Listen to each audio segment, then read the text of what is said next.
What's up with it, La Familia? Happy Sunday. Just had to pop in real quick.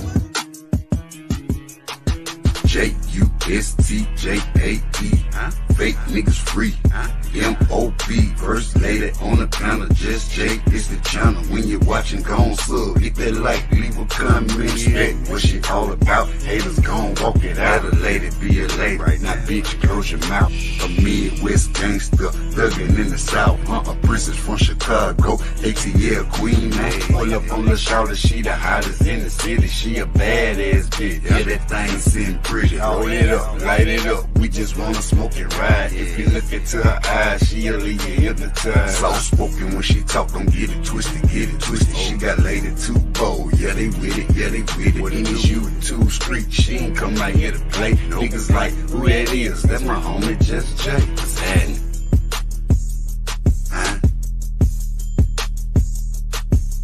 What's up with it, La Familia?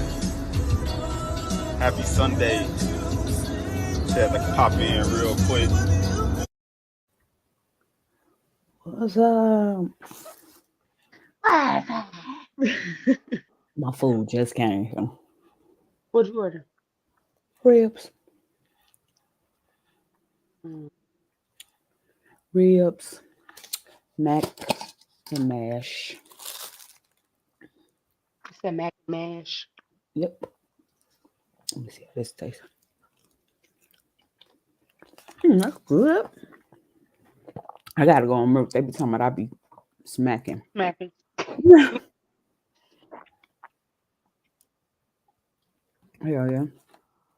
The kids sleep. Yep. Think. Hey, bush people.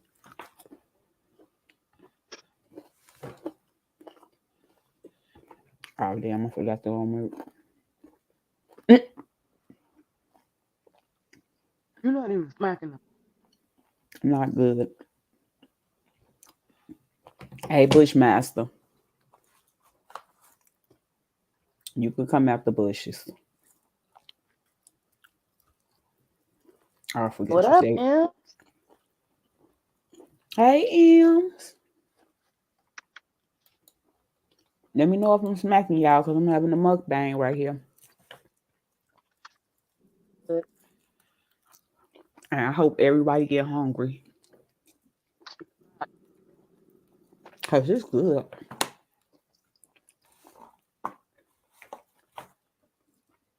Am I still not smacking? Hey, Valley.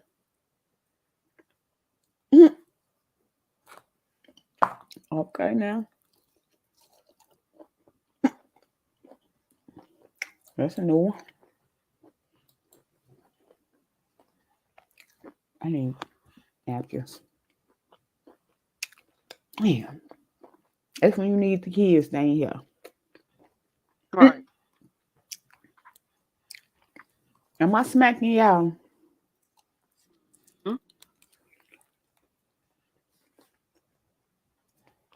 Because I'm eating.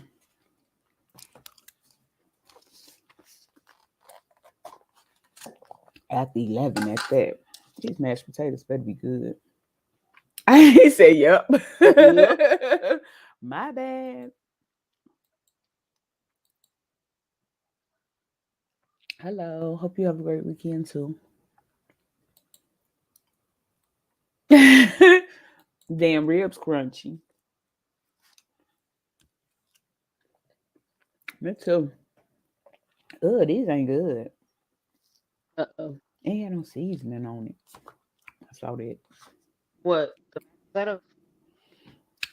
So I have a rack of ribs, macaroni and cheese and mash. Yeah, potatoes.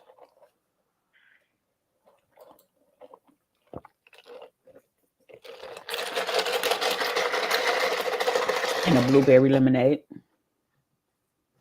You know what I do not like? Hmm. You know what I do not like? What, blueberry? Popeyes. And you get a biscuit. You Popeyes don't eat all your biscuits. food. Yes. And you don't eat all your food. You warm it up later and that shit. Oh, yeah. Hard as hell. Ate a dry, hard ass biscuit. They want me to go on mute because y'all want me to go on mute because I'm smacking. Hold on.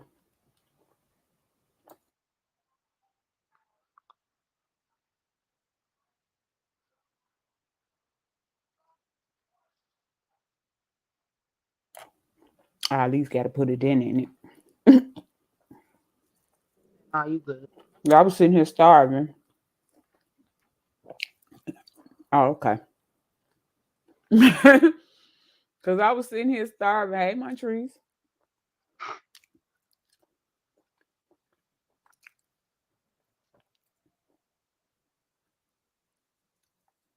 Bushmaster, you could say hi.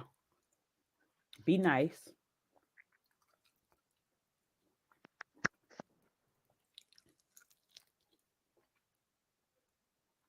It's my first time ordering from this restaurant. See what the hype was.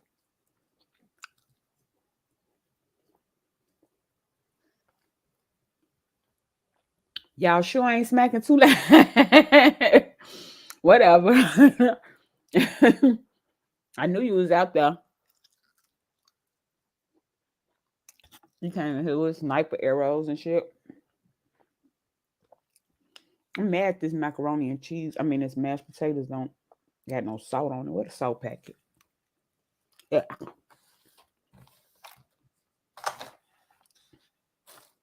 And I'm not greedy. Everybody eat, don't they? It's my first time eating. My third time eating today.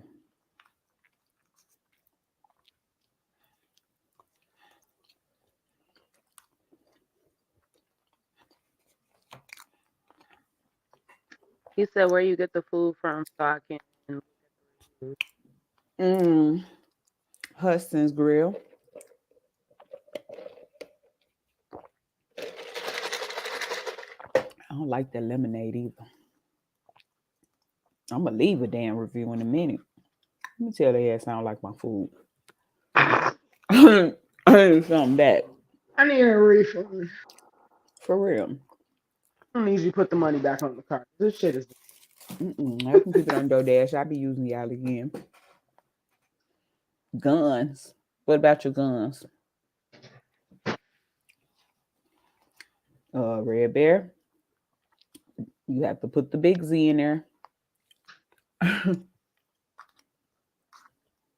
here, Prince. Come here. Don't start acting like Rob now.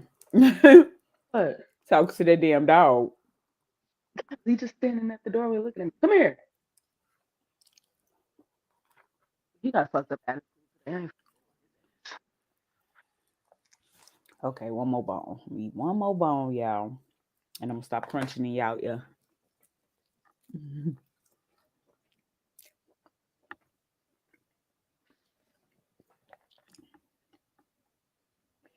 This Prince. this lemonade, this regular lemonade though, it's not good.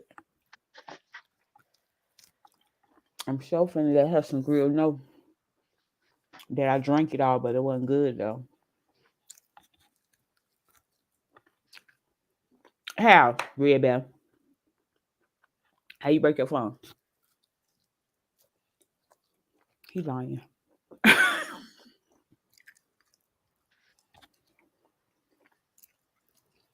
Let me go get some what's my hand so I can stop smacking me out. Here, wait a minute. Get one more spoonful of macaroni. Hold on.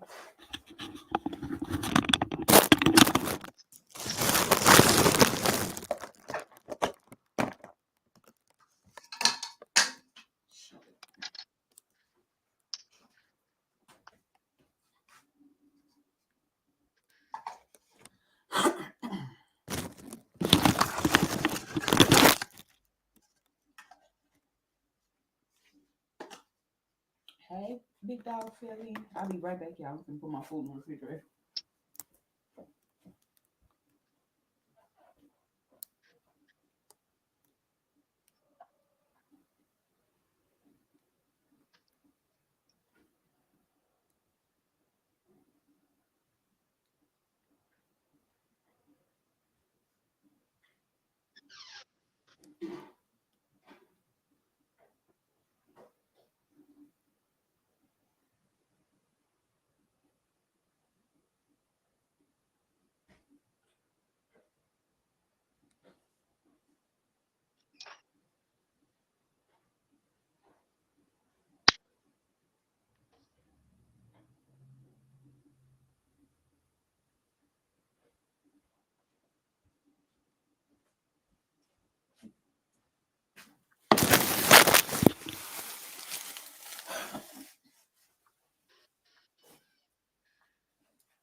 I'm back. It is quiet over there. You know what Hey, I hate? Sunkist. What? That I can't get this one acrylic nail off. Off.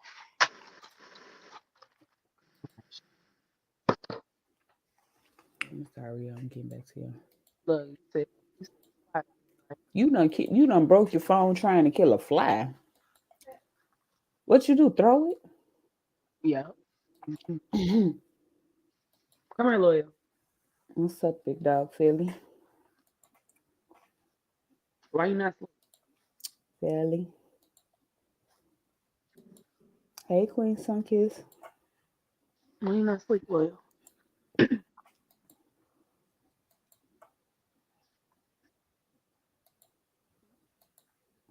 What you laughing at, Ems? What I do now? Sheesh.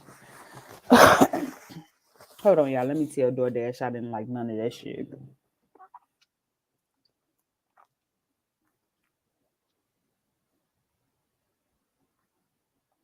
Y'all gonna hold on too, You huh? really finna tell them people you don't like your food. Yeah, I'm I'm gonna give finna this a 1-star rating because there wasn't no seasoning. No, help. I low key money back. Item quality issues. I almost choked on the mashed. That blueberry was nasty. Let's see. I almost choked on the mashed potatoes. Right. Didn't meet my expectation. Nah, yeah, I guess. And the ribs was overcooked. Yeah, I heard me crunching, right?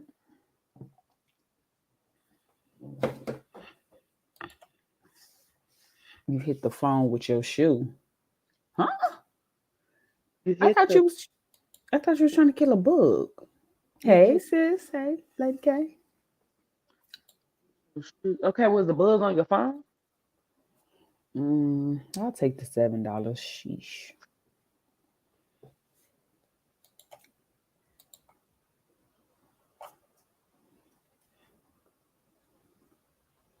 Perfect. Where's Legend? Legend sleep. What y'all doing tonight? I gotta remember to pronounce my words.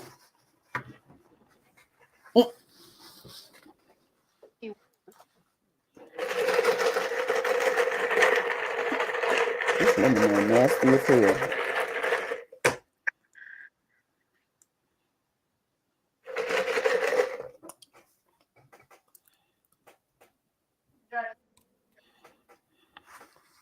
What you cook? Huh? Who me? Mm-hmm. Hey, Mr. Spirituality. I made them some Long time no see. All right, big dog. You met some who? chicken.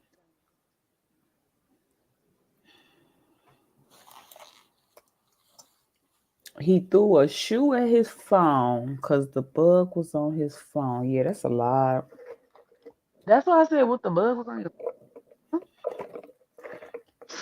That's what you get for having an Android. So what you saying is you need another. Mm-hmm.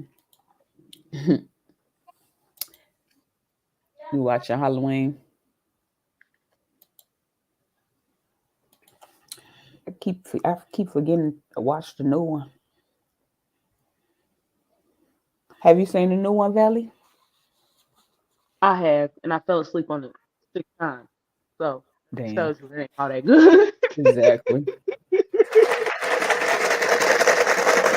Every time I wake up to the ending part, so not all that. This is so nasty. They could have added a little more water to this. Or some It's sugar. nasty because it wasn't. Okay, that is. Because I was just about to say it's nasty because it ain't had no sugar. Ugh. They didn't ask me did I like my drink. Oh, yes, they did. So, and how many ratings did they have?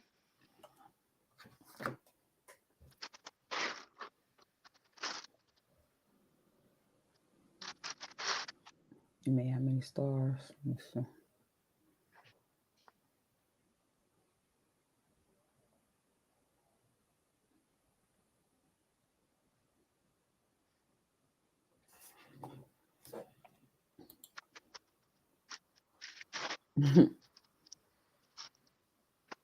Yeah, I didn't start watching them till.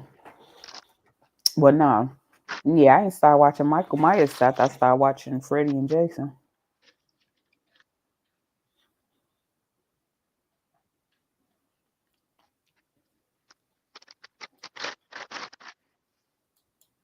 Cause they keep making them weird, just like You they know keep doing Chucky. Just like you they know keep doing Chucky. who scares the shit out of me? Who? The leprechaun. I ain't gonna tell you, he's short and Mm-mm. ugly as hell. Yeah, well, I remember that came out when I was a little girl. Shit. They knew not to let me watch no scary movies because they would nobody get no sleep. So I watched the scary movie. Mm. For real. Like, wake up, don't go to sleep. Turn that light on. Shit. What was that that just moved right there? Mm-mm. And then I was selfish as hell because I called my mom all the way in the room to me. There. Mom. What? I can't sleep. Oh, Extra. I remember I used to be scared to go to sleep because I used to be scared to die. That was crazy. Because of Freddie. Because I was a little girl. School had me traumatized about some things. For real.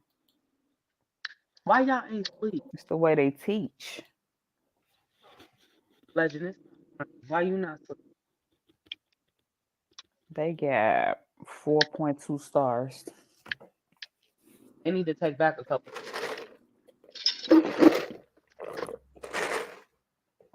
Ugh.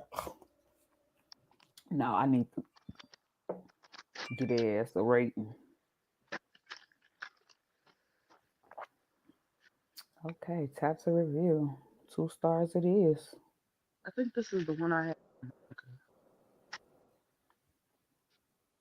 You don't want to mention specific items like that. All that shit was nasty.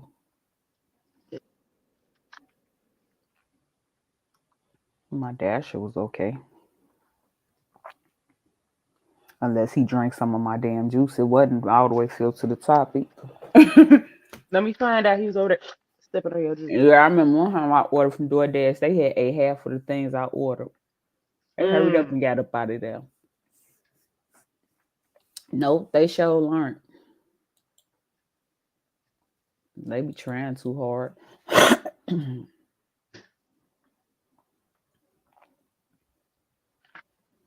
At least I'm giving the Dasher a good review. Yeah, other shit sucked. He get a 4.5 stars because Am I scamming food if I don't like it? He talking about I'm scamming food. How you gonna scam some food? you make it look good, or Them scamming get food, fake yeah. reviews. Yes, fake reviews just so they could messy and shit. But I had people say they like Hudson Grill. Maybe they didn't order what I ordered. I know It's the mashed probably potatoes was just pathetic. or maybe they rushed your order that, or maybe they didn't just like you specific. That's why they asked giving me some money back because I Yeah, didn't like and it. I agree. I love horror movies. The newer movies aren't as good.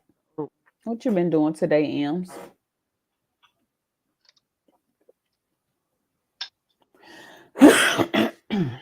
Legend.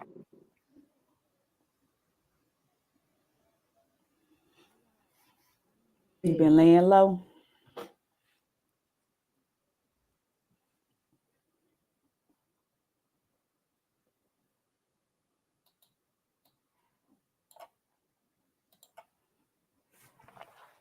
I know right very bad they scams me.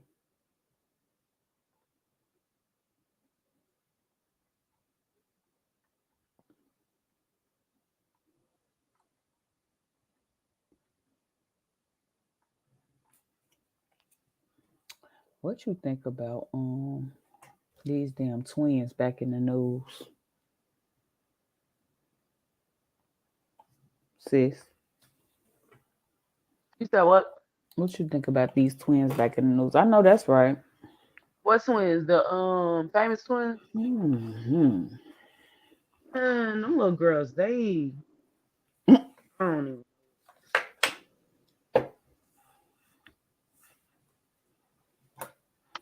Yeah, it's problematic. That's what they are. I don't know if they do that for publicity He said he want or another baby. Where that come from? And why?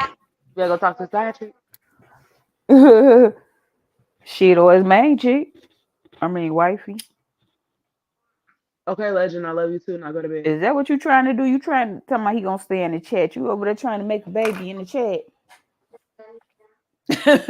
They like, what the fuck? Right.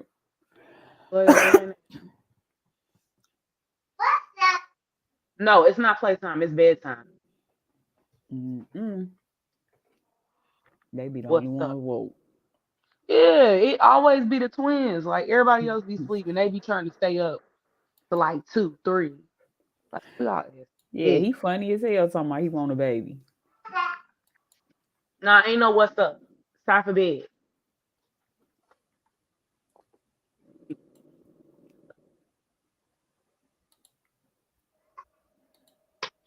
Hey, come get your nephew. Mm-mm. No kids. No kids. I send you mine though. I need an empty nest. Stop.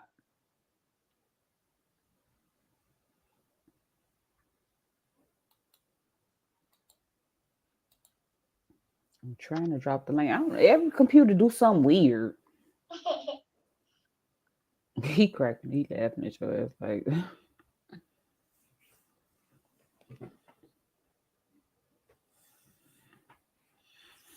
How was y'all day? Hey, Doogie.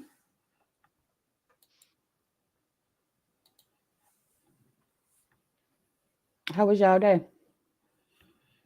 You ain't been live in a minute, have you, Doogie? Or you was live playing the game the other day, weren't you? Dior. Huh. Oh, Doogie was I'm gonna put you speaking. to sleep. Yeah. You ready for sleep?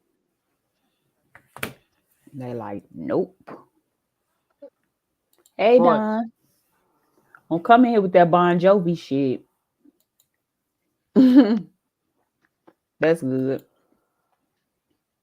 I had a very uneventful day. Look, I answered your question before. Very uneventful. Bored. Legend, ain't no what's up. Go to bed. Yeah, I ain't had nothing to do.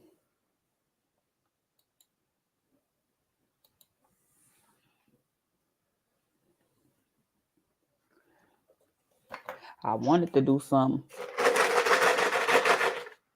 Turn out his plan. I'm about to see all the pictures on the internet now. Yeah, ain't nothing else in there. If you don't stop drinking that nasty ass blueberry lemonade. I know. Thirsty. Literally. This girl done took a lie detector test to prove her husband I don't. abused LaTrue. The truth. Yeah, she shouldn't have had to do all that just to the that he. Oh, thank you. My sister just told me to go live. I was like, shit. I was laid back. True. I did raw danglery. Dang. Wow. Oh, so you a little scratcher, huh? Hey, Yeah. OG.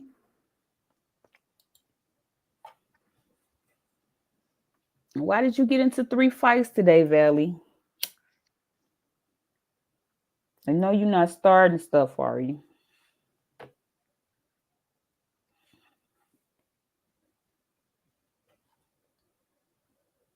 Go watch. Go watch. Hold on, let me send my link out. Maybe my sister. Oh, I forget you talking to the baby. Talking to my baby.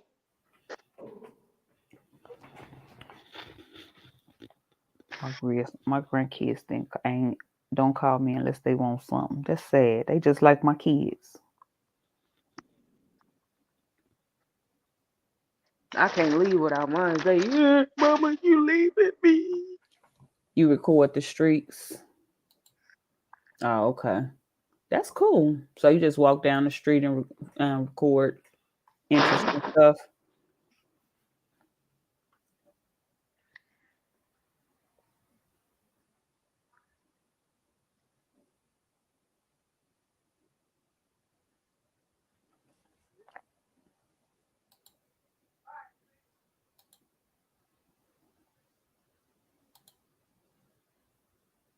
What you do? He said more serious than that. You got me scared now.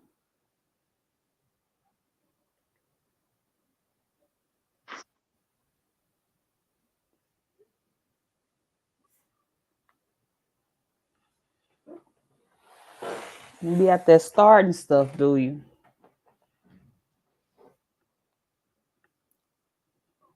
It's cold in here.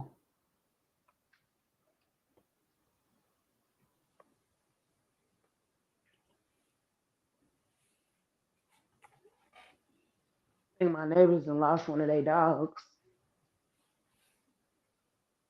Lost one. What you see? A stray dog. Like, cause everybody be leaving their dogs Do not outside. take that dog in. Shit. So You. no, they asses outside barking, but I hear somebody yelling their dog's name. It sounds like they yelling for a dog. He taking his ass in shit. You better not come this way. You better hope my dogs don't try to attack. Not friendly. What? I think was you on Big Dog OG Philly earlier? Mm-mm. I was on somebody's stream. It came in somebody's stream. You was on there. I think it was Big Dog though. Stopping the valley.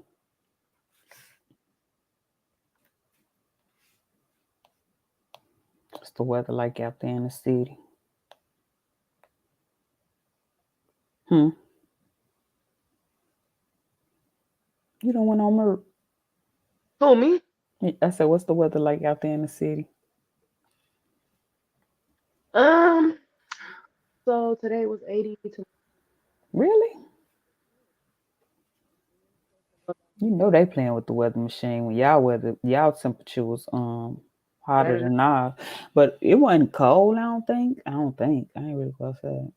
Other than when I went out there to take my baby to work. You on the block? Is the block hot?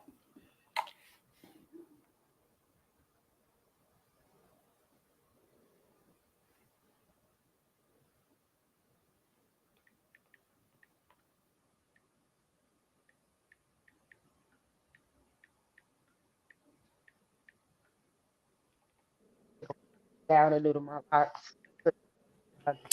Hey, ghetto child.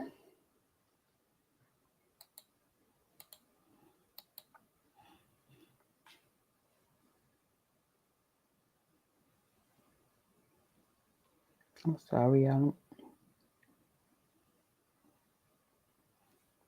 trying to send this link out.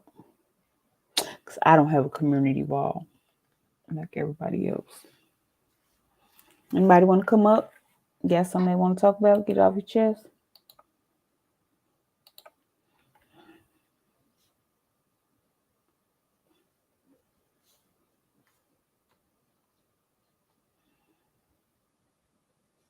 Shit, if it was 80-some degrees, I already know what the news finna look like out there.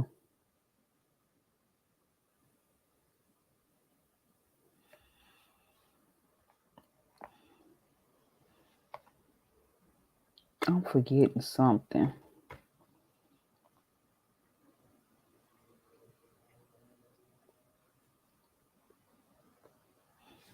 Oh, well, it'll come to me. Yeah. Why Why I just bust out Prince's coat? It You bust out his what? his coat and he dipped. Oh well, I would have dipped on your ass too. He like, here this bitch go with these clothes again. I found the picture of them doggone dogs. I found pictures. Them dogs was 2 pictures of them damn 3 dogs that I gave away. Mm-hmm. Oh, you just now finding the picture? No, I was looking at my paintings. I was showing my paintings earlier. I know. Don't even say it. I need some more. Like, I already know. I already knew it was coming. I already knew it was coming. No, I don't even think I painted in this house. It's the rug for me.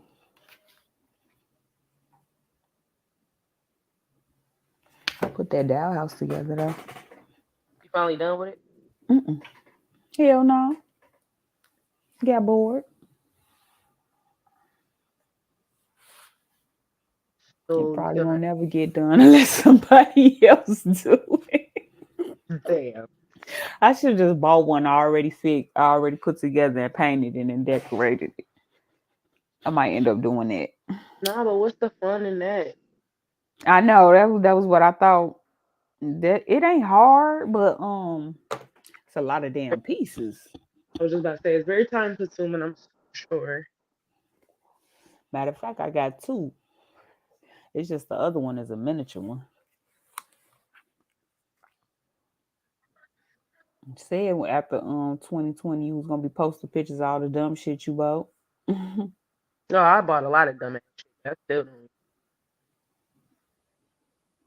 He said, "Pay me, I'll come do it." Sure. I'm almost done. Shit. The only thing you got to do is put the roof on.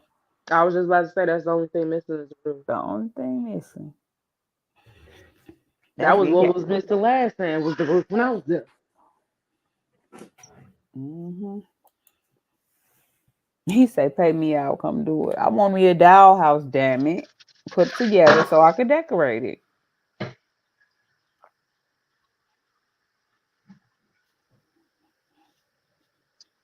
I feel like it's something going on out there in the city that I'm missing right now. Any more people come up missing in that river or that lake? Oh, Lanier. All the time. That shit don't make no sense how people still don't listen. Maybe they don't believe it.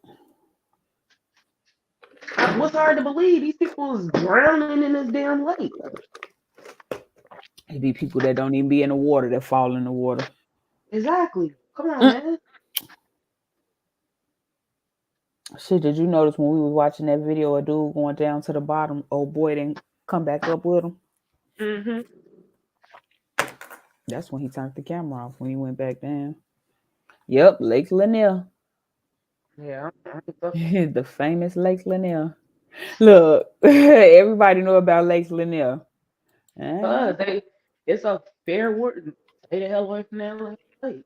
Oscarville.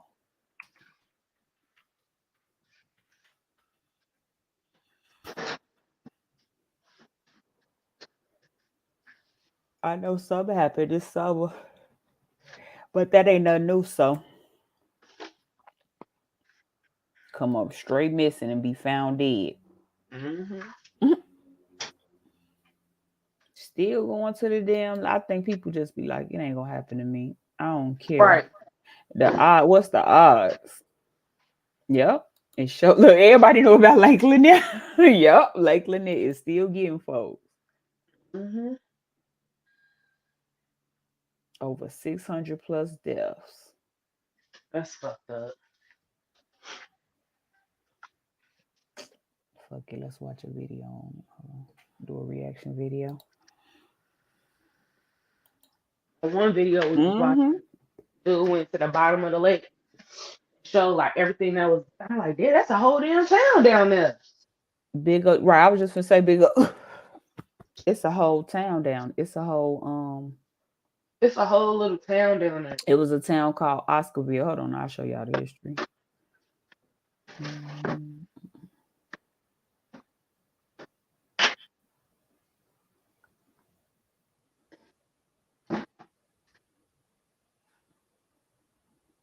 Hope the water don't dry up that lake.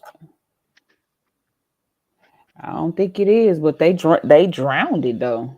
Oh, I see what you're saying. Oh, you know what's probably under there besides the graveyard? What you think under there?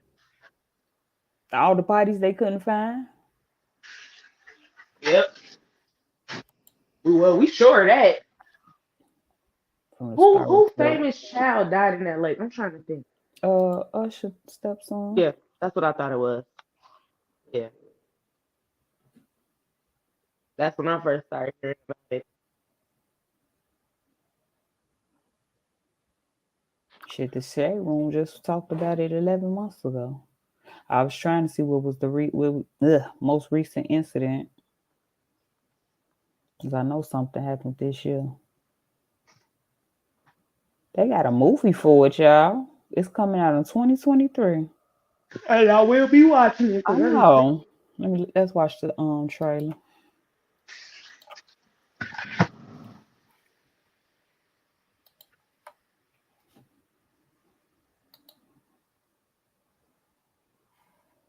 What, Loyal?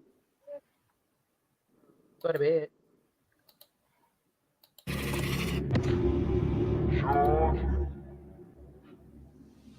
She was a swimmer, but some people saw it being pulled down. She's got another one. I told you to mess with Lake Lanier. The shit is on it. Haunted. I said the same thing. He's convinced. It was a thriving black community until they took it away. 40 years later. They put a city under the lake. That's why what goes in doesn't always come back up. It's not just us anymore. They're going to take you right back to So they're going to make it a scary movie. I don't want to watch it. Hey, I don't know what y'all want,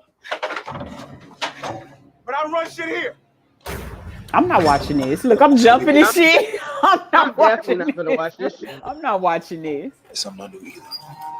They could have just told the history without making it all creepy and It's on shit. me, and I ain't going back. Ain't that crazy? Yeah, I'm good. I don't want to watch that. Was that the case? I don't want to watch Yeah, they ain't have to make it no scary movie. it. I know, right, Ems? I thought they was finna actually show the history. I bet you will. I mean, for some people that my kids will watch something like that. I'm not watching it. It's that's too much. They said a lot of lakes are drying up. I seen Mississippi. Me too, Ems. That's the crazy part about it. I goddamn did too. We all drunk. I don't know. I drunk.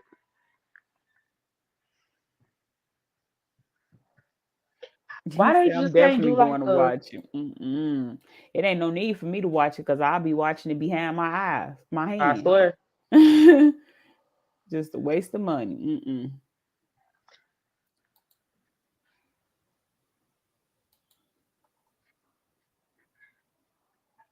What was the issue back in the day? Ghetto child clinic. That was the issue. I know, right, Ems?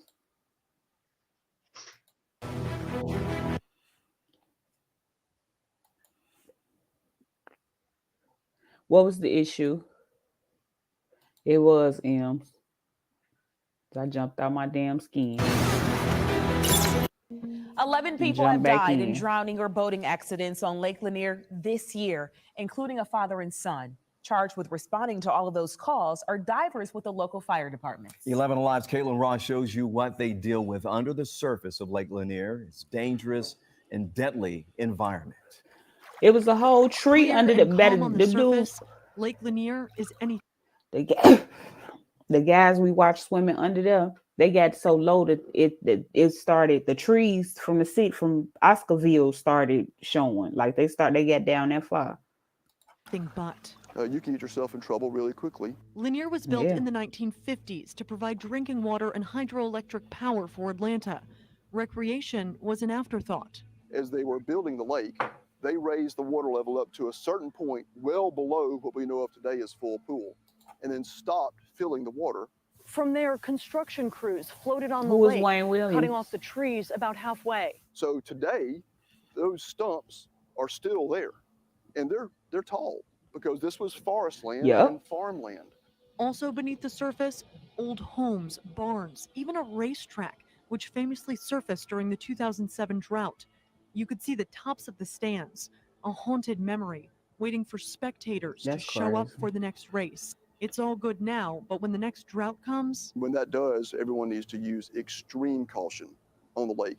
The Forsyth or Hall County dive teams respond to every rescue and recovery call. Generally, within the first hour, we're in what we call rescue mode. We're hoping that we can rescue someone. Wow. Lose a diver. Divers deal with I frigid haven't heard temperatures, about near him. zero visibility, and all of those underwater hazards. The bridges are. You talking about? I think I know who you're talking about, but is that who actually did? Because they revisited that case last year, I think. Yeah, they they filled the whole town up with water. Exactly what they did. Or like the trash bin for anyone traveling down the roads. They blew the old bridges in place. We seen it, like a diver went down there. It was him and somebody else, and they went down they was going down, and it showed how far they was getting down. Next, you start seeing tall trees, Mm-hmm. and they just start going back. The dude with the camera started going back up, and he looked around, and the one person that was with him wasn't even with him, and cut the camera off. He was gone. Yep. Dude was gone. I don't know where he went. Rebar. The divers work in teams, one person in the water and the other on the shore. They're tethered together by a rope. Yeah, we got to be talking about the same thing, but I thought they didn't know who did it. Divers say they never know what they're going to find. It's bad enough that you. Yeah, I would hate to see what's under there. You see their grief. You couldn't pay me to go in that water. So I couldn't imagine as a father. For real. As a brother, as a son, to see one of my loved ones disappear and have to go by this lake every day and just wonder. That I wouldn't wish that on anyone. Wow. That is a tough thought to deal with. Yeah. So the biggest takeaway from our day with the dive teams, always wear a life jacket, even if you are an amazing swimmer. Yeah, that's right. And there are so... Shit, that ain't gonna help you from them ghosts. Pulling your ass down to the bottom. That shit, you can't make that up now. Everybody ain't just going out there just drowning all willy-nilly. Right. Like I said, you couldn't pay me to go.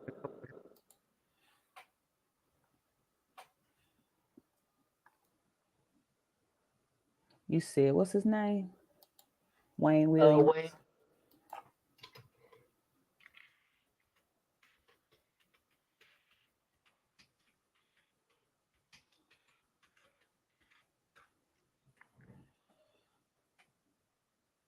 Yep. That's the one. Hold on. Was it 3 years ago? Well, I guess it was that. Damn, it was long. Green River killed 39 prostitutes in the 1980s. I ain't never heard of the Green River. That sound like Jason Voorhees to me. Hey, Keith.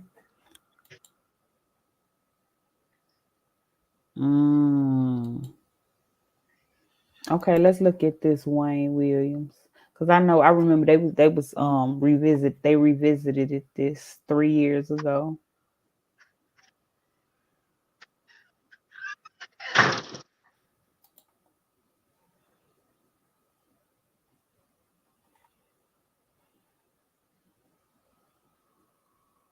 You think they set him up? You think they set up Wayne Williams? Who knows?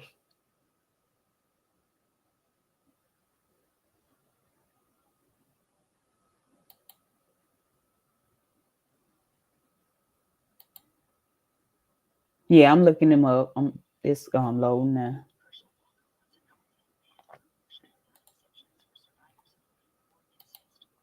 He said Wayne Williams is guilty. I'm sick of this man. Even to save a woman's life. She's kept her reasons under wraps for nearly 40 years, and now one of the 12 jurors responsible for putting the Atlanta child murder suspect in prison for life is explaining the verdict. Wayne Williams had been convicted of killing 2 adult men, but never went on trial for the death of 29 children and young adults. It is a story you'll only see here on 11 Alive. In the wake of the case being reopened, Naima Abdullahi reveals what convinced one of the jurors to convict. Does it surprise you that the case all of a sudden is resurfacing? Doesn't surprise me because I've seen it over the years when he files for appeals. How did you end up voting? I voted guilty. For you, what specifically made up your mind? He said he did. Well, after seeing all the evidence that was presented, and so the public thought one way and we witnessed another. We saw everything that happened. We listened to everything that happened. You were not in that courtroom every day from sun up to almost sundown. We always made a joke that we were more in prison. Was she a victim? I mean, her child a victim? I wonder. See, look, it's safe to say that everybody thinks he did it, except for Big OG. And then he was in prison. I never knew we who couldn't did go it, anywhere but like I unless said, we they were guarded by guards. We couldn't go shopping. We couldn't go anywhere. Couldn't do anything. When you hear all these different theories, you know, what comes to your mind as why there are so many different ideas of what might have happened in Atlanta during that time? A lot of people just didn't know what happened. And I've always had the idea that I don't believe one person could do all of that by themselves. I always thought he had some help, but it just never came out. The biggest heartache now is 40 years later, there's still no closure. Right. And that's one reason I think it's good. Since they have modern technology and things that they can prove better, I think it's good for them to reopen it. If some of this technology actually found out that he was not involved and have anything. Right, so they just found, because he was already locked up, they just found out he was the one that was involved with the murders, right? I was kind of confused. What else to do with it? I personally will probably be one of the first people to apologize.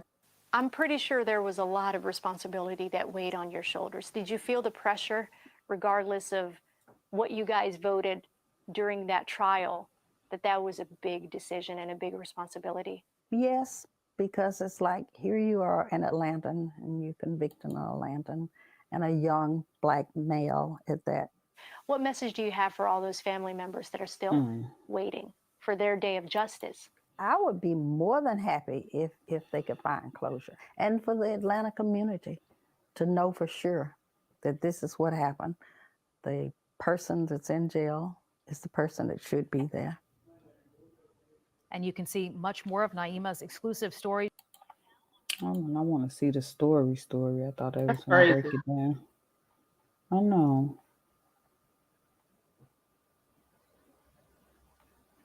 Hold on. Here go one.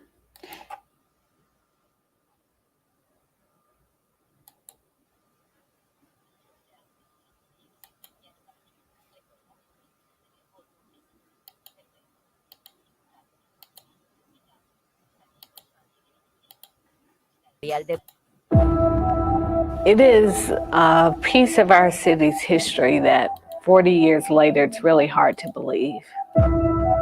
The Atlanta child murders, 29 Black kids dead. It's almost 40 years and he's still the same conniving, He got a smile on his manipulative person that he's always been. Wayne Williams suspected, but never charged. Wayne Williams didn't kill our children. No closure, just questions. I'm not over it. I'm still not over it. I think about it all the time. Now, lost evidence and a secret investigation. I found a lot of records was intentionally destroyed by these agencies. And a renewed search for answers. To know that the family still don't have peace is quite unsettling. This is Murder in Black and White.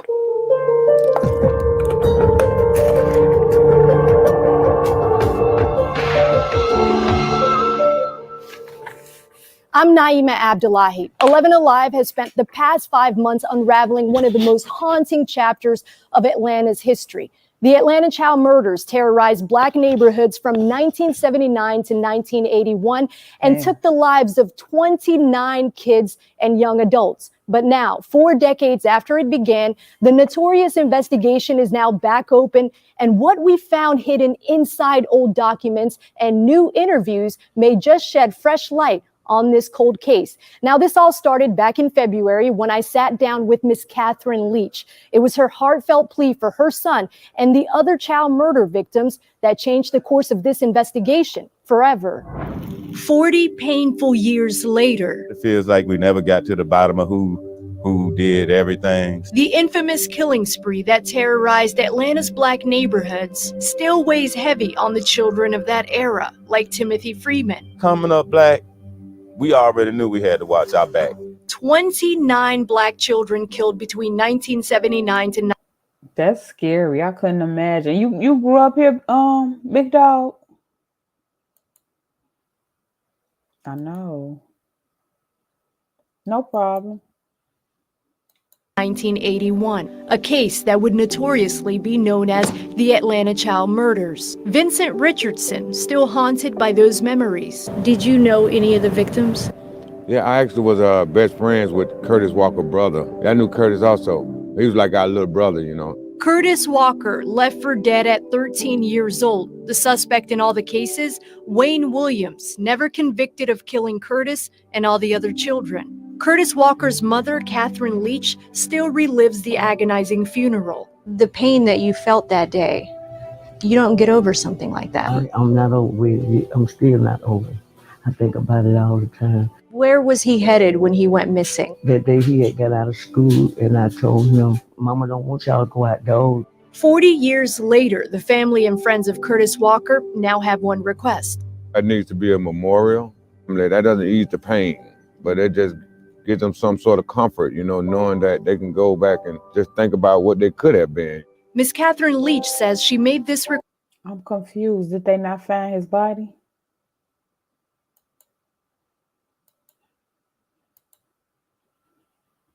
Wow. I couldn't imagine. And did he only target boys? Request for a memorial with previous Atlanta City Council members. These were the previous attempts that you have had to get a memorial or a monument for the kids. This will be helped to restore honor and respect to the parents who lost their children and to the children who lost their lives through no fault of their own. And now with Mayor Keisha Lance Bottoms in office, she's once again pleading. If you could share one message with Mayor Keisha Lance Bottoms, what would it be? Can you please help us get a monument or plaque? And she'll keep waiting for a memorial, each name engraved into the history books finally in an honorable way. I'm still standing. I'm still wanting it. Miss Catherine never imagined outliving her baby boy, but she says she'll keep living for him and all the other children. I want them to come forth and help me with the dream that I had for the children of Atlanta. I'll see if I can find the story. That's the story of what happened after we watched it. We took Miss Catherine's plea straight to the mayor's office. Atlanta Mayor Keisha Lance Bottoms was so moved by our story, she decided to take quick action. I want to know who killed Curtis. Mayor, when you first watched Miss Catherine Leach's plea, what kind of went through your head, especially you growing up in Atlanta as a child during that era? I knew about it because I was 9 years old in 1979 when the murders began. And each time I watch her speak and I've watched her story, it breaks my heart. I cried with her. For a decision to be made for the evidence to be reevaluated, what does that do for the city and what does that do for Atlanta's historic African American communities who endured that amount of pain nearly 40 years ago until now? I hope that it says to the public that our children matter. African American children still matter. Did you know any of the kids, any of the victims personally? I didn't, but it was interesting as we were speaking and I was reading the names. There's so many. Did any of you guys know anybody that was murdered, unalived? Names that I remembered. I remember their pictures on the news, and you know, it's Oh my God, they're so good.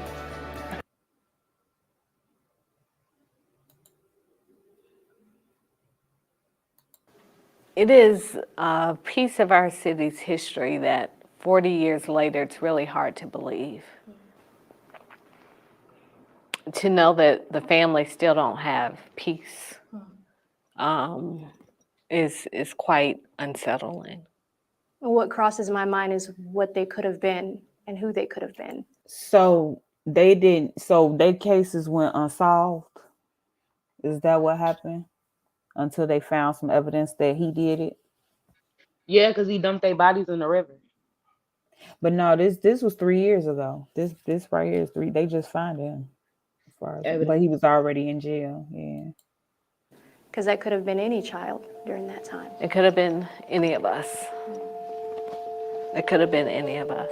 I'm grateful to you, and I just appreciate your bringing attention and allowing people like Mrs. Leach to be able to speak and share their pain, because for her, she lives it every day. With news of the cases reopening, more families decided to come forward with hopes of finally sharing their stories, like Miss Lois Evans. Now, for decades, she stayed silent, knowing her son's death was just the start of the horrific Atlanta child murders. Wow. Summer of 1979. That's he had just graduated from the 7th grade. The start of the city's nightmare. But he left to go and he never did come back. So I gets on the phone calling around trying to find him, but I never did. Alfred Evans disappeared and was found dead at Niskey Lake Road in southwest Atlanta. I didn't want to believe it. I'm still puzzled now. Lois Evans is still waiting for justice to find out what happened to her son and the other children. So is Isaac Rogers, who believes his brother Patrick was murdered by Wayne Williams. They got the right guy. That was one of the most frightening times in my life. Isaac says he escaped Wayne Williams when he was 7 years old, that he was almost a victim when he walked to a neighbor's apartment with his 2 cousins. As we got ready to exit her porch and walk down the stairs, that's when the guy that I now know of as Wayne Williams stepped from behind the wall to block us off from going down the stairs. He said, so he know because he's seen him. His 2 cousins got away and he knocked on a neighbor's door for safety. Which is how I was able to tell in such detail everything he was wearing. He still longs for a definite closure, I really got sad about it. like the family of Michael McIntosh. He will always take me riding on the back of the bike. They lost their 23-year-old brother in 1981. We don't have no closure. We don't know who, why. We need to find out who's responsible. Before Wayne Williams became a suspect, a separate secret investigation was underway. Who was involved and why was it kept a secret until now? It's long been assumed that Wayne Williams is to blame for all the Atlanta child murders, but as he was emerging as the key suspect in the case, another set of suspects stayed almost entirely under the radar until now. In a story you only see here, like he was looking for them, but he actually did it. Congrats, Bandit. Through thousands of pages to bring you a secret investigation into possible KKK involvement. Explain to us what we're looking at. This is the official Missing and Murdered Children's Task Force file. These are approximately 30,000 pages. Retired 11 Alive journalist Paul Crawley covered the case extensively as the nightmare unfolded, terrorizing Atlanta's Black neighborhoods between 1979 to 1981. But there was a separate top secret investigation that was apparently withheld from the public because Atlanta was, quote, faced with an extremely explosive racial problem, end quote. The KKK investigation, which was referred to as the 8100 file, investigated claims suggesting the Ku Klux Klan could be responsible for the Atlanta child murders. According to the documents, the investigation lasted for 2 months and ended a month before Wayne Williams was considered. Now I see why Big OG said that, but I see why you said that, but dude said he saw him, so. Considered a suspect. The 8100 file was not presented during the Wayne Williams trial. Former juror Clarice Flournoy Green helped convict Williams, who's serving a life sentence for the murder of 2 adult men. He was linked to the child murders, but was never convicted. Here you are, an Atlantan, and you're convicting an Atlantan, and a young black male at that. She stands behind her decision based on the evidence that was available. Do you feel if this was Well, that's extremely scary. If it was, oh my God, that's presented during that time that maybe it could have changed the hearts and minds of some of the jurors who were sitting in the courtroom with you?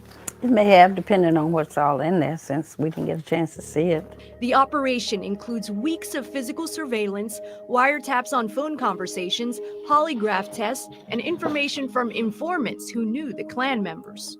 The investigation closely focused on the death of 14-year-old Luby Jeter, outlining information that a Klan member was responsible for his murder.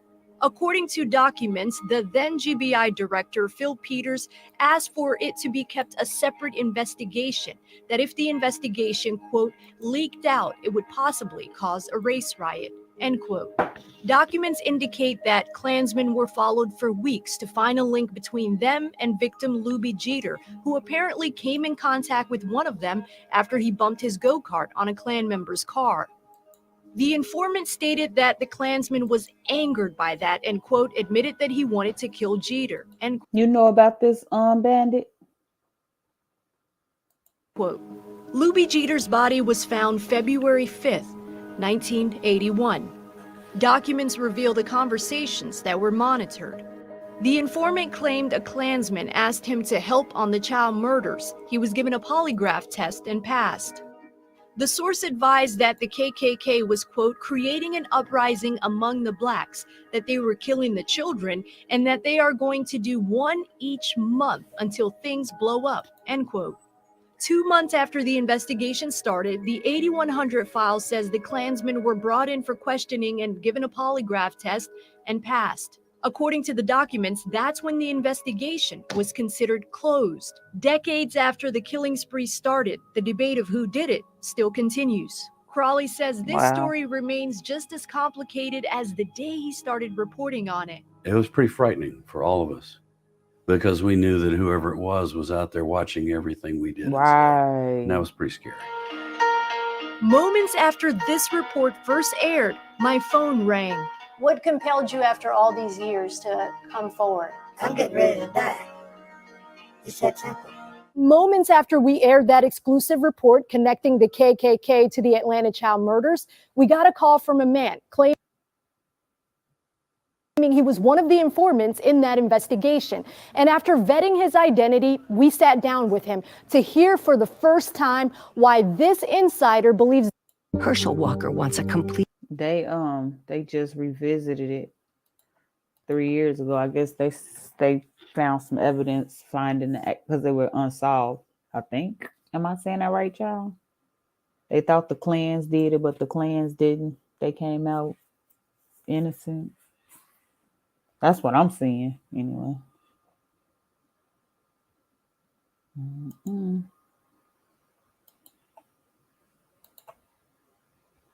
is far from over. What compelled you after all these years to come forward? Is it something that's been weighing heavy on your heart? I'm getting ready to die. It's that simple. This is a man we'll refer to as Larry. We're keeping his identity undercover because he fears retribution for what he's about to reveal. He says he lived a double life as a Klan member during the top secret KKK investigation. Hey, Big OG.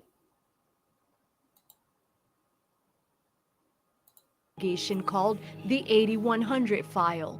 Nearly 40 years ago, the investigation looked into controversial claims that suggested the Klan could be responsible for the Atlanta child murders. This is the most heinous crimes committed in the nation. Killing those kids. What harm did they do anybody? None. The missing and murdered children, as always. Stuck with you. Did anyone ever ask I you, agree, why do you care about Bandit. these black children? A lot of agents have asked me, why do you care?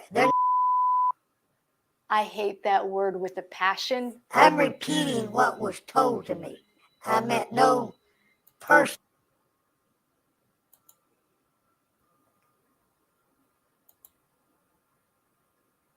Well, let's see if we can look into him. No animosity whatsoever towards it. Is that a word you used, or was that ever part of your vocabulary? Never was. You can't address someone civil and with respect, don't address them at all. Documents state that investigators had at least 2 strategically placed sources. Larry says he became one after a Klan member approached him. And he asked me if I wanted to join the Klan. And so he did, as an undercover agent. Then I was asked to be the bodyguard of the Grand Dragon. As Larry shared his story, It's okay, Bandit. Like you said, everybody not bad. he outlined in details information about the individuals profiled in the KKK investigation. After 4 or 5 meetings, the missing and murdered children come up. And says, we got to get them. We got to start a war. That's exactly what the 8100 file details. Within the documents, law enforcement officials explain that the investigation was kept secret and sealed away from the public due to fears it would cause a race riot. 11 Alive first reported on the 8100 file back in 1986, and we uncovered it recently. The Klans wasn't after girls. They were after males. Because males could cause a lot of problems when they got big, when they growed up. Larry says he wore an audio recorder which could record up to 10 hours. Documents show the audio recordings were approved by authorities. You're going to find a lot of records was intentionally destroyed by these agencies. They didn't want the public to know. He's right. We confirm that all audio recordings, including those wiretaps, were destroyed. When Wayne Williams was convicted of 2, I said, oh, we quit. This is it. We can close it out. The GBI helped lead the original KKK This happened between 79 and 81, I think they said. investigation. And sis, And says they that's destroyed the evidence. I think the Klan did it, and they just pinned it on a black man like they did, because like they said, they was trying to start a racial war back then, and also they took over what they call Stone Mountain, which is our land. So I really think, you know, they just pinned the brother like they always do. And we know the KKK basically controls law enforcement in every state. So they covered up their murders. And we like always want to pin it on one of our people. You know, that was KKK all the way. Go ahead, sis. You can finish playing. Once agents dismissed a link to the Klan. Documents also state that APD was also involved in the 8100 file. They told us, quote, our investigators have not encountered any files outlining KKK involvement. Larry also recalls details about the boy mentioned in the files, Luby Jeter, who one day bumped his go-kart into a Klan member's car. They referred to him as a kid had run into a car, a truck, or something with a four-wheeler or a go-kart or something. And on February 5th, 1981, Luby Jeter was found dead. I hope they find justice. They're still human, they still bleed, and they hurt. And as far as reopening the case, he thinks nothing new will surface. I do not believe they're going to get anywhere. I guess only time will tell, right? Time will tell.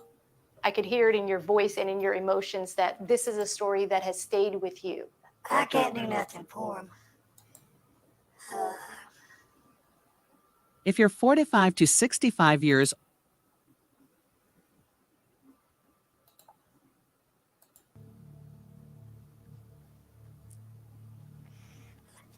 Let's drop it.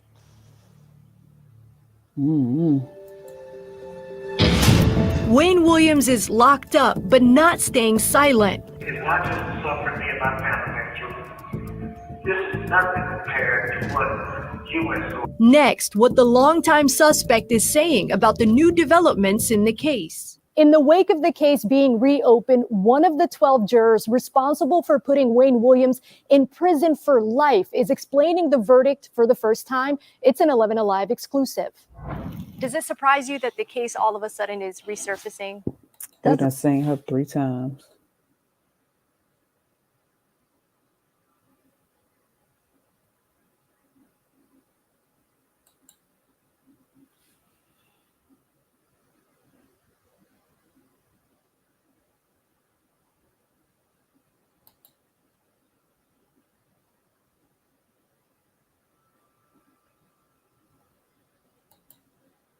Waiting for their day of justice. I would be more than happy if they could find closure, and for the Atlanta community to know for sure that this is what happened.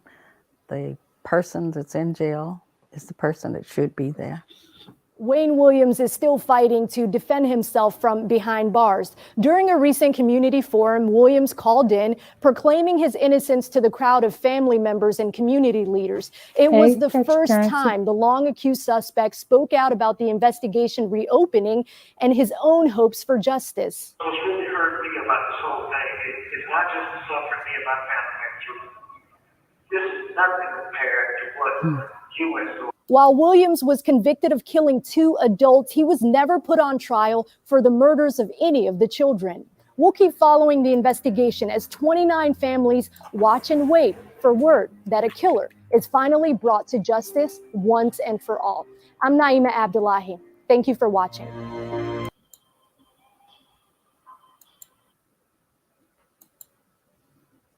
What you mean, Bandit? You want to come up and explain what you mean?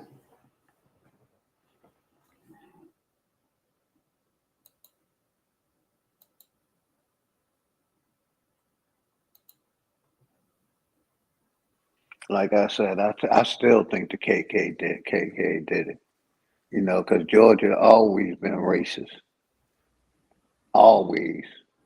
Mm-hmm. Yeah. And like that's why I didn't want to move near Atlanta. I'm in a country part, and I know it's nothing but rednecks and predators, white people around. I done heard cases where a white people in a truck chased this black guy down in the car, and when he fired back and shot 2 of them, they locked him up, but they never locked up the white people that was chasing him down, shooting at him.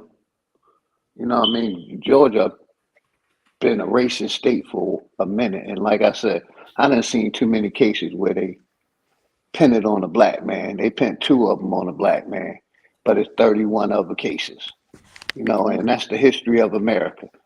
Cover up what the KKK did and blame it on the black man. I'm a land right there. Salute, Bandit. Hey, what's going on? Sorry. I'm a little tipsy. I just watched the Phillies dominate the Padres, so. Hey, opinionated. But I came in late to this, so you guys are probably discussing this way before I even got in. So I apologize if I'm sounding repetitive, but like honestly, this bullshit really just pisses me off. Like there's no need in 2022 where like the KKK should have any freaking clout at this point. Like if it was up to me, all those motherfuckers should be like buried 6 feet in the sand. But like I'm just pissed because like this reads to like race relations being back to like the 70s. Like it's not good between the races right now. Like it's bullshit. Like, and you're not doing anything wrong. It's good. You guys should be putting this into the light. This should be called out 100%. It just pisses me off that like we're still dealing with this. Like these people should be like, you know, neutered at this point. Like this shouldn't be a thing in America now today. But this other just people has me cover up for frustrated. their That's all. injustices. That's what I feel like. A lot of people, white people, black people, cover up for their injustice. The KKK was allowed to come in as a Christian-based organization. They use religion to get in, and basically, that's why I call out all religion. Yeah, and like really, I really don't like white people, and that's one reason I don't like white people. Because if they was really so sincere in heart, they could have been ended this shit 40, 50 years ago. but they I keep covering up the evils that they do. I know. Okay, I'm just asking a question, so don't crucify me. As a random white guy that just, I have no political power, no nothing. What can I physically do to even like rectify this? Like, I feel like I have no power to even do anything about this. Like, no matter what I do, if I go in and say, fuck these people, these guys should be, bullet in the head, buried 6 feet in the ground. 100% agree with you on that. What can I do? Me personally, nothing personal, because I respect everybody. Yeah, say Not your with this piece. situation, but I think a lot of white Americans need to step up and basically stop the lie from spreading. The lie has spread it long enough. Everybody know the history of us in America, but everybody don't want to tell the truth about us in America.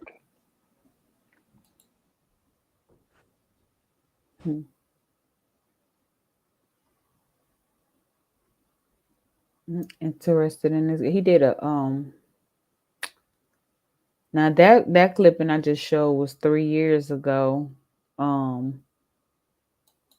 I was just trying to see if I can find out what actually happened, like, because he was saying they were thrown into the lake. But I just found a press conference from him back then. I want to look at. Hold on, give me 1 second. It's loading up. Hold on. Like Big Dog Philly OG, like that's why I said the whole Horsham crap, because it's like the only thing. Yeah, I'm familiar with Philly, big guy. Like I said, No, I'm just saying don't. that's why I called it out, because like this is a lot of stuff that people don't realize in the Philly area. Like, you have to call out this bullshit so it stops. Like, you gotta. It's like a cockroach. Cockroaches want to get hide under Yeah, shit. Philly is a racist ass city also. Oh, I know. It's mainly black, but it's controlled by whites. Oh, I know. You that's why I can't stand Philly, to be honest with you. Like, it's like you're run by Krasner's a freaking corrupt DA, and then you have the freaking mayor, which is a pansy ass white dude. Trust me, like Philly is a disaster. I feel for you, man. I really do. Yeah, hey, that's I ain't there no more. I moved like 6 years ago. I'm in a small country. I'm not far from where that happened at. I'm about 150 miles from where that happened at. Now I'm in the backwoods of Georgia. I've Okay. been left Philly. You know what I mean? I made my money and basically, said enough is enough. I don't have to, stoop to that level and live like that anymore. Yeah, I'm in the burbs. Like I'm close Yeah, to that's where I'd Lancaster. have been at if I'd have stayed in Philly. I'd have moved out of the outskirts. Yeah, like the outskirts is fine. Like there's no problem with people. Everybody talks to each other. Like I love living in the suburbs. Like Philly, I went to Temple. Like, Temple's in a bad area. You know how that is. You know what I'm talking Yeah, about. Broad Street. Yes, sir. Broad and Yeah, it's Tioga, Broad and Diamond, that area. yeah, it's rough, especially Yeah, from someone that lives in the suburbs. that's Like where I grew it's up a at, culture shock. It's a right along giant in that culture area. shock. It just like this whole like But my that's why I'm thing, big asking guy, for I'm gonna give you the perspective. mic real quick.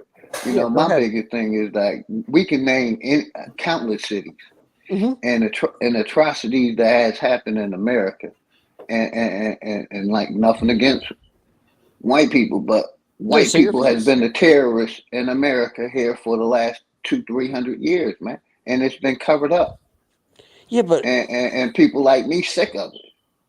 I completely understand what you're saying, but like I just hate, and this is on all sides. I hate how like the minority makes the majority look like complete douchebags. Like it's not a majority of white people that are causing the issue. It's less than 10%. And those 10% are making the 90% look like douchebags. Like I've called out people. Like, why do you think I even posted that shit in the chat about it's in Horsham? Like, we should call this out. Like, I'm not here to support them. I'm here to, take a microscope to these people and and try to Yeah, I'm get with this you because stuff. they had a march in Philadelphia, I in know. Center City, Philadelphia, not even 6 months ago. I know. Yeah. And you figure Philly, like, I'm surprised these guys would actually do this in Philly because Well, they honestly, half the protected people in by the Philly would have these people Philadelphia shot and Police hung. Department. They're Yeah, protected by a racist ass police department, so that's why they got enough balls to do it because they know they protected by the cops. I know. Take away the cops, they wouldn't come. I know and that's kind of like why I like living in the suburbs because if they pulled this shit in the suburbs, you get freaking shot. Like there's no ifs, ands, or buts over here. The cops don't have the manpower to do all this bullshit. Like you start doing a rally like this in the suburbs, you're gonna get your shit pushed in. Like it might be like a homogenous white community in the suburbs, but like I have no problem. Like all the black people that I've ever even interacted with in the suburbs have been completely cool. Like no problems. Like I would freaking like take a bullet for half of them. Like I have no problem with that, and they would do the same for me. And the fact that like we're having this discussion in 2022, it sickens me. It really It's does. mind blowing, big guy. It's mind blowing. Yeah, I'm it's 56 years bullshit. old. I lived and seen it all. When I say all, I mean all. That's why I'm asking the questions. Like, I don't mean that. I mean that sincerely. Like, what can I physically do? Because, like, my name's getting thrown throughout the mud because of all this bullshit. It's not like it would be like. I mean, say black people. Just in general. I'm not accusing anybody. I'm just saying as an example. Say black people were like killing, like white people. And your name was thrown through the mud because of this shit, you'd be freaking furious too. Because you're like, you're not doing this shit, but a minority of white people are making all white people look like pieces of shit. It frustrates me beyond belief. Like I'm past this racist shit. Like I have so many ancestors that like freaking died in the freaking Civil War for this bullshit to end this shit, and it's like you're gonna throw my name in the mud here. It's like go fuck yourself. Like these people need to like the only way I can see that these people need to go down is they need to be like termites. You need to freaking put these people to the light and let what happens. If people want to go in and say say Joe Blow, for example, or John Doe is a freaking KKK member. Everybody should know John Doe is a freaking KKK member, and then the repercussions are the repercussions at this point. Just like I like to tell people, like how the KKK came in as a Christian-based group, and how this government allowed it. And that's why I go hard on religion, all of them, because they ain't nothing but a cover up for evil. Yeah, but do you know what religion? And people want to hold on to it, but it's like I not all said, you can look it though. up. They Do you brought. know what Hold on, sect big of guy. I'm gonna give Christians it to you. I'm gonna give it right back Okay. to you. Okay, go ahead. You I'm know, sorry. they brought them in under 501Cs, Mhm. protected them, and allowed them to basically push their propaganda for the last 50 to 100 years. And the church, the state, all allowed it. They knew what they were about. That's why I go hard on all religions. All religions are nothing but a piece of shit. But I understand your frustration, but just hear me out real quick. It's not all religion. Majority of KKK members are Protestant. So it's It's not all Christian. religions because I know it's religions all, was but I'm made saying by man I to conquer agree. man. I understand that, but That's a fact. it's like saying but what I'm trying to say is it's like throwing all white people underneath the bus And because God allowed it. That's how you know it ain't no God. Because he allowed this evil shit for the last 300, 400, 500 years. And they want to keep pushing that dogma on our people, believing it's a fucking God But out it's here. all But listen, if we Okay. knew it wasn't no God, we'd be out ready to burn this motherfucker down to anybody that got in our way. But they put that worthless ass God in our minds, and that's why we timid and scared to fight. But some of us know it ain't no fucking God and ready to die. I understand you, and I feel for it.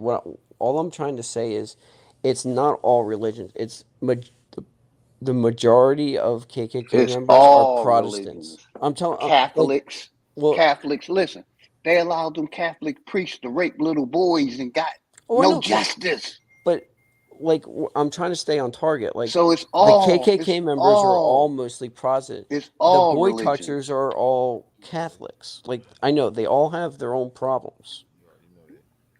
They all, I agree with you, but just because one group or a small fraction of the whole group are toxic, which is what I'm trying to say is, it would be like saying like every white person is a problem because a small percentage of them are KKK members. Like I can't, no matter what I do, I can go on a pilgrimage and then crucify every freaking white supremacist guy, but that's not going to change the image of white people. Like I'm damned no matter what I do. Like I have to deal with that scarlet letter for something that I have not done. I got people that feel the same way, fam. So yeah. I mean, I feel for you. Like honestly, I want these motherfuckers to have justice as much as you guys do. Like they're ruining my reputation. They're really like I have to worry about like how other people feel because of these motherfuckers. Like I'm beyond pissed about this. Like, but there's nothing I can do about it. Hey, say motherfucker instead of saying motherfucker. Well, I'm a white dude. I know, but say motherfucker one time for me. Motherfucker. There. Say that shit. I like that right there. I'm freaking whiter than sour cream. All right, let's be real here. Shit, I like sour cream too.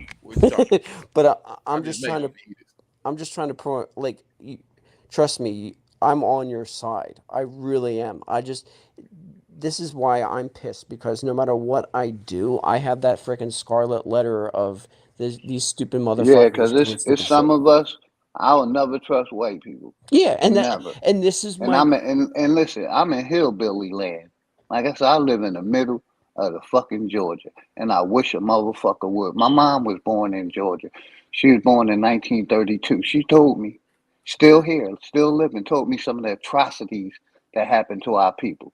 And that's why I can't respect no white people. Yeah, but then because a lot of them just turned to fucking cheek while the KK was doing, and lily their ass back in their house like nothing ever happened instead of stepping the fuck up.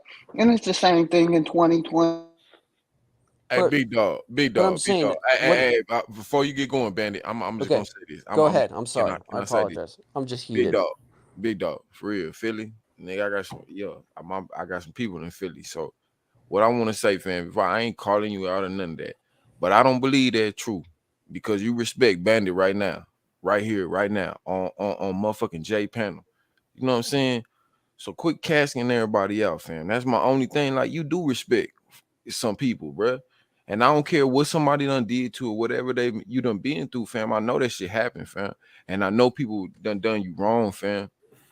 But I promise, you know what I'm saying? You do respect people, dog.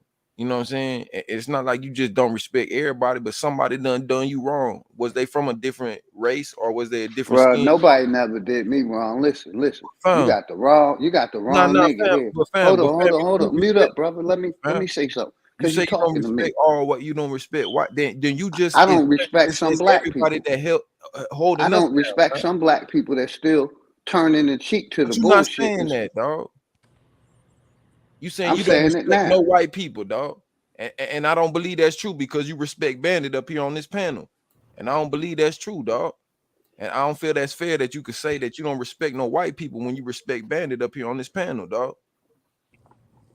That's all I'm saying. Dig this, brother. I'm not going to be disrespectful on a sister panel for one. I'm a man, right? And I'm man enough. I say this shit to your face. And like I said, I didn't disrespect this gentleman one time.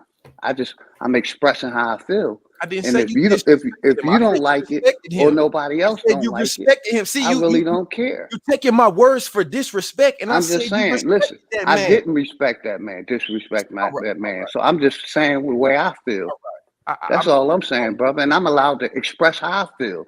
You right. You right, dog. So I'm just asking this as just a random dude.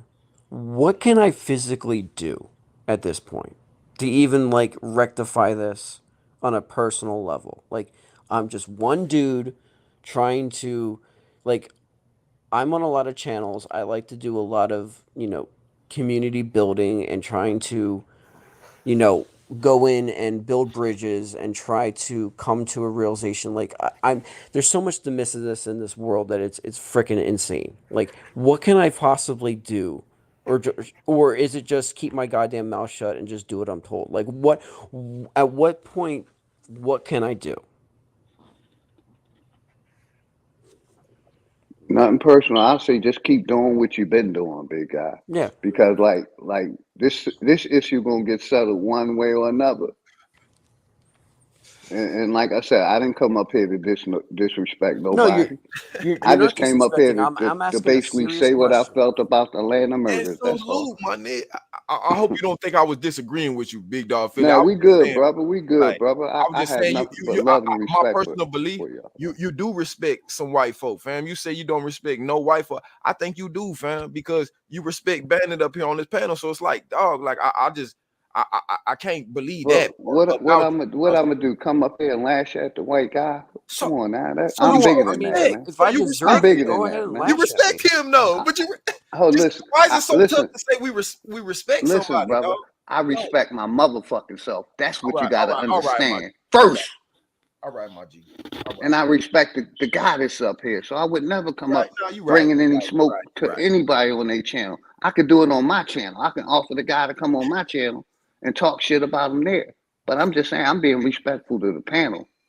I'm just speaking the way I feel. I'm gonna mute up, man. I ain't got nothing against that. How you feel, fam? I was just voicing my opinion. I believe that you do have respect for all people, dog. Like you come up here and say you don't respect no white. Like I feel like you have respect for people, dog. All people, dog. That's all I'm saying. That's all I'm saying. That's my opinion. So if I'm wrong, then I'm wrong, dog. But that's just my opinion, fam. I mean, much respect, brother. Much respect, man. Like, not to sound bad, I just feel like even me being up here right now, like I feel like I'm causing animosity between you two guys. Like, Not at all, that's sir. Not at I'm not all. trying Not to at all, be man. that. Like I I'm not said, trying to be that dude. I'm just like Nah, this is where I'm nah, coming you're from. not. Like, me being up here had a discussion that I wasn't trying to intend, but we've already had the discussion of like, what can I do? And it's like I feel like I'm adding fuel to the fire with just being here. And I understand where you guys are coming from in that regards, because white people historically have been douchebags. I understand that, but in 2022, like, I feel like I'm suffering the sins of my father when I didn't do anything, but yet my sins of my father fought in as a union and died for this country to you know to prevent like slavery. Like what else can I do as a white guy? Like that's the question I'm asking, because I can't have these conversations. Like, no one has these conversations with me. So I mean, I'm coming at it. I feel like this is You a real a G, chat bro. that I can You a have. real G. You a real G. That's all I'm gonna say from it. Yeah. Like, don't, because Yeah, like respect. people don't come. Yeah, people don't come and ask that question, man. And that's what I feel like is a problem in our society. Like, we don't bridge that gap sometimes. Like, sometimes shit, we gotta ask the tough questions. We don't know what the fuck going on. You know what I'm saying? And if we ask that shit, I feel we would be better. You know what Yeah, I'm saying? and It's like, like I purposely have groups of people that I talk to that are completely polar opposites of people. Like, and I try to build, like, my whole goal is to build bridges between people, like, of different groups, so we can have, because I'm sick of the divisiveness. Like, it's getting old. Like, we're in 2022. We shouldn't be fighting. We should have more in common than what we have right now. It's no, we do bullshit. got more in common than we think we got. Exactly. Art, you know what I'm saying? But it's just like how we take it. I believe that. You know what I'm saying? That's my own belief. And it's okay. Somebody can believe something else. Like, it's like that problem. It's like, damn, just because I believe something else don't mean that, like, my nigga, we can't, you know what I'm saying, come to some you know what I'm saying, level head, or like whoever, queen, whoever in the mix. But it's just like, I feel that we press ourselves so much to be right or had the correct answer all the time. And like sometimes shit, it's okay to be like, motherfucker, I don't know. Yeah, Like I don't have the answer. You know what I'm saying? Like, but if we can find out, then shit, like I'm willing to find out with you, my nigga, or the next person, or you know what I'm saying, whoever. On God, like, cause that's really fucked up. Like when we come because to that point when we can't, you know what I'm saying, conversate because Mhm. our differences. And if that's ever the case, then it's like, damn, we'll never learn nothing because that's what, you know what I'm saying, makes us, you know, different. It's because we are that, you know what I'm saying? We all come from different places. We all come from different upbringings, all type of shit. But at the same time, when we connect with other people, that's what give us that, you know what I'm saying, that understanding of life. Like we learn shit, we inspired by the next person. We, you know what I'm saying, we grow from the next person because shit is like some different shit. You know what I'm saying? Some Mhm. shit that we don't know. So it's just like, you know what I'm saying? Hey, salute to Jay, man. This panel crazy. This whole topic crazy, man. Salute to everybody on the panel for real, for real. You know what I'm saying? No, Philly, my okay. nigga, salute. You know what I'm saying? But like, on God, like, I feel we own to some shit. You know what I'm saying? And like, we can't break away from that. No matter how much shit going on in the world, we own to some shit. And like that division, man, fuck that shit. Like we own to some shit. We know we own to some shit. Shit, let's go. Let's press the gas on that shit and let's go. Like, because the reason why I bring this all up is because if we can ever get to a point where, you know, we can realize that there was racist shit in the past. I can't avoid it. You can't avoid it. I understand that. I can't change the past. But if we can find a way to build a bridge in 2022 where, you know, we can be on talking terms and you say, we can't change the past, but we can build a bridge to the future and we can get rid of this whole racism and then we can have like, you know, racial relations go back to at least, you know, not on easy terms, but like, you know, we can be on talking terms again where we can get along and stuff like that. Like, it just, the last, I don't know, 10 years, it just seems like race relations have gone to shit. And it seems like no one wants to have the big boy conversation where you go in, or big woman, depending on how you look at it, and, you know, try to build bridges instead of like burning the bridges down. It just seems that like everything's getting worse and not better. Big guy. And I'm trying to figure out ways to, you know, Hey, be back on the you speaking heard terms. the racial, critical race theory, right? Yeah, I think it's What do you bullshit, think but about that? personally, I mean, I'm just to get my political beliefs out there. I think it's just instead of politicians are fucking up so much that instead of them basically people forcing going, oh, the politicians are the problem, they go, oh, races are the problem. So it's kind of like a giant bait and switch. That's how I view it. I view it as, you know, one person is stoking the flames on one side and one person stoking flames on the other side, so we hate each other instead of we getting along, and the real enemy is the politicians, not the races. But that's how I feel. I think it's Let me giant. say this real quick. Like, I feel like that critical race theory is basically covering up history of the lies that happened here in America. And white people are doing the same thing that they always do, covering their tracks and covering their lies. And that's why I said, if we're going to change anything, white people and black people need to step the fuck up, and Asians. Everybody need to step up and tell the truth about what's going on, because we all know the fucking truth. Ain't nobody that blind and stupid. That's what they doing with critical race theory, my brother. They covering up the lies and atrocities that happen here in America. And that's why I said white people ain't stepping up. They just doing what they always been doing, turning other cheeks just like blacks. Okay. And I'm a land right there. But I'm saying it right now as a white guy. I'm saying it right now. Like, I understand what happened in the past. I can't change slavery, okay? I can live the best life that I can live, try to build people up and understand where people are coming from.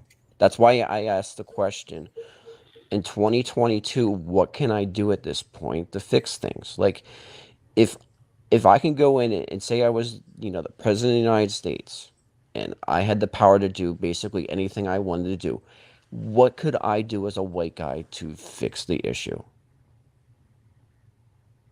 I don't know if you could necessarily just fix it, but I know that you just, you know what I'm saying, having an opinion, being voiceless of this shit right now, you got something to say, dog, and it affects you in some type of way.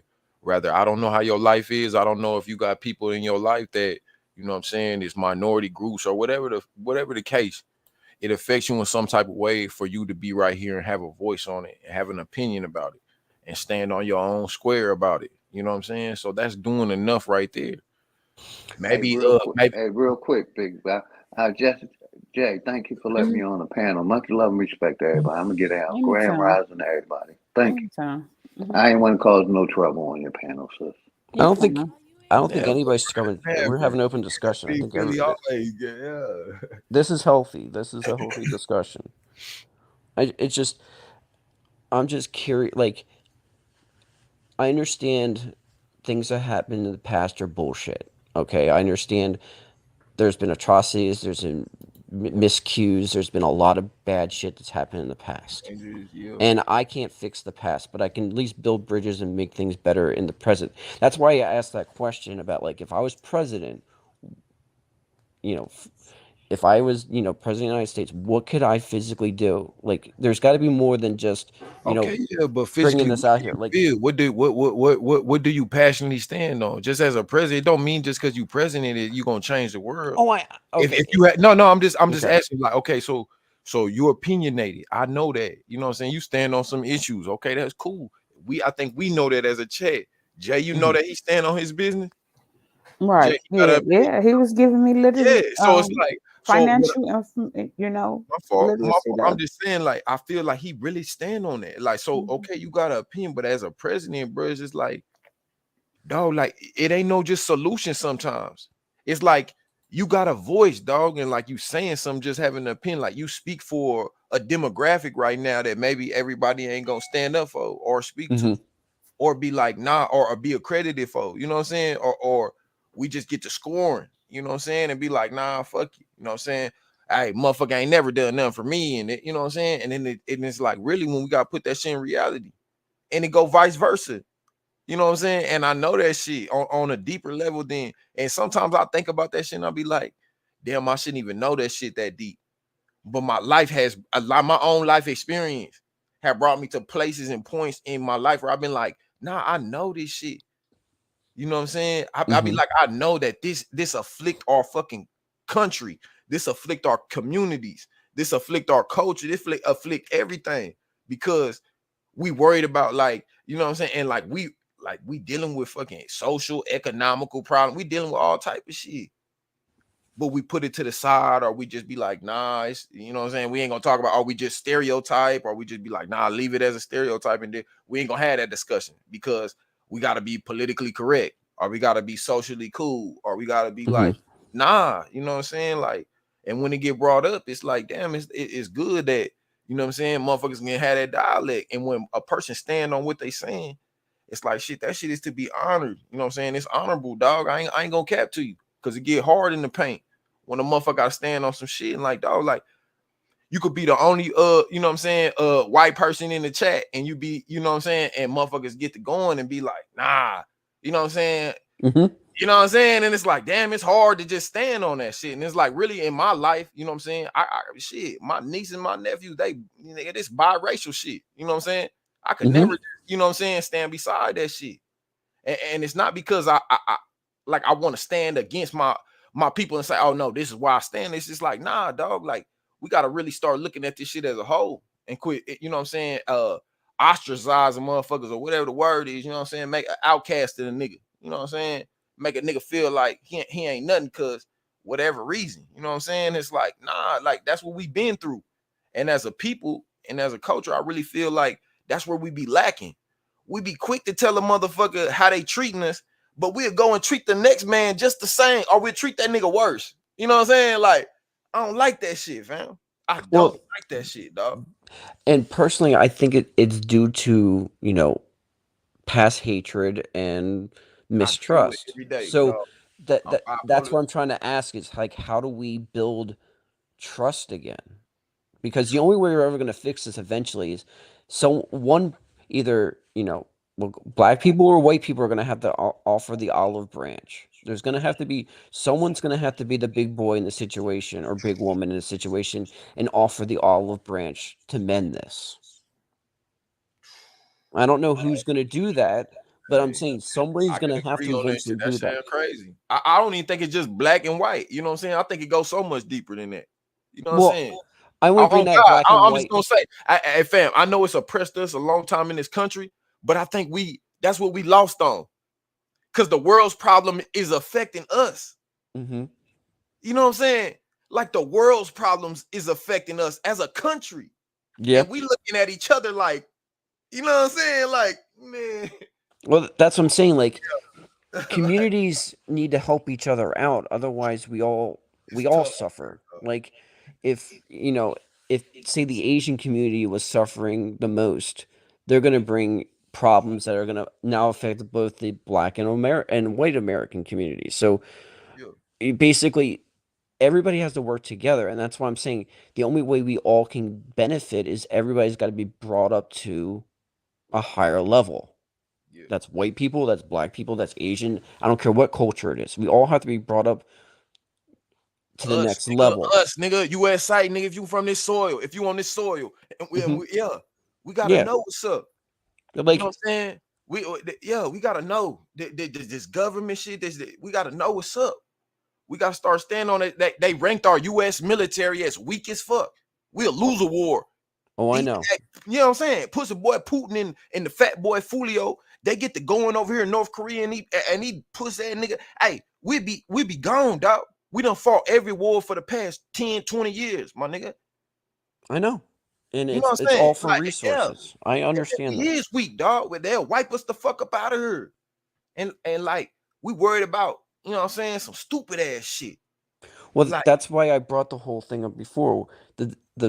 The whole design, like, both white people and black people are falling for this. It's like they're forcing us to fight each other so we don't fight the politicians. That's the point. Like, this inner fighting is to take away the problem is not us as cultures. It's the problem is the politicians. And the fact that we're not focusing on them is why they do this kind of shit. We need to be smarter about like all this shit, because what's happening is we're fighting against each other, and then one side stoking the other side, and they basically using us as pawns. We're not in the driver's seat. We're in the passenger seat. We need to get back in the driver's seat. Nah, I'm with you on that shit, homie. I ain't even gonna start you. I'm with you on that shit for real. That's how I really feel on every day, on every occasion, because it's like, nah, they pulling some shit over our head right now. We get ran around a loop and shit. Everything on the news was the queen is dead. The queen is dead, and we ain't heard shit else. It's a whole king over there. It ain't been a king in the fucking whatever the London motherfuckers got going on in the royal shit for 100 years or some shit. Now it's a king over there. Man, this nigga Trump was over there shaking hands with fat boy Fulio and motherfucking pussy ass Putin and shit. You know what I'm saying? Excuse my language, Jay, but on God, like, you know what I'm saying? Like, man, come on, man. Like, I think he got us in some backdoor deals and some shit going on right now. Like, Trump don't give a fuck. He facing federal charges. He finna go to jail. Well, you think he give a fuck if we go to a world war? You know what I'm saying? It's gonna try to save him. Like, he don't give a fuck, dog. Like, I really feel like some other shit going on. And people speaking out, and the people that is speaking out, hey, you know what I'm saying? Like, I feel some shit going on. And they're not gonna tell us as, you know, just the citizen, tax-paying citizen. You know what I'm saying? Just keep going, motherfucker. Like, well, I will say this real quick. I understand your political beliefs. I understand that, but Trump didn't give us into any new wars. Biden did. Now I ain't gonna say he got us into no new war. Biden can't even freaking tie his own shoes. Back door. Hey, Biden would have never. All I'm saying is Biden would have never shook hands with no goddamn, you know what I'm saying, communist motherfucker. He wouldn't shook hands with him. It depends if it's good for your pockets or not. Well, he did. He signed up with China. I'm saying, I mean, all the corruption with Burisma and all, it goes in Ukraine. It goes with China. Like he's done so many fucking back deals. Like there's a reason why he's been in politics for 50 freaking years.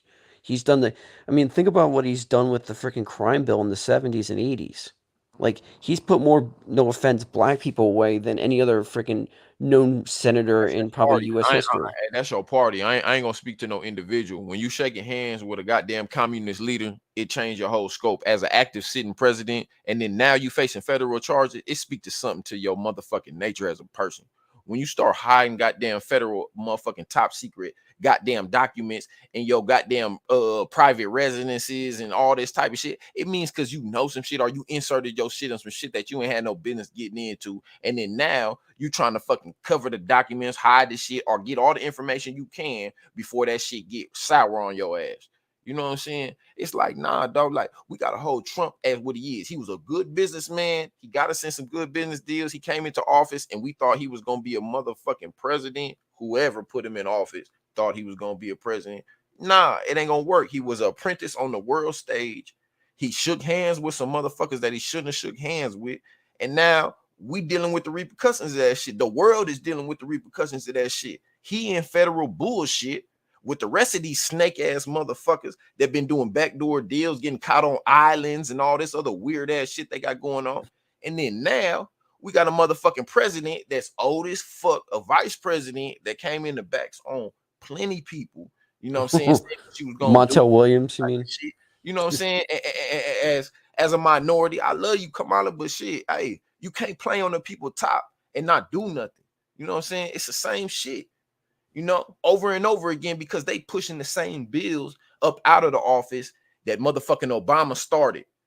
Trump pushed them all out, signed them right away. And then what Biden do? He get in office and he signed them all back into motherfucking, you know what I'm saying, legislation. Yeah. He signed them all. So we in a fucking 8-year, 10-year stall of nothing happening, fam. And it's like we get played like that as an American people. And until that shit is done, it's like, nah. Well, this is what my proposal is, okay? And just hear me out. Fuck what at the federal level, because those people are bought off. It's really easy to buy off because they have all the power. They're at the top. If we can, this is why I like to build bridges. If the communities can get together and say, you know what, we don't really need the politicians. We're gonna do what we need to do, and we're gonna work together. Screw the politicians. Like if we can build like both communities up and they all become self-sufficient, everybody's making good money, everybody's thriving and everything else, why do we need politicians at this point? That's my whole point. Like if we bring everybody up and everybody's making money, everybody's self-sufficient, everybody's working together, you know what, like I need potatoes and you have lettuce and we trade. And we have like, you know, Victory Gardens at everybody's house. We have grown our own freaking food and everything, and we can survive on our own if things get bad, and we can barter things and all this stuff. Why do we need government at that point? That's my whole point. Like the government is trying to make us infight, so we need them. If we work together, we don't need them. That's the whole thing I'm trying to push. If we can all work together. Hey, fam, I believe it's our social problems. That's what I'm saying. The social problems are getting pushed by the freaking politicians. If we can become better than that and realize that it's a giant bait and switch and we can work together, we're unstoppable. No, like I believe that for sure. But it's like, yeah, our social problems affect us more than anything else in the world. Not no economic problems, nothing. It's social problems, whether it's injustice or it's, you know what I'm saying, appropriation and shit, or just, you know what I'm saying, the stereotypes. It come down to social issues that we deal with as a fucking country. That fucking it stops us, dog, so much all the time. Like it stops us so bad. Like, you know what I'm saying? Like shit is like we don't even get marketed the same products because it's that shit. You know what I'm saying? Like, yeah, I mean, really like that. It's like, I mean, it's like that. Like, and a motherfucker don't even get that part of it. Where it's just like at the bottom line. Like, if they could, yeah, like I'm with you, M's on God. If they could put out just a base of everything that they had to tell everybody, and then they could go from the bullshit can pile up from there. I don't even think we could do that as a country. Like our country is so divided, like, and it's so fucked up. Like they couldn't even give people, even if it was the truth in the facts, 100% facts, we couldn't even give the whole country 100% facts. You know what they do? They divide that shit up. Like they be like, we'll tell them 75% of this, we'll show 10% of this, and then we'll break the other, you know what I'm saying? Like they do that. Oh, I know. Like, And I like, and saw that's what's fucked up to me. It's like, I oh saw shit. like the most like it infuriated me. Like because I was on another show called SKC, which he's on a different side, but he's a black man, and he showed me a video where they were trying to get black people to vote, and all it was a gay guy and a girl with a fat ass just shaking her booty, say, "Yeah, if you want to vote, I'll withhold sex from you." I mean, literally, the whole ad was, the women were gonna withhold sex from you so you would get you the vote. I'm like this shit shouldn't even work in 2022. Like this is bullshit. Like it had me freaking infuriated because it's like what do they see you guys as? They see you guys as just like horned up guys that will, if someone withholds sex from you, you're not going to vote. Like that's literally what they're peddling to you. And I'm like, that's 100% bullshit. Like that would not fly in a white community. But why is it okay in the black community? It's bullshit. 100% bullshit. No, for real, bro. It got a lot to do with what they push, dog. Like it's like what you see and what we absorb and what we fed, what we, you know what I'm saying? Like it's a lot to do with that. And like if people say that, like, don't get it fucked up. Like, yeah, we absorb through what we understand and what we get. You know what I'm saying? Like it's shit that motherfuckers just don't understand. Like when that shit get pumped out to the masses, and when it get pumped out a message or whatever the fuck, like that shit is for real. Like that shit is for real, yo. And it's frustrating as fuck, homie. Like I know that you like, that's why I said from the jump, like you connected some way, somehow, some way, you stand on this topic, bro. Like, and you stand on this shit. And so don't let nobody ever minimize your voice because, you know what I'm saying, whatever reason, you know what I'm saying? Like you stand on what you stand on, and it means something. This shit help, you know what I'm saying? Because it helped me. Well, number one, I salute to Jay, but shit, I'm one of them niggas like say I need other people's opinion, cause shit, like I ain't gonna run into everybody every day, you know what I'm saying? And when I do, you know what I'm saying, it helped me grow as a man, you know what I'm saying? So I'm 34 years old and shit, it get wicked out here for a nigga like me. I mean, I'm not much older than you. I'm 38. I'm not just much saying, older. it get wiki sometimes, you know what I'm saying? Where a motherfucker just be like, damn, like, hey, shit, you know what I'm saying? You don't know who to trust or you know what to say and all that. Yeah, I deal with all that shit. Well, but I can't close myself off. I can't close myself off to the world because you know what I'm saying? I know I'm not helping the motherfucking problem, and I ain't being a part of the solution. Straight up. Well, that's why I was asking those questions. Like, as a white guy, what can I do? Because I truly mean that. Like, I'm not bullshitting you. Like, what? Like, I'm as frustrated as you guys are. I mean, not as much because I know you guys have a higher level because this shit's done to you. But I'm sick of this bullshit being brought up every 3 or 4 years. I hear another racist bullshit, KKK bullshit. And that's why I came up. It's like, what can I physically do at this point? Because I'll do it. Like you guys say, you need to do X, Y, and Z. All right, I'll work on it, and we can freaking build things. But like, what can I freaking do? I'm gonna ask you this: you was one of them folks. I remember when they was shooting us down real, you know what I'm saying, real bad and shit. And there was a group of motherfucking white folk that, excuse my language if I come off aggressive. No, say your piece. White folk that motherfucking started kneeling and shit and started praising. You know what I'm saying? A group of black people, they were standing in a park or something somewhere. I seen it on Instagram. I seen this shit go viral and shit. And they were just making a video. You sound like one of them people that would be kneeling and shit. No. Some black people and telling them like, no, just hear me out. Just hear me out and be like, oh, well, listen, we love you. And you know what I'm saying? Because I seen this video. And when I seen this video, I was like, man, what the hell is going on at first? And then I understood what they were saying. And then I started listening to hear what was going on and shit. And then when I started hearing what they were saying, it was like, it was a group of people that I ain't gonna say that they was playing into the fact or playing into the moment, but I understood in that very moment when I seen that video, I was like, damn, them people really I think they get it. Like I can't count for everybody, you know what I'm saying? But I really felt like I was like, damn, they get something. And not just because they was kneeling and they was praising, you know what I'm saying, black folk, but they was just like, damn, like I understand what y'all going through right now. And I don't want to come off across like I'm, you know what I'm saying this or saying that, but like in this moment, I'm kneeling to y'all to tell y'all that like shit, like it's nothing else that I could do but give you my support and give you my love and give you like, you know what I'm saying, my understanding to be like, damn, I'm with you. I'm just as confused. I'm just as lost. I'm just as, you know what I'm saying, mixed up as the rest of everybody. And like when I hear you say that shit, that's the only thing I can think of is them people kneeling and shit in front of a group of motherfucking African Americans and being like, yeah, you know what I'm saying? Like, I don't know what to do. Tell me what I can do right now. Like, it just like every time you say that, it makes me think of that video.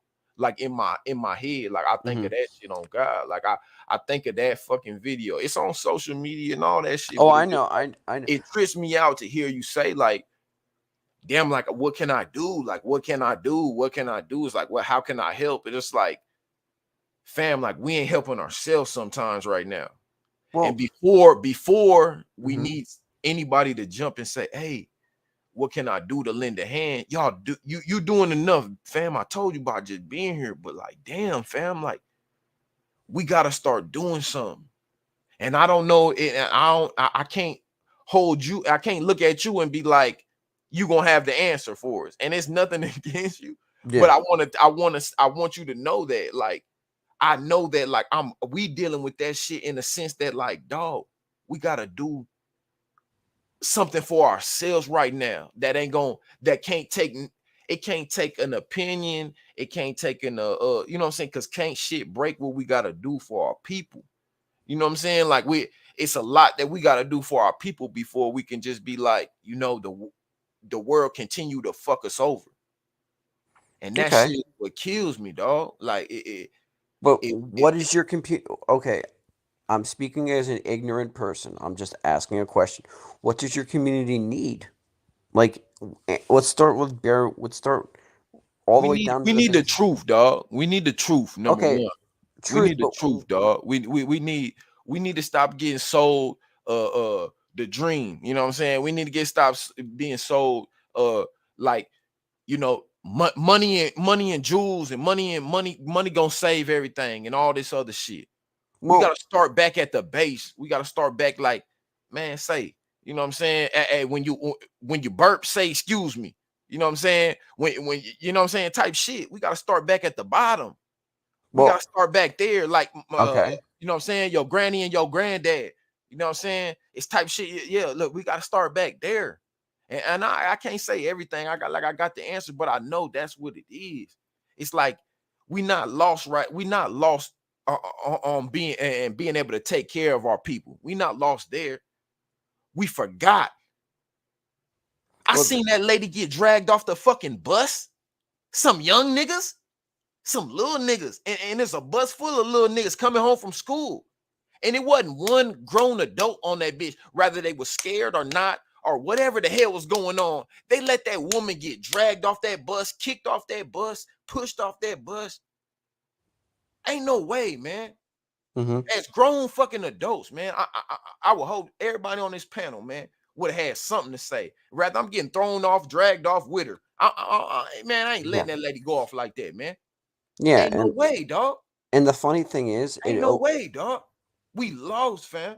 it would have We taken losing, one man. person to say no, and I guarantee you, every other person on that bus would be like, "Yeah, you're right. Fuck this," and then that person would be grabbed, and that's the whole thing. It takes one person to do the right thing, and then it's a snowball effect, and then everybody goes in and helps. Because if you had one person, I don't care what race you are, one person say, you know what, fuck this person. Why are you taking this kid off the bus?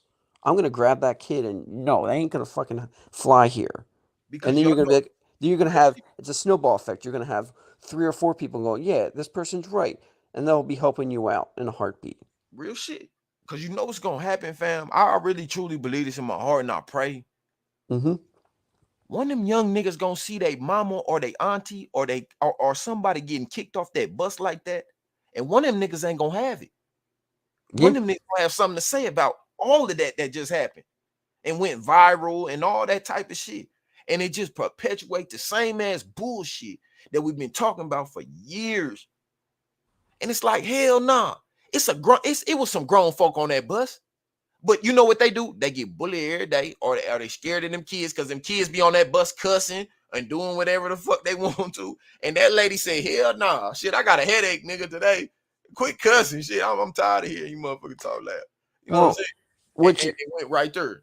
What you're asking is you're asking for a values change. You're asking for people to be more respectful of their elders. I mean, not to sound bad, you're asking for old school, old school You had it principles, right the first values, time. ethics, Disrespect your morals. elders. Just the same shit we was brought up because we was brought up on that shit. Yeah, you even as even them youngsters was brought up on that shit. But it's a point where you what I'm learn trying to say is disrespect. all races are now in the disrespect realm. Like, how many? I mean, God forbid, if I freaking back talked to my parents, I would have a red mark on my face. I would get freaking bitch slapped by freaking my mom, and then my dad would beat my ass if I like talk back to my mom. Like, there's no fucking way I could pull out of that shit. Today, like, the amount of disrespect kids give to their parents is unfucking believable. Like, it's fucking disgusting. Like, I don't know if shit too though. Just like you said it took one person just to do the right thing. If one person would have done the right thing in that moment, one of his, you know what I'm saying, one of the peers, one of the youngsters, like, nah, fuck no, we ain't going out like that, my nigga. You know what I'm saying? Whatever she talked, you know what I'm saying? We gonna keep cussing, my nigga. Whatever. You know what I'm saying? Leave that lady alone, type shit. Whatever the fuck. You know what I'm saying? It take one person to do the right thing, dog. And that is what we getting away from. It's like, nah, fuck all that. It took one person in that moment where they seen that lady being abused, my nigga, getting drug off a fucking city bus. I know that's fucking Ain't out no of this way, world. dog. Out of this fucking world. Ain't no way, dog. Oh, as much as, man, come on, dog. Like, niggas sat there and watched that shit. They just as responsible, homie. Yeah, because they watched a woman get abused, fam. You're an accessory at that point. Yeah, like that shit ain't cool, dog. And if you know what I'm saying, and it was encouraging because it was some youngsters. You know what I'm saying? It was some youngsters on there encouraging that shit to go on. It wasn't one nigga I heard say, "Hey man, hey, you know what I'm saying? Cut that shit the fuck out." You know what I'm saying? Got up and start acting stupid on their ass. It wasn't one person, man. And that shit is what affects me. They drugged that lady, kicked her, man, drugged that lady off the bus, man. She trying to put her clothes back on and shit. They got off the bus like that. That shit was crazy to me. You know what I'm saying? It's like, nah, we let that shit happen, dog. Like, we allow that shit to go on. Where was the bus driver? It's your bus. I know. My dad Tri-City bus nigga for years, my nigga. Ain't no way I know my pops would. Man, he'd have sparked that bus up, pulled that bitch over, and what's happening? I don't give a damn.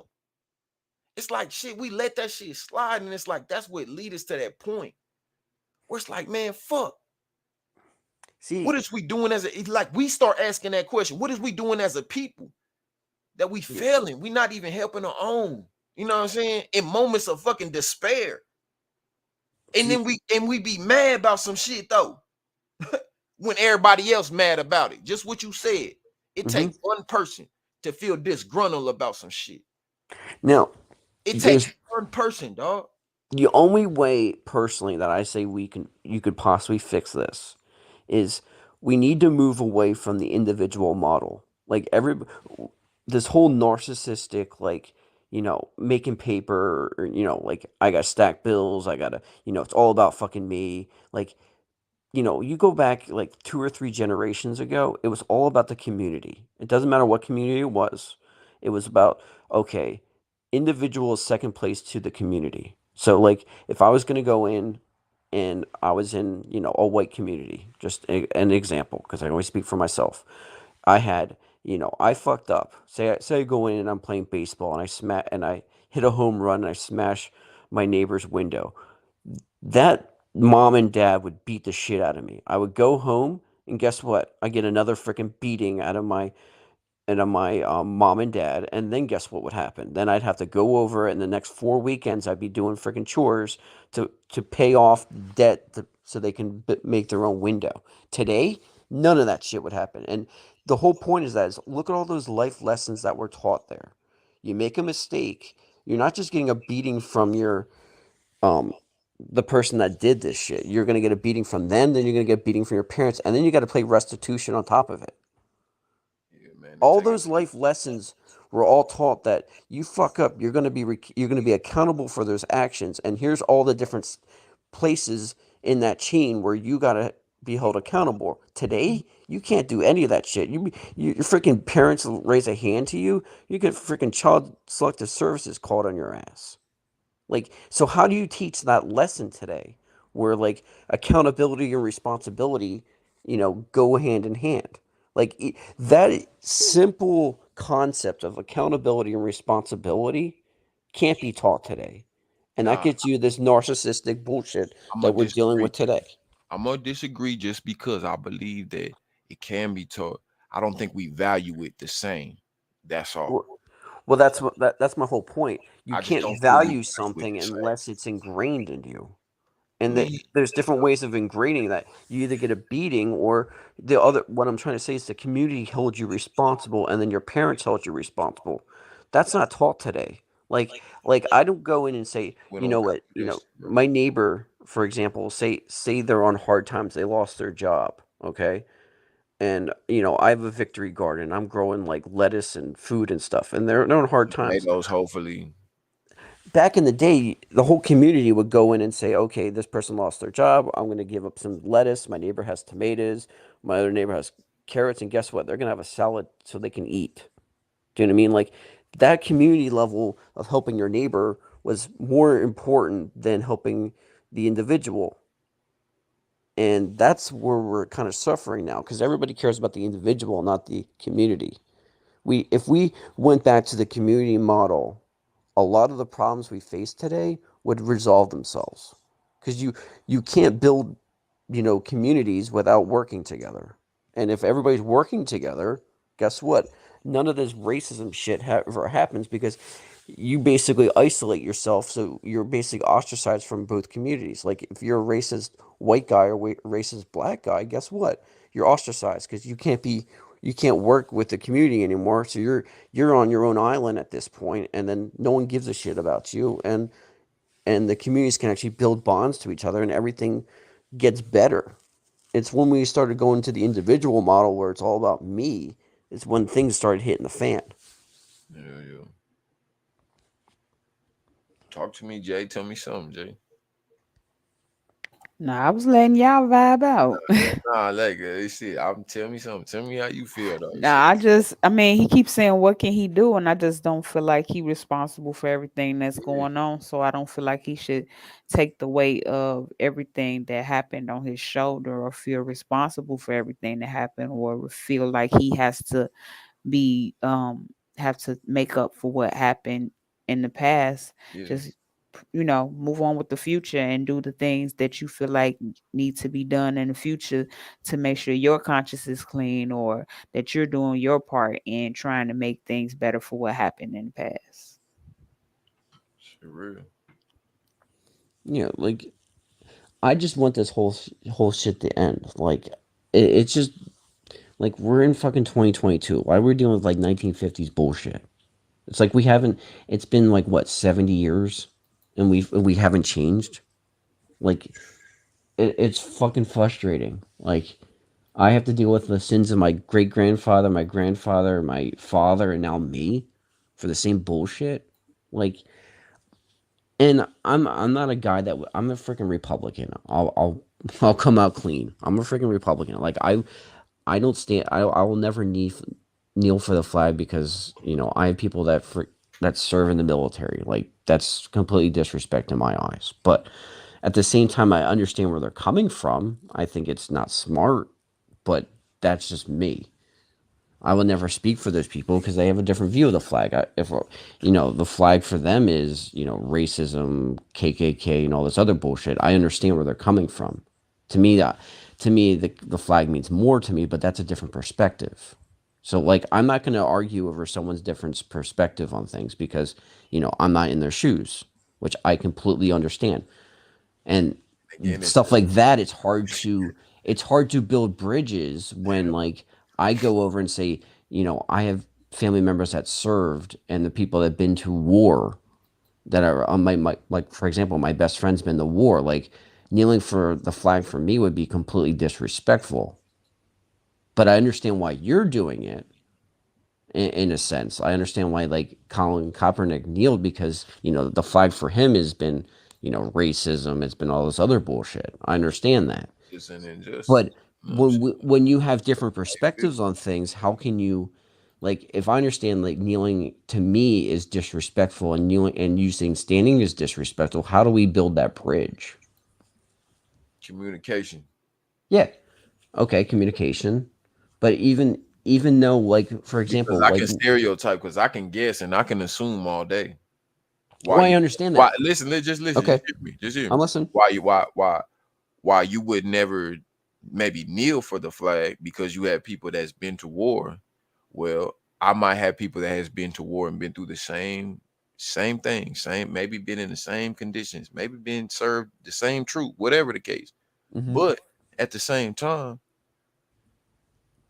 they still represent a demographic of people that has been treated different because of their skin color from the start of them being enlisted in any armed services or armed forces. They may have been treated different just because of their skin color.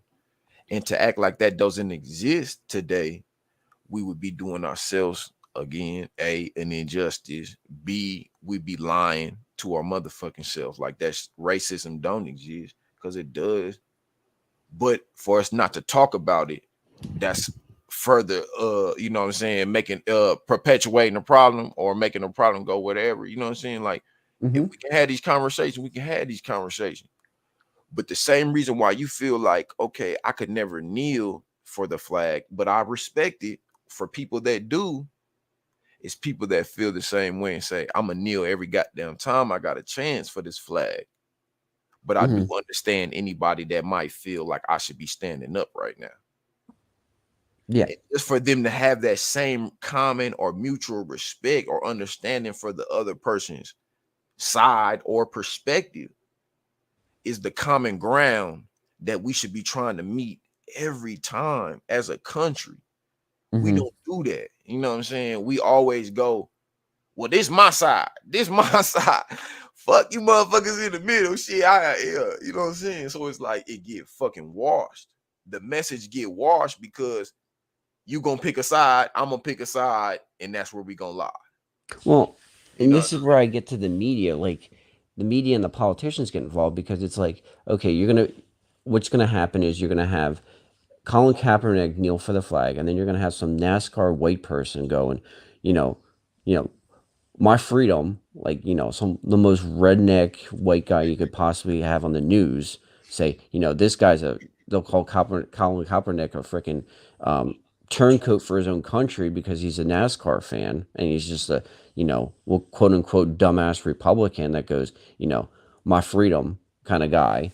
And then you pin these two people in the news and how do you build ground when, the majority of Americans go, I see both sides and I understand why they're both doing it and let it say be. But, the politicians and the media go and say, they're going to pick the most extreme on both sides and then pin them against each other. And then it becomes this whole, race. And then they throw the race card in there and then it just goes nuclear at that point. And then it's just all we're talking about is, white people suck, black people suck. And then, we get nowhere when it's really the media is just, taking that common ground away from us. Like, I guarantee you talk to most Americans, they're going to go, okay, any American that has, common sense is going to go, I see where this person's coming from. I see where this other person's coming from. If we just say, agree to disagree, or, okay, I see why you're kneeling. I'm going to stand. We both respect each other.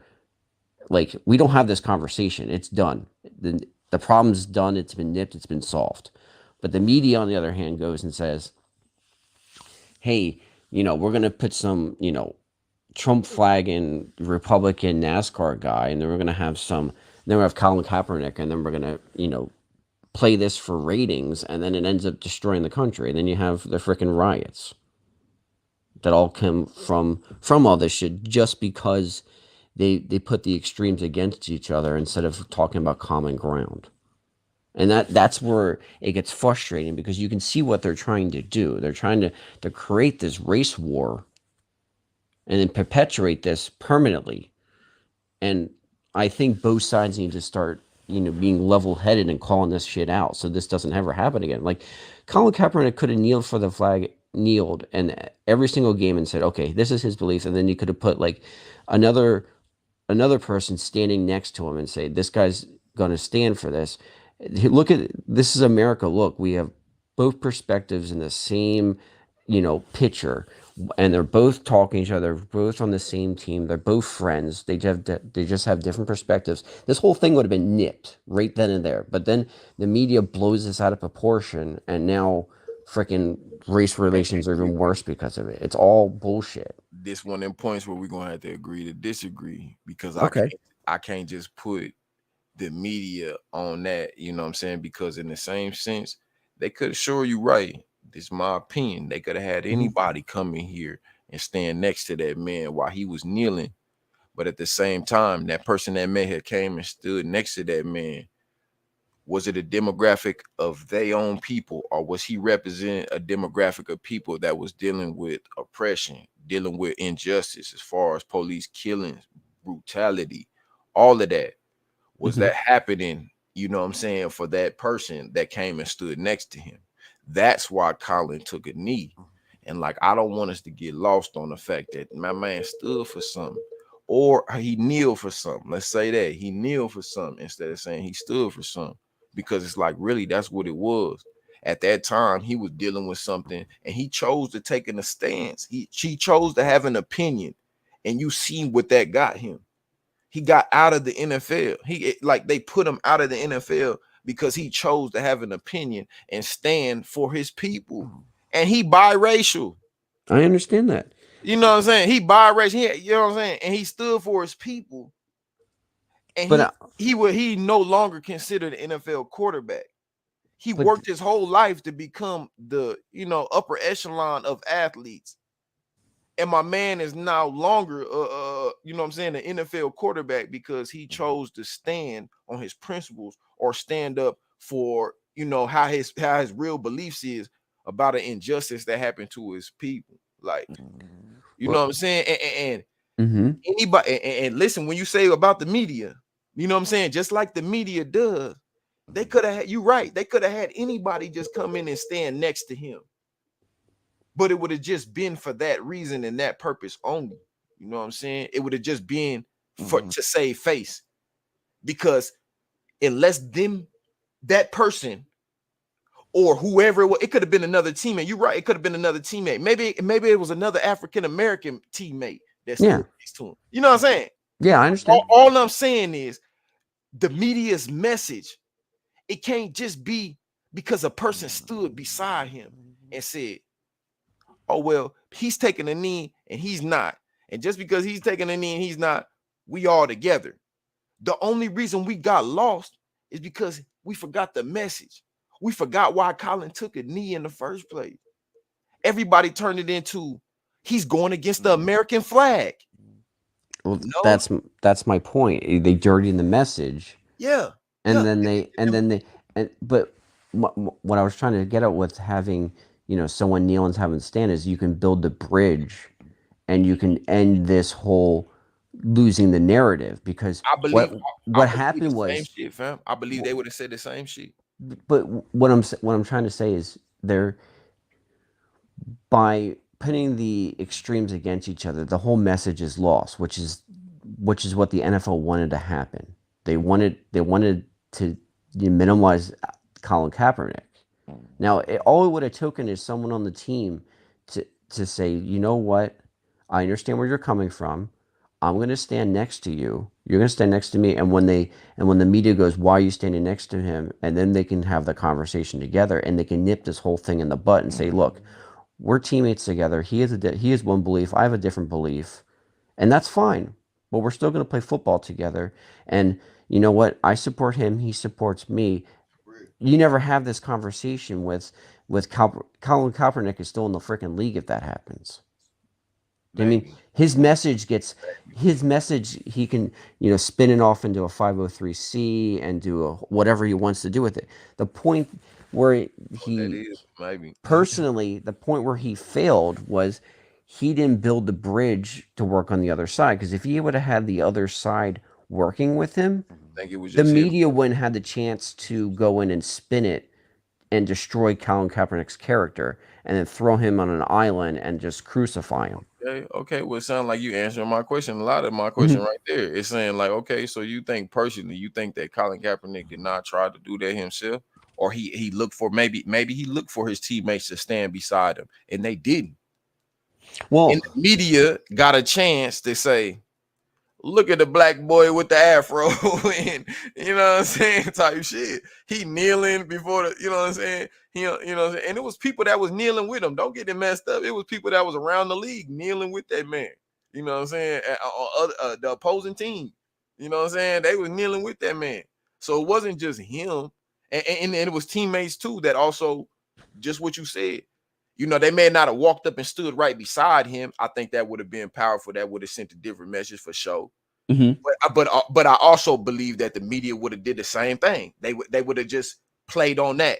They'd have played on the fact that, oh well, see, we got a man here standing for the flag. We got a man over here that's kneeling for the, you know what I'm saying? They'd have played on that shit rather than saying we got a diverse group of people on this team, and they all have their own beliefs. You know what I'm saying? Well, the thing is, the reason why I say it's a media thing, because prime example, Philly, there was 2 black guys and a white guy on the Philly Eagles, and what they did is they went to the mayor's office. Elaborate. What you mean? You gotta elaborate. Okay, I'm getting there. There's 2 black guys and a white guy. They went in and they met with the police commissioner, the police captains, and all this, and they were talking about how to fix the issue and how to actually resolve it. And guess what? It got 0 media coverage. The only reason why it got held out there because the Eagles website covered it, because they were trying to build bridges on both sides. They were trying to talk to the cops. They were trying to talk to the community and building a bridge to work things out. And guess what? The media gave it no credit whatsoever. Eagles, you said they played on the Eagles? Yeah, they played on the Eagles. They actually, I forget who it was, but they went in and they talked to the police commissioner. They talked to the community members, and they were trying to build a bridge between both of them to get this issue resolved. And it got 0 press coverage because the media does not want to solve shit. They just want to cause issues. And that's what I'm trying to say. The whole thing about this is we need to stop playing in their hands. I understand there's hatred in certain aspects between both communities, but they're basically playing us for fools at this point. And what I'm trying to say is we need to be smarter, both of us. Both communities need to be smarter and realize that we're being played as pawns. And we need to stop falling for the same stupid tricks day in and day out. Yeah. Well, we realize we're playing for the same team. Yes, we are on the same The team. media do create narratives. Yeah, Yes, we have, everybody on this panel has more in common than we have not in common. Yeah, for sure. I do believe that. So why are we falling for the same shit over and over again? This is the conversations I have. Like, why are we keep falling for the same stupid shit over and over again, and then it's just making relations worse and worse when we can just be like, look, you do you do me, we don't affect each other, we're good. That's the worst case scenario. Like, you do your business, I'll do my business, and you don't affect me, I don't affect you, we're good. Or the better situation would be, you know what, you got your issues, I got my issues, we'll think of some common ground and we'll build from there. Now, any kind of organization that does that gets 0 media coverage. It's snowballed. No one wants to talk about it because guess what? It's not divisive. And that's the problem. Like, once we start falling for the media shit, then it's like it gets you bullshit like what happens when you have communities set on fire, and you have freaking the George Floyd riots where like you have white men and women are kneeling in front of black men and women, and like professing their sins that they didn't even freaking do. Like, this is batshit craziness I on ain't gonna both say that. I sides. ain't gonna say what they did or what they didn't. I just know that shit happened. And when that shit happened, it made me feel like, okay, like it's a different time in the world. It made me feel like, damn, like I don't know what these people I don't know what these people witnessed. I don't know what made them come to this sense in their lives that maybe they felt like this is the right thing to do at this moment, or to be like, damn, like I want y'all to, I want to you know what I'm saying, confess this to y'all, or like whatever, like tell you, you know what I'm saying, this is how I feel. But it was just like, with all that emotion and all the turmoil in the fucking country, to see that shit happen, it's like, damn, like I don't know, it's like it speak to more than people's, like it speak to their character, to be like, damn, like I don't know, maybe it was for just for the camera, or maybe it was just for like a shine, I don't know. But I honestly, it made me really think and be like, I heard, you know what I'm saying, I seen one of the women's crying, and she was crying because it was like she couldn't believe that shit, like these people is on their knees, and homie, when the preacher that he was speaking words, like he wasn't just talking no bullshit, he was speaking real words, like he wasn't, it was like some shit that made me feel like, damn, like what the fuck is going on in our country, you know what I'm saying? And this, I seen it when everything was going on, you know what I'm saying, I seen it again now, and it's on my mind. It makes me think of that shit. But like, I seen that shit when it was going on, like when we was in the middle of fucking everything, you know what I'm saying, like I seen that shit, you know, and it made me feel like, damn, like it touched me like that back then. And then I seen it again probably like, you know, last week or something, and it just was like, fuck, like, Because this is my concern. I have kids, okay? So this is my concern. When you ostracize a race, I don't care what race it is, and you basically make other pre-lifetime decisions, they now have to, you know, suffer from the sins of the father. What you're creating is a group that you either hate your own race, or you're creating the next generation of racists. Because what's going to happen is people are going to realize no matter what I do, I'm going to be called a racist. Then they're going to be like, guess what? If they're going to call me a racist, might as well be a racist at this point, because I got nothing to lose, because all I'm going to be called is a racist. So by perpetuating this kind of bullshit on both sides, you're creating the next generation of racists, which is going to perpetuate you hating more the black community, hating white community even more, because they're going to be like, these people are racist. Well, they're racist because their whole lives they're being told that they're racist. So at this point, they're like, fuck it, I'm just going to be a racist because I'm already going to be called a racist. I'm not saying this is how I feel, but these are the conversations that you guys don't understand what white people are dealing with. Like, we're calling like 1619 Project, we're called racist, and you know, CRT bullshit. We're getting called out for stuff that our fathers and our great grandfathers and our great like 3 great grandfathers have done, and we're still feeling the sins for that. And you're calling us not you, but I'm saying the community is calling us racist, and you know, we CRT, and that we have to apologize for our racism and all that. You do this enough to a kid, you're basically creating the next group of racists, because they're going to be like, fuck it. I know a lot of them are just saying, fuck it, I'm just going to be a racist because you call me racist every day, and might as well be one because you keep calling me that. So this is the double-edged sword that no one really talks about. I mean, white community talks about it, but I don't know if other communities talk about it. But this is the problem we face. You keep calling people racist for not being racist. They're just going to say, fuck it, I'm going to be a racist. And no one wins in that scenario. I'm not saying it's right to say this, but, you know, push comes to shove, you demoralize a group to a point, like the Jews. I mean, this has happened throughout history. Like, you demoralize a group of people enough, they're just going to become what you demoralize them as. And it's not going to end well. Like, it's just going to perpetuate the problems we face today. Like, you're gonna create more racists. You're going to be like, oh, white people are more racist. You got to be harsher, and then, you know, more people are going to be racist. It's like a death spiral. More people are going to become racist, and then you're going to feel like white people are racist. You're going to make fun and say we're racist again, which is going to cause more white guilt. More white guilt is going to create more racists. It's like the problem never fixes itself. Quit saying that word. It's okay though, but I mean, shit, I don't know. I don't know. Like if we stay on that shit, of course. If we don't sit down and have adult conversations about it, if we run from it, then yeah. But if we say when some shit offends us, say it.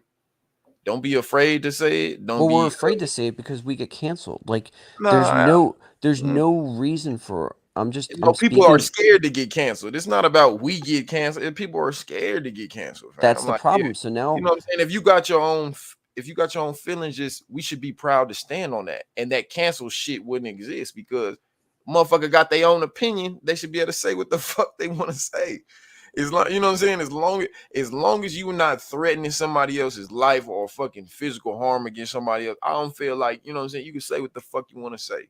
You know what I'm saying? If you're threatening somebody or you gonna cause me physical harm from the words that you say, or you know what I'm saying, whatever, then okay, it could become a problem.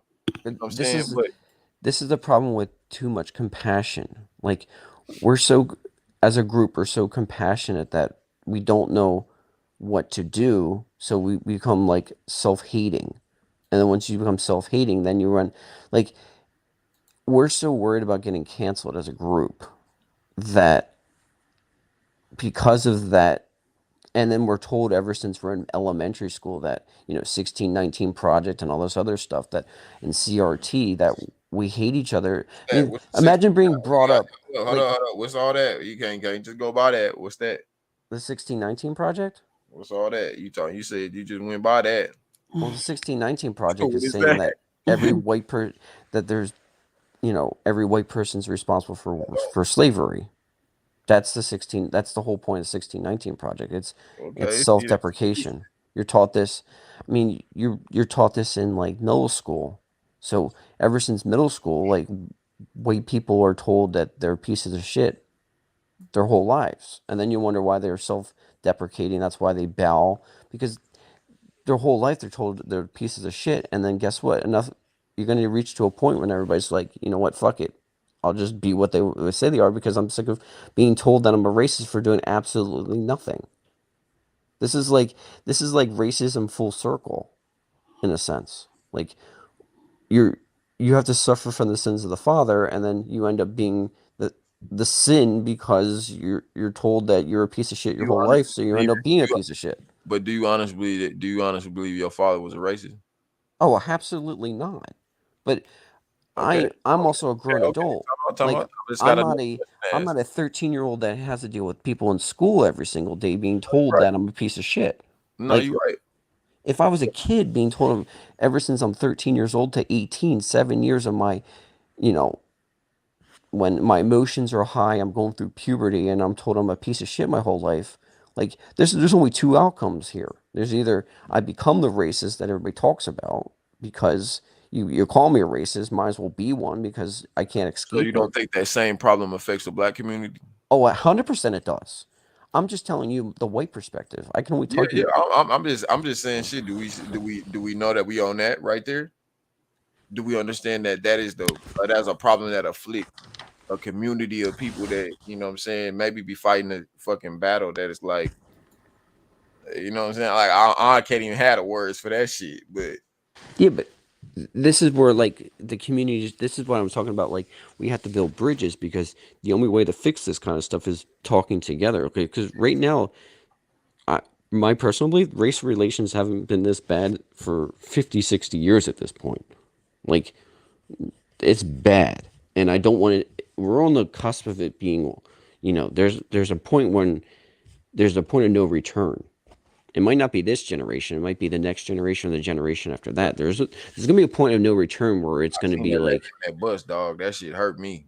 I was like, man, what the fuck is going on? That shit, I don't get. That shit fucking hurt me, dog.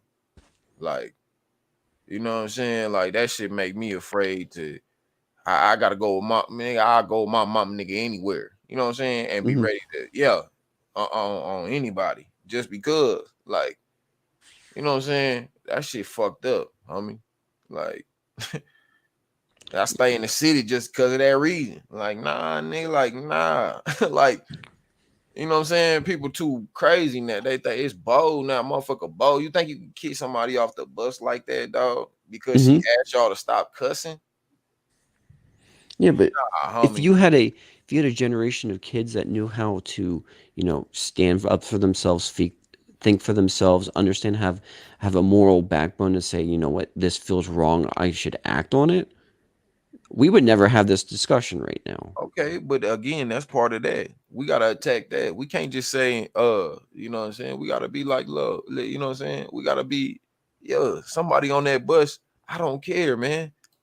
Hey, somebody gotta be ready to take an ass whooping too. You know what I'm saying? And that's just what it is. I'm dead ass.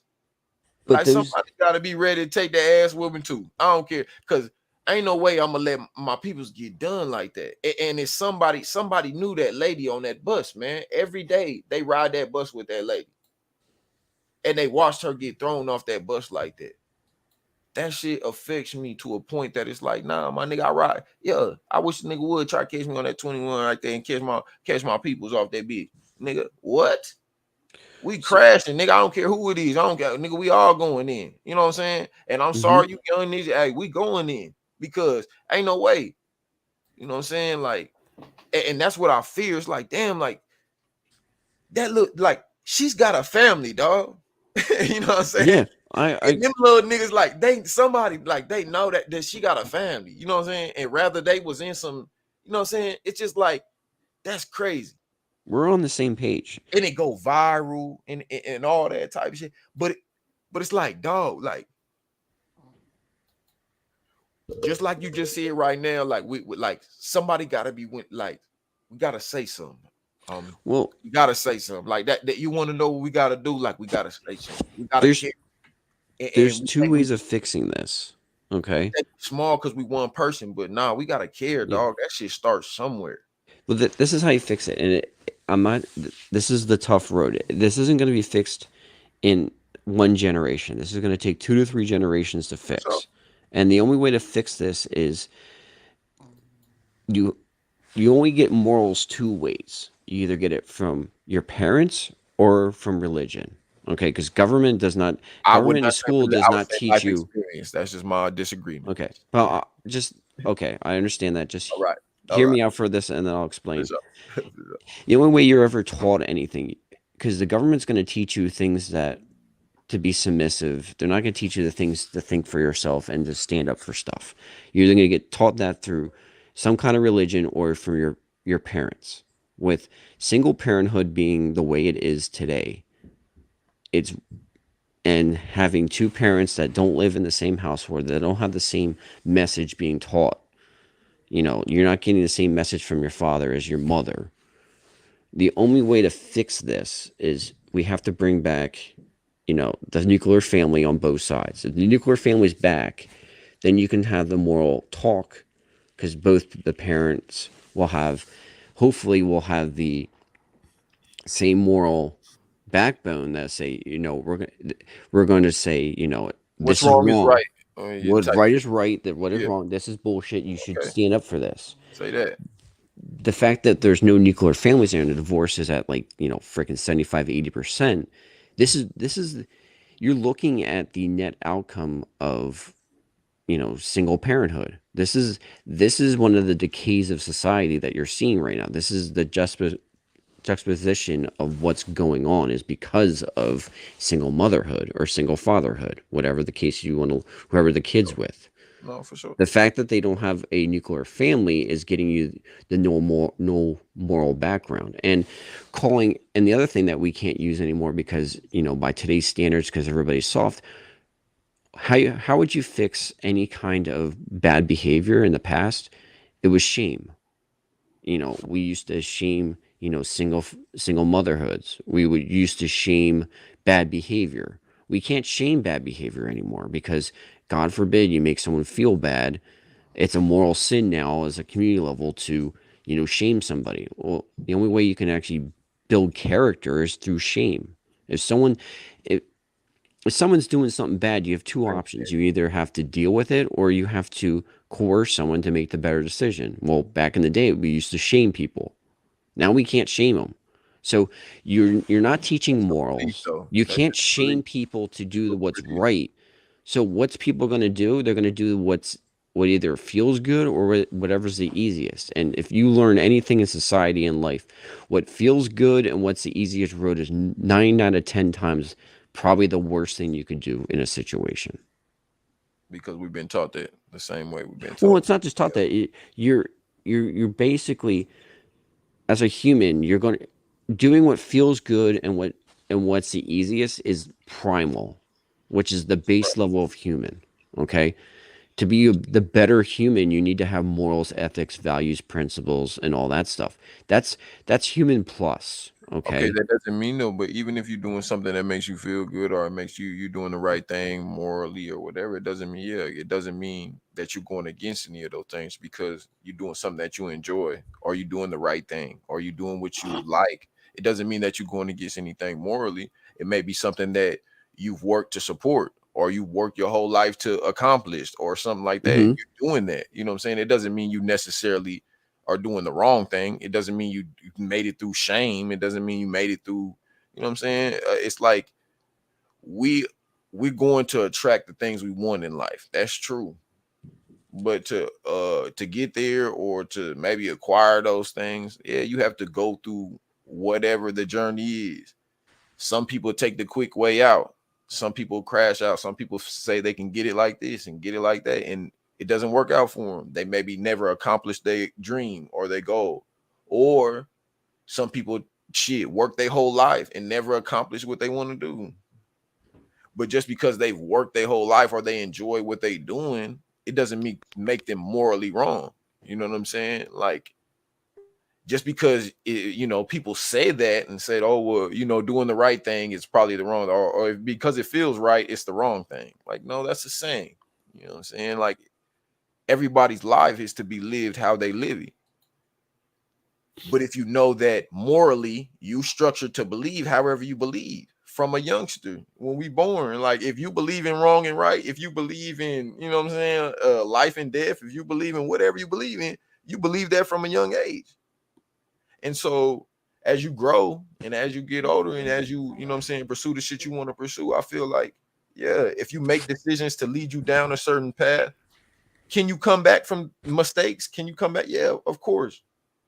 But there's also things that you deal with as a human being, and morally whether you can stand on them things or you can't.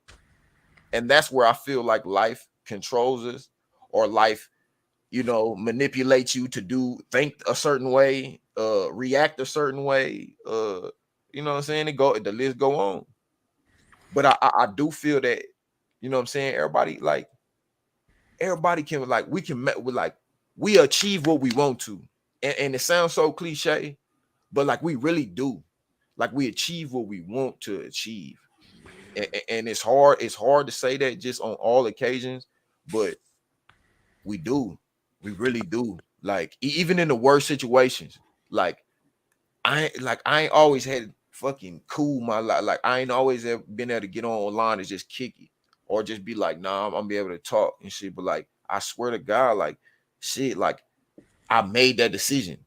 Like I made that shit happen for myself. I didn't like, you know what I'm saying? Like it wasn't no like, yeah, my life experience and life, yeah, shit happened to me in my life, but it was like I made that decision to be like, nah, fuck that.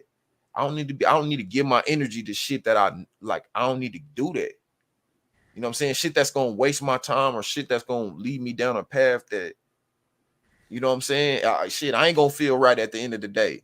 You know what I'm saying? Like, yeah, like why would I give my energy to that shit?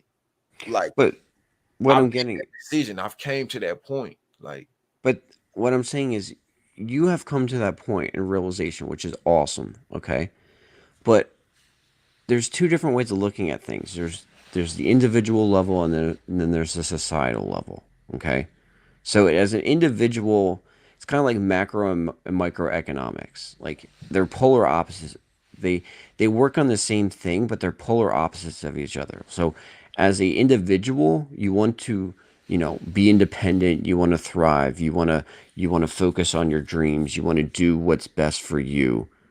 But on a societal level, you want to better the society, you want to take away from the individual and work on a betterment agreeing to different terms. So you're living in two different technically you're living in two different kind of lives. You're living in, I can do the narcissistic kind of person and just care about what I want to do. Not saying you are, I'm just speaking it. No, I got you.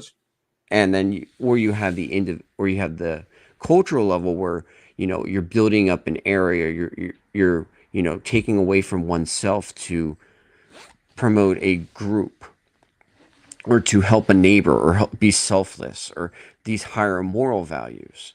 So like if you're just hedonistic and care about yourself, okay, you're not really growing as an individual. You're just, you know, okay, I may make $1 million, but I might be a piece of shit as a person because all I do is care about myself. Now, if I go in and take that $1 million and then make a 503c or a charitable organization, and then take some of my money and help the community, you know what? There, I took a moral stand right here. Like, I become a better person. What is that, fam? What is a 503 something? 503c is just it's the tax designation for a charitable organization. It's a charity. Okay. A charity. Like, Okay. you know, Man on Main Street, you know, whatever, Salvation Army, whatever you want to call it. That's a 503c. Okay. I'm sorry. I'm using my business terms. I'm sorry. But break it down. Yes, shit. I need to know. That's all good. But my whole point is, you're living as an individual, you're living two lives. You're living what society relegates what you can and cannot do. So like prime example, like as an individual, you're basically survival of the fittest. You know, whatever I have to do to survive, that's all that matters.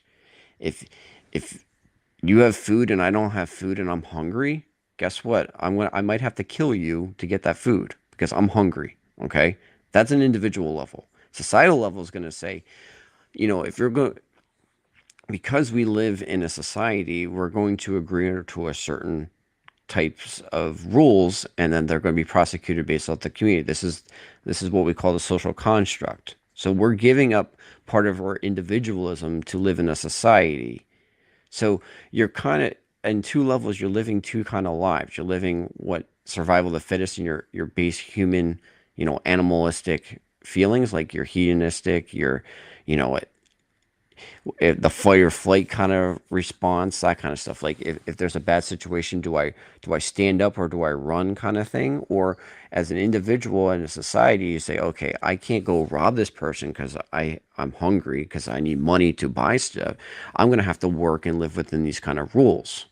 So you're living two different kinds of lives, and a lot of people don't realize you're living these two types of lives, and you're trying to basically be a master of none and try to be the, you know, jack of all trades, which most people, it's damn near impossible to live that kind of life, because at an individual level, you want to, you know, you want to do things to make your life better. But as a culturally, if you went straight up 100% on the individual level, you're sacrificing the community, which basically has your back when bad things happen. Like if, you know, there's a drought, or, you know, there's a flood, who's helping you? It's not just you, it's the whole community is going to help build your house or help you out. So you're kind of serving two masters here.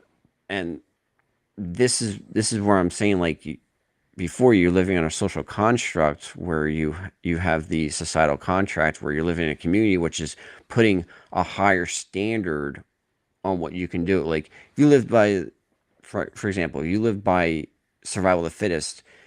If you have stuff and I want that stuff, I can go and kill you. Okay, do I want to do that? But we live in a culture where you kill somebody, guess what? You're going to jail. You're going to get killed yourself on your electric chair, or whatever the case may be, or you're going to get life imprisonment. So you're forfeiting your life in that sense. So what I'm trying to say is, a society is pushing higher morals on us than the primal individual level. That's my argument. What I'm trying to say in short is, living in a society, you're forced to live in a higher standard. Now, if we're not holding ourselves into that standard, society collapses, and that's where we face today, because no one has the same standard. So how do we have a community where, you know, I think you in general, not you, but just say the other person thinks stealing is okay. Like California, you can steal under $1,000, just no punishment. Or and it, and if I steal, that business goes under, and then guess what? Then you get like places like San Francisco where they have a food desert where there's no grocery store within 50 miles of San Francisco because they don't get robbed all the time. So society collapses. So we're doing this giant balancing act, and the fact that we're going more individual basis, we're basically living in the lower self we're living survival of the fittest instead of the higher self having morals, ethics, values. And to be in a community, you have to share those values. Do that speak to a higher problem? Do it speak to a like I say again, when we talk about social problems or we talk about economical problems, we talk about disenfranchised communities, we talk about places that, you know what I'm saying, maybe not they don't have the most, you know what I'm saying? Yep, and I understand that. That becomes it becomes a primal instinct is to survive.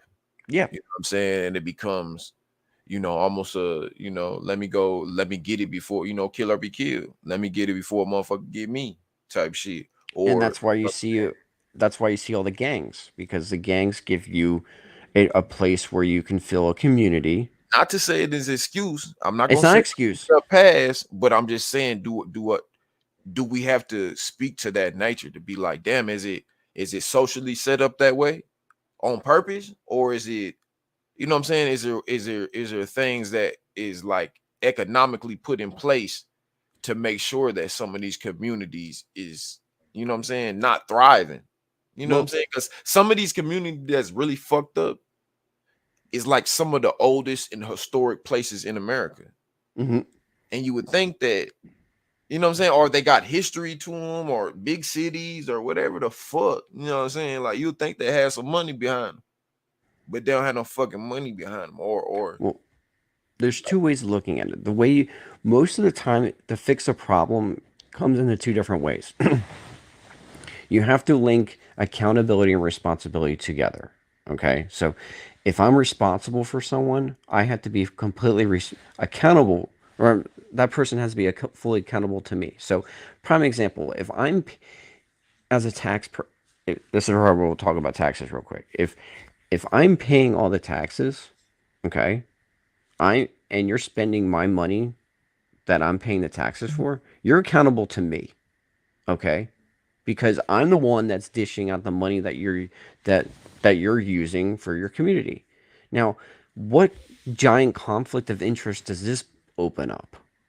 Because if I'm paying the tax money, okay, and I'm a net taxpayer, and you in general, not you, but you know what I'm saying, you in general. Basically, if I'm spending money in the community, if I'm buying real estate in the community, but it's on money that, you know what I'm saying, like I've got from you or somehow acquired from you in some way. That's what you're saying? Well, yeah. If you want to use the real estate example, that's a good example. Like, you got to break it down to me for formulate it. Yeah, if you're the real estate and you own the real estate and you're taking all the liability, all the expenses, the taxes for that real estate, and you're renting out to someone that only has to pay for you for rent, and then in states like California where you can't kick a renter that doesn't pay and you go under, is that fair? Like, and this is where the whole accountability and responsibility comes in. So in an area where, you know, it might be a poorer community, if you want to, it's not best to just influx a lot of cash into it because it doesn't do anything. You have to figure out what the root cause is and build the community up that match accountability and responsibility together. So I think you got more. That what you just said right there says a lot. I think you got more answer than you know, because that right there say more, and that speak to more of the problem. Like, if you see a community that's suffering, or you see a community that's going through something, you need to address the root problem in the community before you could build a community outside of that that's going to thrive. Correct. Okay, then. Yeah, you done said a lot to me just with that, because I understand what you're saying. Like, okay, so Skid Row, let's address Los Angeles. Okay. One of the biggest homeless populations in the country. 100%. Okay. So we know that's a problem. We know homelessness is a problem. what they doing down here in South Texas, where I'm at, they starting to turn some of these, you know what I'm saying, budget inns and great value inns and all these, you know what I'm saying, low economy hotels into long-term or short-term residences for some of the people that's on the street. They turning hotel properties into housing for the homeless, where I'm at right now. So I'm just saying, and we dealing with a lot of we dealing with all the drugs, we dealing with all that type shit. But at the same time, it's like, is that just Los Angeles not dealing with their problem? Yes. Or they not okay. See, that's So- I just wanted to hear another opinion because I feel like economically, like, damn, they wanted them states. They wanted like California come on, y'all, is do Cali get money? Come on, y'all. Do Cali get money or no? Like, okay. If I was the mayor of if I was the mayor of Skid Row, this is what I would do. Okay, I would basically buy as many cops as humanly possible, clear up the crime. When the crime's cleaned up, businesses will now go back to the community because they can actually operate under a safe area, which will bring the income up and jobs, which will allow people in Skid Row to have jobs and employment and have satisfaction in their lives.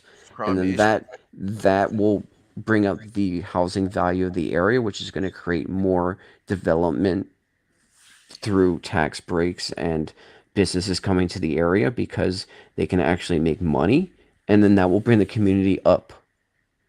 So the root crime is such a demoralizing thing that you have to clean the crime up to bring business in, and once you bring business in, that will bring more jobs, and then the jobs will bring the average salary in the community up, which will make middle income jobs come up, and then the community can thrive. But the crime is the problem. The crime is a problem and a symptom at the same time. So you have to look at crime two ways. You have to look at it as a problem to solve, and then what is causing that symptom of crime. Is it low income? Is it drugs? Is it culture? What is causing the root of the crime? Because if the crime is basically due to drugs and people being poor that are forced to sell drugs to survive, that sucks. The primal instinct. They have to survive. So in order to, I'm sad to say, the order to fix an area, the community, you're going to have to really throw in a lot of police in the area, make it safe for businesses to come back. And once businesses come back, now you have the job opportunities so that people can get away from crime. Is it just business? Is it just an economical level? I don't think it is. I bet it starts at a social level. Yes, but I'm saying to fix the social issue, you have to fix the economic issue. Okay, I do believe that. But do you just over police an area, or do you what they call it, over authoritize, or just, you know what I'm saying, make the area, you know what I'm saying, harass the people basically? No, it's not harassing people. It's building a bridge. So you have basically cops go in, and you have beat cops that go in and actually build connections with the community. So for example, you have back in the 70s in New York had the worst crime ever. How did Giuliani fix that? What he went in is he did, stop and frisk, which I don't agree with. We'll skim over that portion first. But the second thing he did is he actually had beat cops that was the same cops that would patrol the same communities over and over again. So you would actually build a rapport with the people in the area. So prime example about the whole bus situation. Every day, we'll call him, Officer Dick, for example, sees Timmy with Sandy every single day coming home from school. Okay. One day, the officer walking in the street sees Timmy has a black eye and Sandy's not there. He knows that's out of place. So the cop's going to go over to Timmy and says, "Why you have a black eye?" "Well, I'm going to fight today, and Sandy was taken away." That cop's going to solve that issue right then and there. Okay. The only way that ever gets resolved is because you beat cops. Because they know the community, they know the people in the area. Then they can start building building things in the community. They can have like a police versus the community and like a pickup basketball game. That's how a lot of communities start, building reputations with the cops. Like you have to start somewhere, and it's on both sides. Like the people in the community need to start trusting the cops to give them a chance, and the cops need to not be complete douchebags and arrest people for doing stupid shit. 100%. It's both ends. Like I it's agree. not. I agree with you, bro. I agree with you on that shit. I'm gonna say that for sure. I agree with you on that shit. So if you fix We the long way out economic the way. issue, Just a long way. if you fix the economic issue, most of the crime goes away because no one needs to Social. sell drugs or do a lot of high risk stuff because they have the ability to make income. That's the problem of like the poorer areas. They don't have the economic basis to survive, so everybody starts going to drugs or crime because it's the only way to survive. It's like the whole freaking story of Aladdin. Why was Aladdin stealing the apple that get caught that got him the magic carpet, for example? Because he had to steal to survive. He had to steal food. So the whole premise of it is a rich ride the But riches for you know it. what I'm saying? But once the nigga was a king, you know what I'm saying? Everybody looked at him like that. You know what I'm saying? Or he was a Prince Aladdin or whatever. You know what I'm saying? It's like Yeah. some shit like, you know what I'm saying? Like if you looked at like that, my nigga, you looked at like that. You know what I'm saying? So it's almost like shit. I was there. I was homeless. Shit. I've been there. Like you know what I'm saying? Like- and like I'm telling you what a motherfucking haircut do, and what you know what I'm saying? A shower do, a good night rest do. You know what I'm saying? A full belly do. You know what I'm saying? Yeah. All that shit plays into everything. I 100%. walked in the building the day before, and I walked in the building after, and been treated like two different people. And knowing that, I knew I was gonna get treated different the first day, then I would get treated the second day after coming in with a shower, clean cut, you know what I'm saying, belly full, and ain't no bags under my eyes type stuff. Like I know that feeling, so I know that shit is like I know it's a real fucking issue that we deal with, socially. Like I know we deal with that shit, but again, like you saying, it's ways that we like bridging the gap is we need to do that shit, but until we can come together, like you know what I'm saying, on them social issues and really stand together and be like, man, fuck that. I don't think we'll build this economy or it's not gonna help our It's people. also You know what I'm saying? It ain't gonna benefit the people that need it. the also the fact that a lot of people don't realize, and a lot of other communities realize that this is kind of like the unspoken rule is in order for communities to survive, you have to find a way to pass over intergenerational wealth.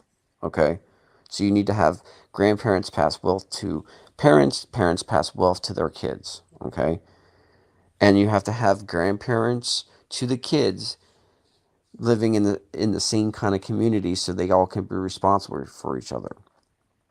So, like for example, a lot of the white community they get their wealth passed on from their grandparents to their parents and their parents to them. Okay, so this gives the white community a little bit of an edge up compared to other communities. Okay, I mean everybody knows that. Like this is the unspoken rule.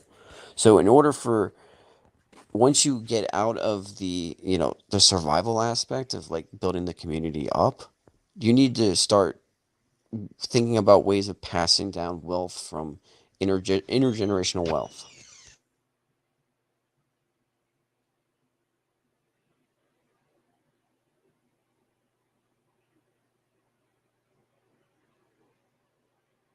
He don't went out the door and shit. It's over with. Somebody that came in there, Jay. It's over with.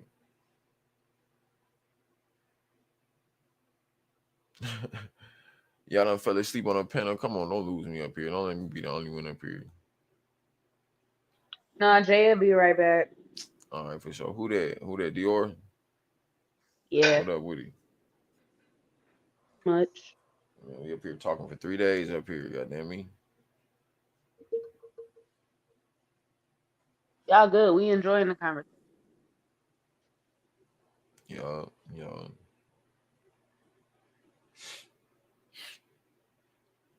So anyway, Man, all this love. Y'all put some good nature in the building. If y'all got it, I'll put it in the air and shit. You know, shit, that's what I'm finna do. Good nature. I can only smoke a bottle because shit, I ain't even got it like that.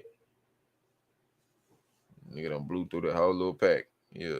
What up? Yeah, put up all in. Yeah, I'm finna do that. Hit my little peace pipe, nigga, going about my business.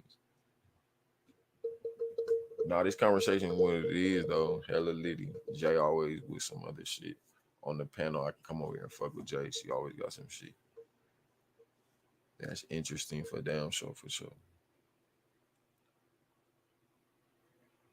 Yeah.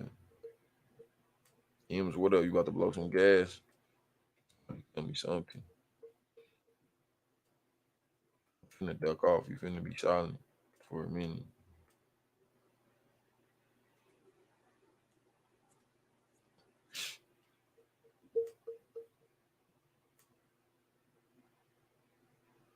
I know we better come together and quit playing out here in the goddamn street. I know that for damn sure.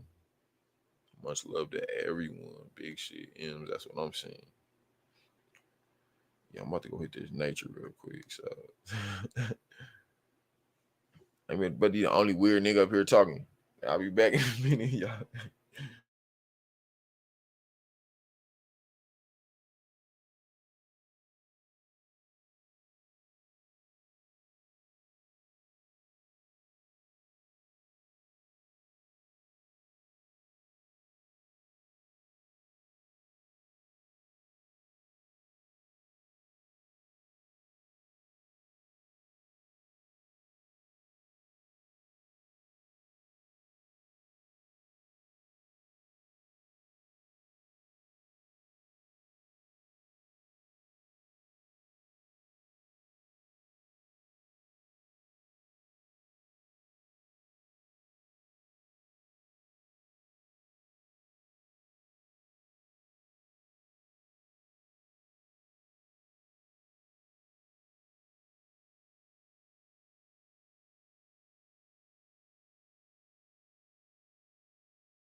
Oh my god. I can't. I can't.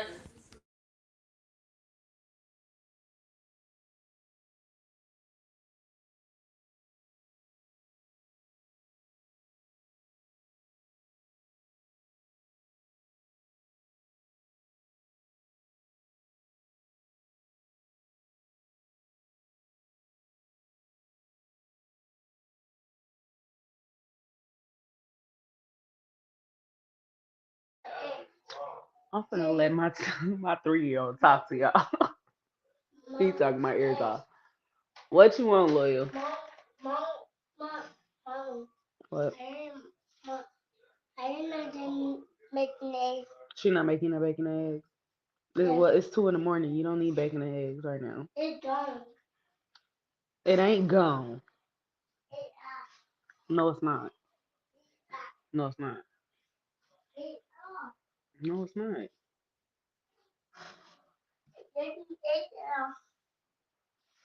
Mm-mm. Hey, salute, Jay. I know I've been on this bitch running my goddamn mouth forever, though. Salute to you, though. Real business. I'm out this bitch. Everybody that was on the panel, Dior, motherfucking Bandit. I ain't heard nothing from motherfucking the Lion King line down here in the bottom and shit. I ain't heard nothing from you, fam, but I hope you still alive and shit. Everything good. You know what I mean? M's, salute. I'm getting the fuck off this motherfucker. What you mean? Shit, I'm finna go. Fuck you mean? Salute, culture. Salute, Dior. Jay, salute. See, I'm going off this bitch, man.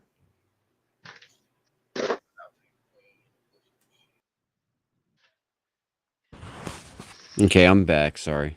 I deal with some stuff.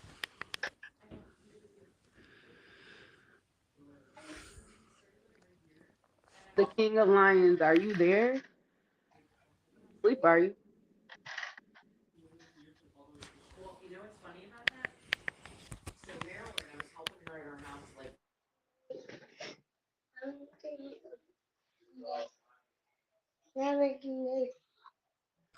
I can hear you.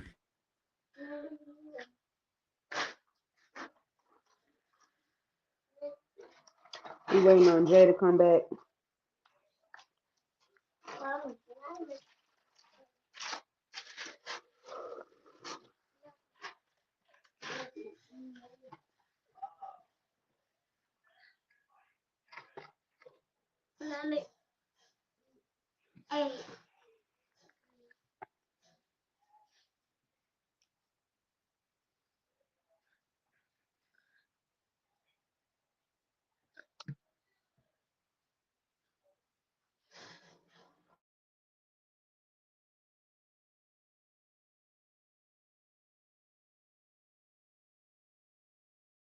I'm just talking on mute. Sorry about that. What did I miss? Culture saluted everybody and he made his exit. Hmm? Culture saluted everybody and then made his exit. Oh, okay. What's up, King of Lion? He must have walked away from the computer. What's up, Jay? Hey, Bandit. I just don't want you to feel like you know, responsible for everything that happened, because you're not. I appreciate that. I know I'm not. I'm just, like I said, my whole thing is about building communities together. That's what I try to do. So trying to find some common ground to make things better, because the stuff we're dealing with today is just there's just so much bullshit. True. It's true. So do you do like active in any activism work where you are, or anything? I do more mentorship kind of stuff. That's cool too.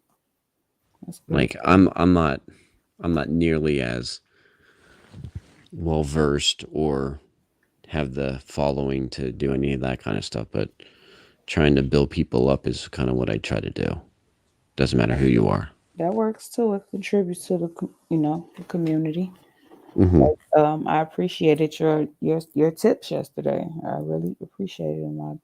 I'm glad that I have them in my I have them forever because they're in on my channel or my video or whatever. So I can always go back if I forget anything.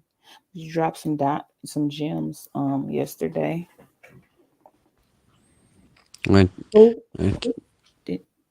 Tased on Denton Man, tased on YouTube. Oh, that's you. You saying your second another channel, Culture Currency? I think they dropped your channel in your link in the chat. Okay, cool. Yeah. I'm gonna do a story on it one day. Oh, okay. So what you guys want to talk about now? I was trying to look more into the look at the history of the Atlanta child murders, and that's kind of how we got on the subject of that, because the person that they are charging was already in jail, but he was in jail for another crime, and that's what they were saying, that they think that Philly OG and I'm sorry, Philly OG and a few people in the chat were saying that they believe that's how it came up as the KKK. They felt like they were being covered. It was being covered up. So that's how we got on that topic. I don't know what kind of in between. Like, did he do it, or did the KKK really do it, or is he like mentally? Because like, why are they saying that he did all these murders unless he admitted it? I don't know, but I was about to play a video to his press conference. I will say this though: the KKK does not have as much power as everybody thinks it does. Like today, I understand that history-wise, it has a lot of power, but today, it's been neutered so much, and anybody that's part of it is listed as a hate group, and they can't even travel now. It's a domestic hate group. So, I'm just saying, I'm not, glossing over it. They have issues. They do a lot of stupid shit. They they do a lot of stupid, bad things. However, they don't have the power that they used to, nearly as much. Yeah, I seen a clipping of a member saying that they're not doing what they used to do because we're doing it to ourselves. So they're not even trying to come after us like they used to anyway, because they're still very much an active organization. So Yeah, but then you have people like people that are part of the KKK, like Nick Flint has, and he is everything he's head of a chapter of the KKK or part of, or KKK adjacent, and he's a gay dude married to a Jew. Now, if you know anything about that kind of KKK stuff, they hate Jews. They consider Jews intermixing because it's a different race. It's not white Protestant, and they hate gay people. So like they're the person that represents a lot of the KKK crap that's going on is run by a gay guy that's dating a Jewish or dating or married to a Jew, which makes absolutely no sense. That'd be like looking at the Dave Chappelle skit where it was that, black guy when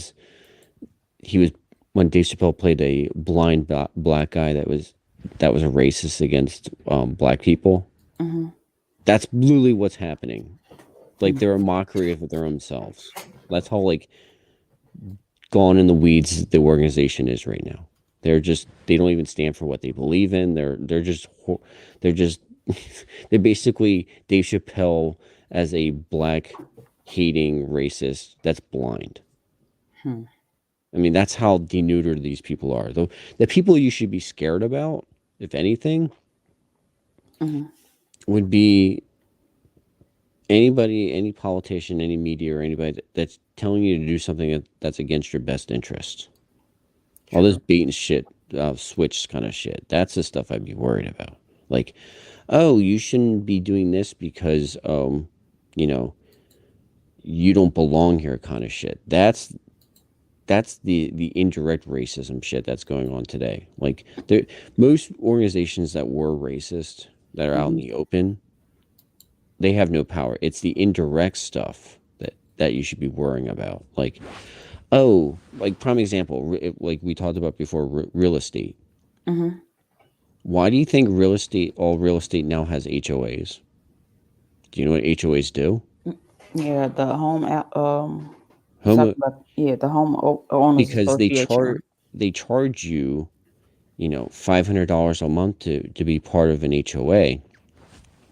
And guess what? Can you afford an extra $500 a month to be part of the HOA? No. So in a sense, it's an indirect way of keeping certain communities out of a certain neighborhood because they can't afford it. So this is the indirect bullshit that you should be more worried about than the direct racism. Because most of the direct shit, these people, probably the heyday was probably the 70s in modern day. I mean, really, the heyday is probably the 1920s, but I'm saying, like, recent memory, they haven't been relevant for 50, 60 years. Now, it's the indirect stuff that's more problematic. Like HOAs that are charging $500 a month, they do that for a reason because they only want a certain group of people to join the HOA.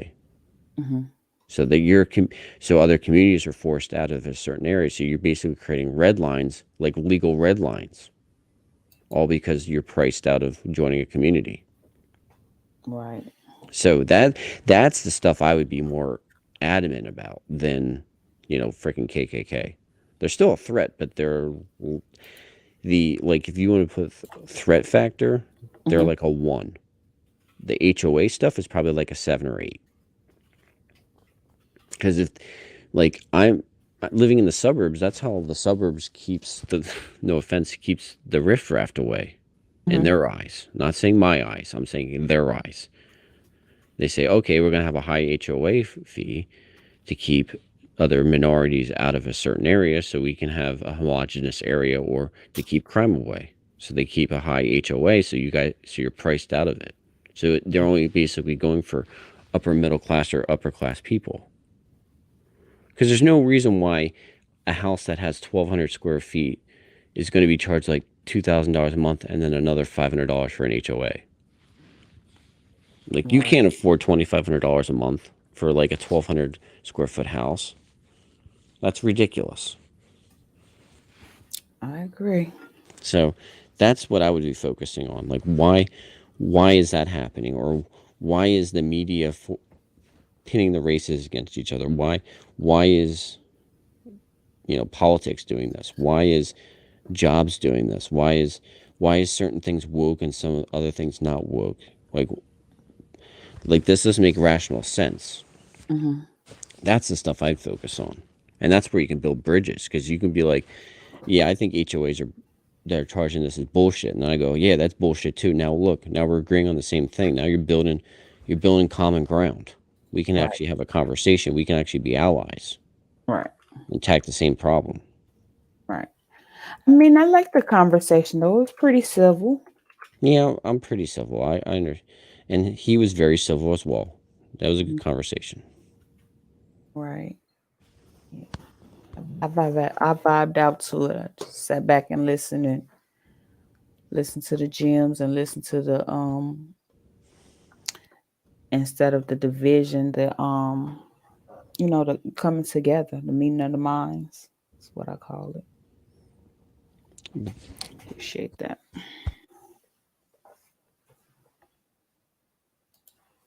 So how was your day otherwise? Oh, I forgot. You're excited because you guys won. So what did you win? The championship? Bandit?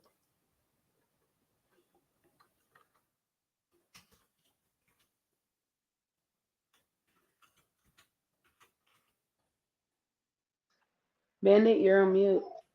Oh, I thought he probably walked away.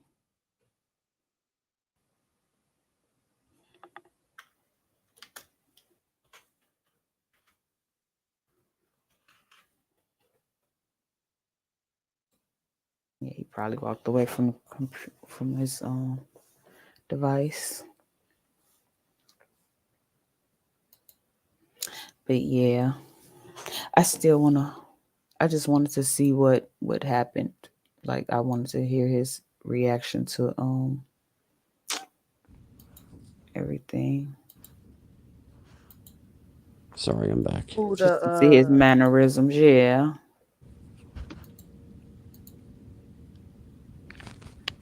Before any news leaked about the fibers.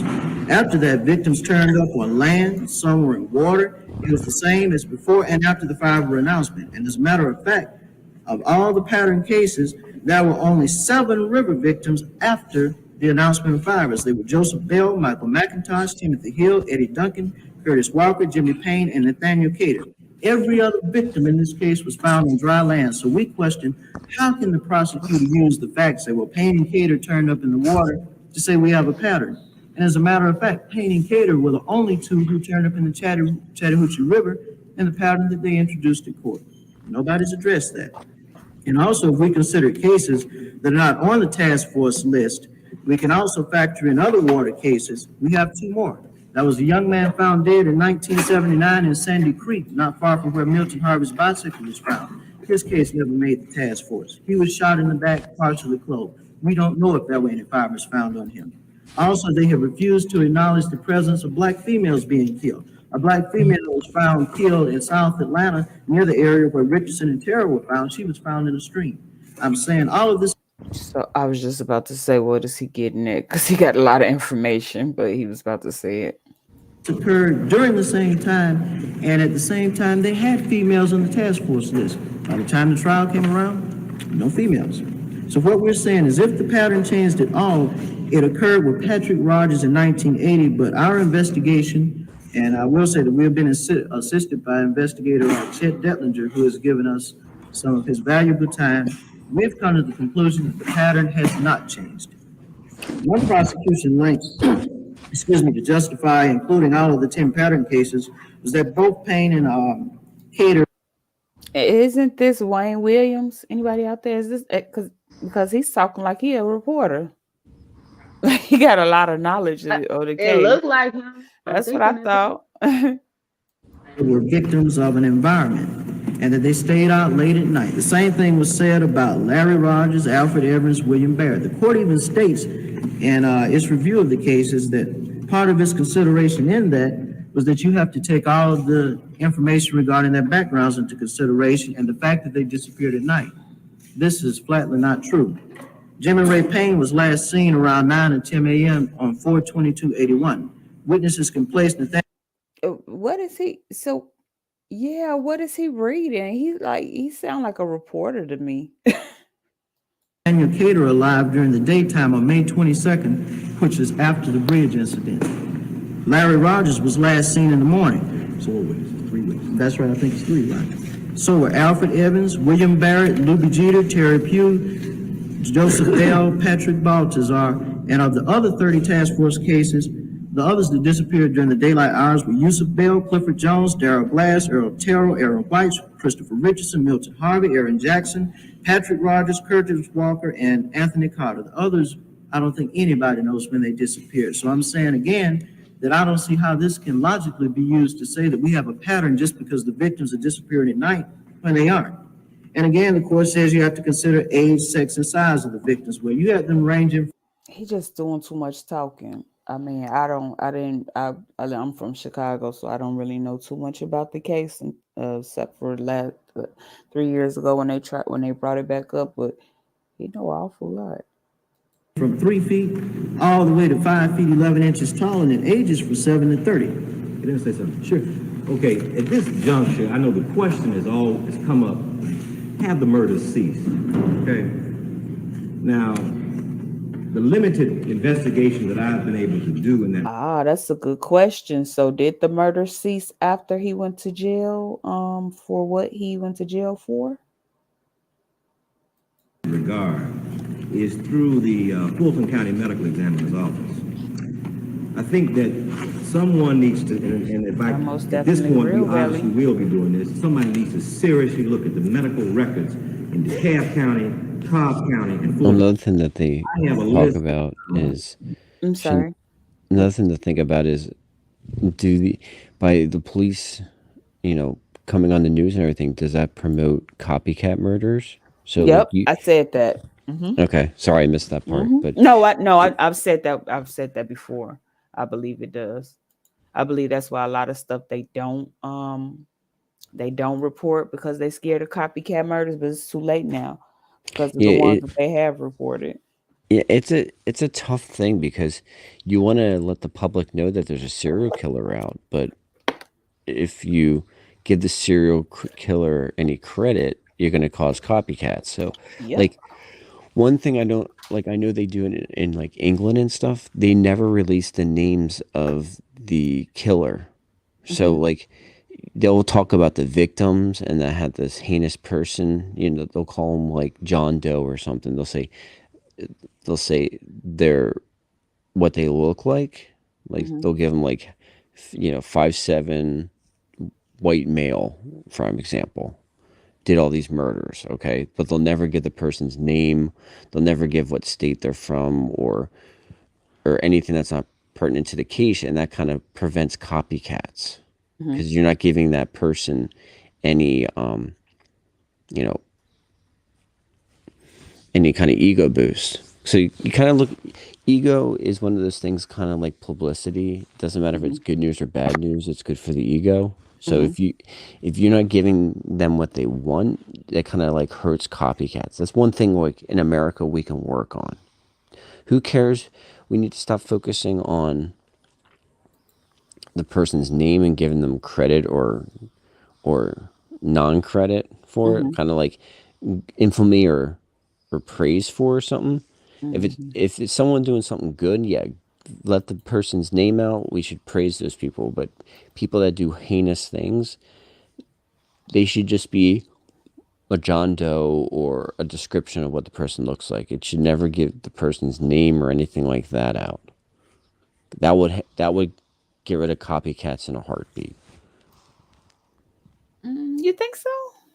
Yes, because a lot of copycats do it because they want the publicity. They know if I do the same stuff, I'm going to get the credit he's getting, and then my name's going to be in the news. So if you don't give them the narcissistic hit, they're not going to copycat because they won't get the credit. Because remember, most serial killers are narcissists. A psychopath is a form of narcissism. So if you are feeding into the narcissism by giving this guy, news on the air, TV, he's getting publicity, he's getting his name's getting out there. Why do you think these people always go by insane names like, the news calls them like the Zodiac Killer and all this other stuff? It's to make them bigger than who they are. It's basically pestilizing them. They're not just John Doe, they're the Zodiac Killer. Yeah, Like they did this all in the 70s, and that caused a lot of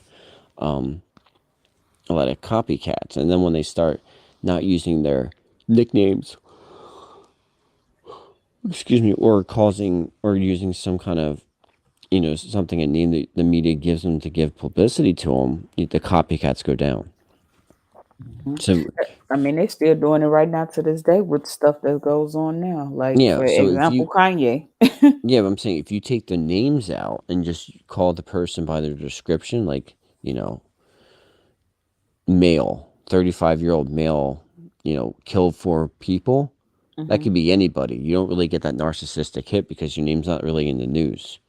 But if you say, John Doe, a 30-something male, now John Doe's going to be like, oh, I didn't get caught. Guess what? I'm just going to keep doing these murders because they can't catch me. You're kind of like instigating them to do more murders because they feel like they're invincible and they can't get caught. Yeah. So it's a double-edged sword. You got to let the public know that there's a serial killer out there, but you don't need to tell them the person's name unless there's an active warrant for them.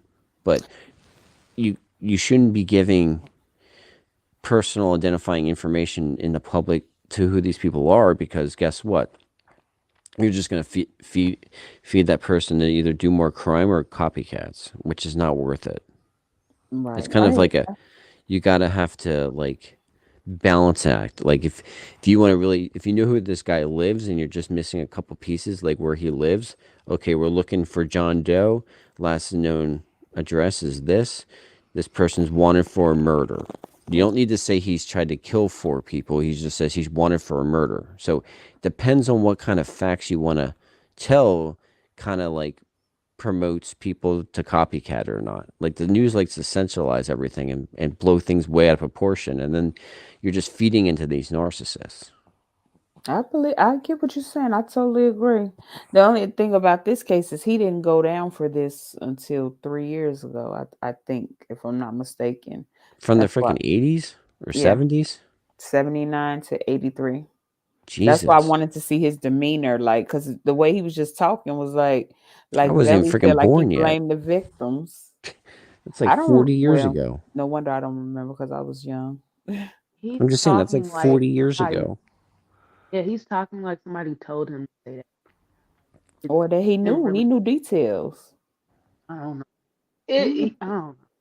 That's what. Okay, let me play. See, that's the thing where it gets kind of creepy though, because if you give too many details, like say for example, like Jack the Ripper. What Jack the Ripper used to do is he used to hire prostitutes and then slit their throats. That was his big calling card. Okay, if you go into, if the news goes, okay, this is the 5th prostitute that's been slit ear to ear, and Jack the Ripper strikes again, they're like, okay, now I know how Jack the Ripper kills his people. I'm gonna copycat that. If there's no reason why people need to know how the person died, that should be a personal conversation between the victim's family and you. You don't need to know as a citizen that this person's throat was slit. You need to know that there's a serial killer on the loose, but you don't need to know like pertinent. You don't need to know this kind of information from how the person got killed. Like you just need to know that there's a killer on the loose. So Right. see how they're using the information, and it's getting copycats, because then they're like, oh, this person's pretty sadistic. He sounds like something I would do. I guess I should start cutting people's throats. You're giving people ideas how to kill people. Do you know what I mean? Like this is wrong. In my belief. They should, the facts should be the facts. It should not be this, you know,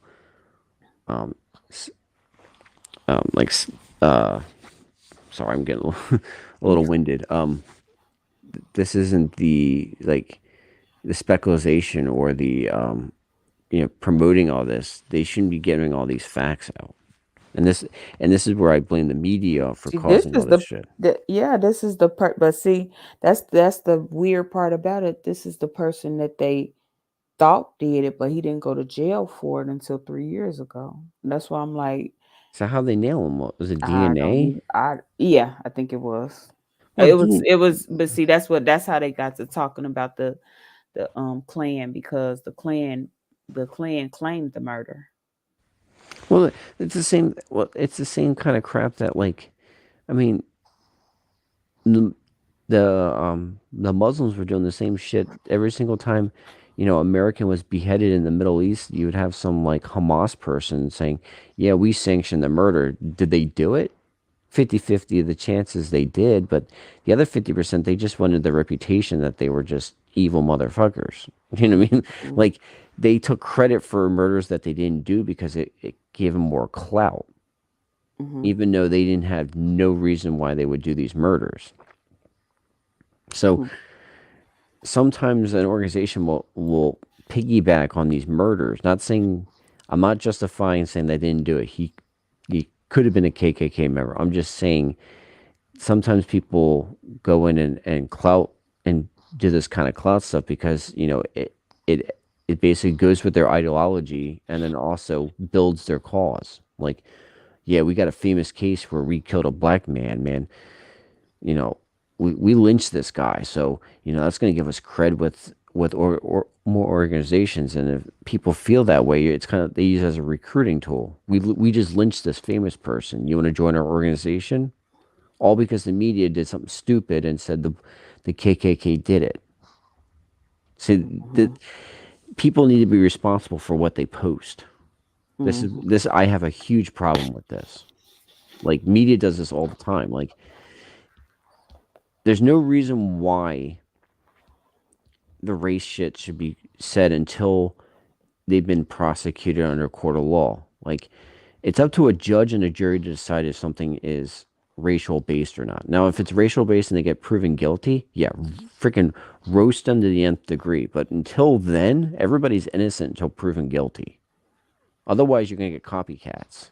So we need to watch what we say in the media, when social posts and everything like this, because we're just, as much as we think we're solving issues, we're creating more problems than solving stuff. Fact. Yeah, I understand what you're saying. Like I said, I was just trying to because I didn't know any of the facts of the murder. They were just telling me, so I just wanted to get some history. Oh yeah, 100%. We're all learning this together. Yeah. 50, maybe 30 or 50 unsolved murders. Unsolved murders is nothing new to Atlanta, Georgia. There are skeletons found. Because it sounds like he justifying it to me. Then this is the lawyer. Okay. There are children found. Many of them meet what I see to be the same characteristics as those that they've been charged, that Wayne has been charged with. Now, if you talk to the medical examiner, they might tell you, well, it doesn't fit the pattern or this particular pattern or whatever.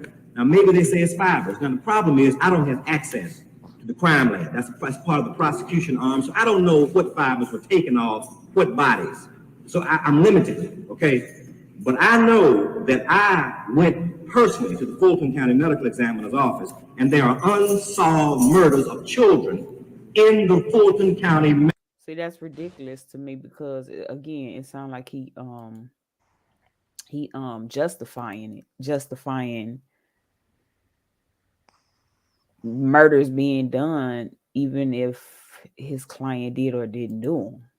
Well, That sounds weird to me. well, you have to understand what a lawyer is. Yeah, true. I mean, the lawyer is going to do he might completely and adamantly hate this person ideologically, but he, by law and by his oath, he has to represent this person.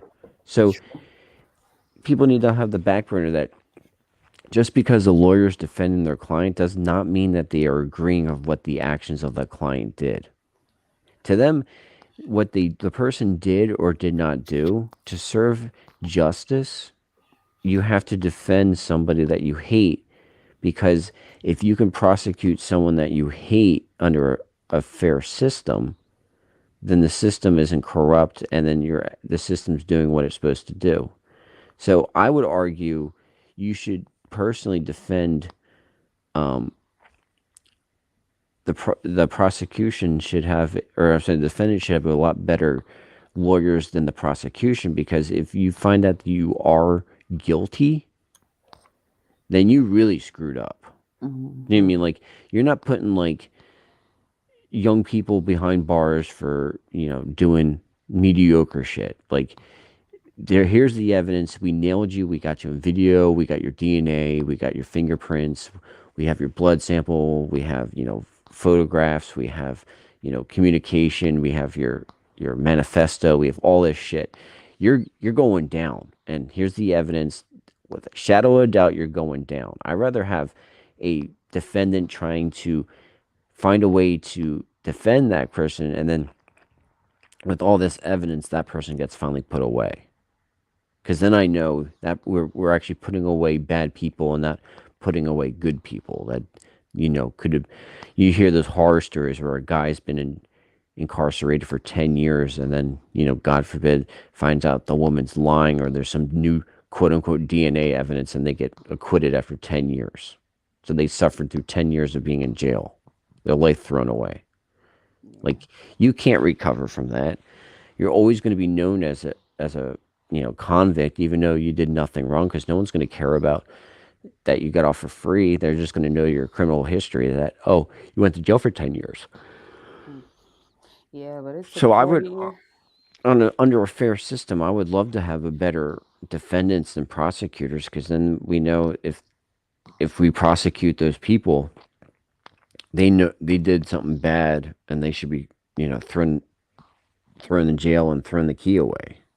Right. But this man got away with it for 40 years if he's the guilty party, which is what the evidence showed. But we know that gets tainted all the time. That's why I said I just want to see what he had to say. So I was just watching news, clippings of what they had to say. So I've never heard of this story until 3 years ago, because I'm from Chicago and this was something that happened in Atlanta. You had a few people out in my comments that were children around this time, or were saying how scary it was and for them to leave out. It was over a dozen children. Well, Right. think about this. A lot of these murderers, and most of them are psychopaths or sociopaths, they're rapists, they're pedophiles, whatever the case may be. The fact that they're causing this much fear into the community, they get off on that. Like, these people are basically, they're not normal. They're built differently. They're not you and me. Like, we do something bad, our conscience goes in and says, we did something bad, we got to either apologize, make amends, or never do this again. They, on the other hand, they enjoy the suffering. They go and say, the more people that know I took their mother away, that gives me more power. And then now you're using the media to fluff them, to make it, to like feed into their narcissism, or, blow things out of proportion, or they say, oh, look all this evidence out there. They keep talking about me. They can't catch me. And now you're emboldening these people to do more crime because they know they can get away with it. That's the scary thing. Like, He got away imagine. with it for, well, like I said, he went to jail for something else, and since he's been in there, because you got to think about it, for 40 years, these parents had no closure. I know that's horrible. So you're saying half a century almost that these people never got closure for. I mean, people get divorces because of that. They lose, like, they commit suicide. They lose 20 years out of their lives. They take Mistreat their children. Yep, they take away their family fortune to get the higher PIs to figure out who can. Like, I mean, it's not just the victims that suffer. It's all the. I mean, it's like throwing a rock into a pond and you see all the ripples. It's the immediate family. It's the adjacent people. It's the co-workers. It's the anybody that's known this person. It's their reputation. Like, imagine if it was your friend and they ended up killing, and it was well known that you were friends with them and they killed like 4 people. Can I trust this person now? Because apparently they have shitty character flaws, and then they couldn't pick this up. And you know what I mean? Like, the ripple effects from someone committing crimes like this it can't be understated. True. That's true.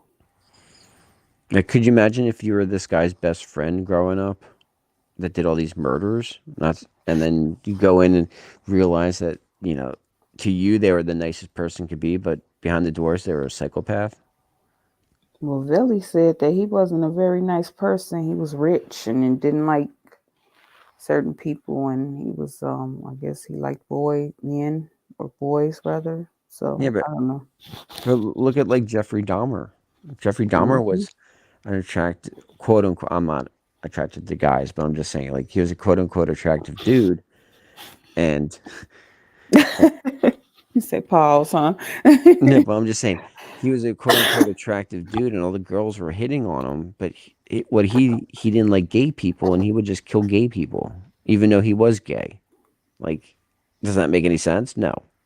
Or you have Charles Manson. You have like guy freaking has a swastika on his freaking forehead, and he gets like proposed to by like crazy women. Like, it's just, I don't get people sometimes.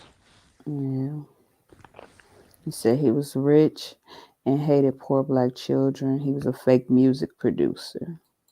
I've never heard of this guy. Medical records that have been before this case, during this case after Wayne was arrested, and are still now. They are unsolved murders. Now that's, maybe the prosecution has later on solved them and the records are incorrect. Okay, I don't know. Okay, there are skeletons found. I don't know if fibers were found in those bodies, but what makes it a pattern? If somebody is hung, because the pattern here shows people who were shot, stabbed, bludgeoned, choked, the whole range of it. Asphyxiated, whatever. Asphyxiated, the whole range. Now, I know they talk about asphyxia. Yeah, that didn't make any sense. What's not making sense? I don't know. It's the way he wording it. I don't know. So, looks like he strangled the people to death. That's what it sounds like to me. Strangled, shot. It sounded like he did a few things. I know a few of them were drowned. Dude, that is like one of the worst ways to die. The press conference in front of Wayne Williams' home. Okay, let me see. Let me finish watching this one on and see. Whether or not probable asphyxia is not the same thing as unknown cause of death. Ask the medical examiner that. Was that not a new terminology that was used for this case? Probable asphyxia. Ask that question. I don't know necessarily. Now that's history. Is this what that came from? Asphyxia? But that's not. I'm sorry, what you say? Yeah, asphyxia is basically closing up the windpipe somehow. So it's either strangling most likely it's strangling someone. It could be tying a noose around someone's neck. It could be, arm barring them and choking them out. Like, it could be a lot of things. But most of the time it's choking someone out to death, which is. But he's saying this is when they started using that term. Yeah, because I said that was interesting. that is interesting. Yeah. My own belief from what I have been able to find out. And Lan, let me reiterate what he said. I've got some specifics because, again, the information that Lan has, due to some problems we had with the copy machine, we didn't have it. Let's talk about a few of the murders that occurred during the task force cases that are not on the list. Angela Bacon, black female, 15, killed on Georgia Avenue near Captain Pegg's. She has possible links to other case suspects, and she lived in the same area that 5 victims lived in, that frequented the area, and also where a 6th victim was found dead. 1979, unidentified black male, teens found shot to death, Melvin Drive, Southwest Atlanta, not far from where victim Edward Smith's apartment was. Investigators found a necktie wrapped around his neck. Edward Smith and Alfred Evans were found dead 2 streets west of there on Niskey Lake, and Smith had also been shot. Unidentified black male, 1979 and 20s, found in Sandy Creek. That was the one I just So I guess he reading the details of the case. discussed earlier. 1978, an unidentified You were about to say something? I thought you was about to say something. skeleton of a young male was found behind the church on Tecali Drive, Southwest. Gunshot wound to the head, no further information. During the same period, Atlanta police and various police jurisdictions in this area recorded the deaths of 28 young black females. Every one of those is open to this day. Since my arrest, summer 1981, the decomposed body of a young teenage black female found strangled on I-20. Summer of 1981, 15-year-old black male found shot on Westlake Avenue in front of home. No further information. Summer of 1981, the 21-year-old uncle of murder victim Curtis Walker was found dead. No further information. 1981, a relative of Terry Few was found murdered, male, no further information. Winter of 1983, the skeletal remains of a 21-year-old youth reported missing a few weeks after my trial ended was found on Boulder Park Drive, South. Sound like he defended himself. He just so calm, like you wanted for murder, sir, and you're just you calm. I don't know. Maybe everybody different. No further information. Winter of 1982-83, dismembered body of a black male teenager found in a vacant lot in northeast Atlanta. No further information. Winter of 1983, the skeletal remains of a black female reported missing. The fall of 1981, found down the street from where victim Terry Pugh was found in Rockdale County. And it's sad to say, but we do not have any information on who is still missing at this time. However, there is one case that was brought to our attention in addition to Darren Glass that's outstanding. That means it's more. It was more out there. That's what I took from that statement he just made. Atlanta police since 1978 had the open case of a young man who was found, or who is still missing from the West End area. We have no further information. So as you can see, there are definitely homicides that need to be investigated, and all we're saying is that we want the chance to get in court and deal with this information. So I'm not saying that these cases have not been investigated. And I'm not criticizing, law enforcement, anybody. All I'm saying is that the way I see it, these matters are relevant. They're relevant to the prosecution of Wayne Williams. When 28 young adults have been murdered and those cases have been closed, and as I look through the Brady materials that I had been given on each one of those cases, I can't see how you can close those cases on Wayne Williams with the kind of information that's in these Brady files. It's incredible.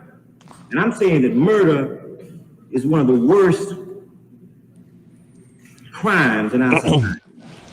And we are not going to get to the root of murder and why people are murdering if we're going to close. He's so calm to be on be wanted for murder, but got off, obviously.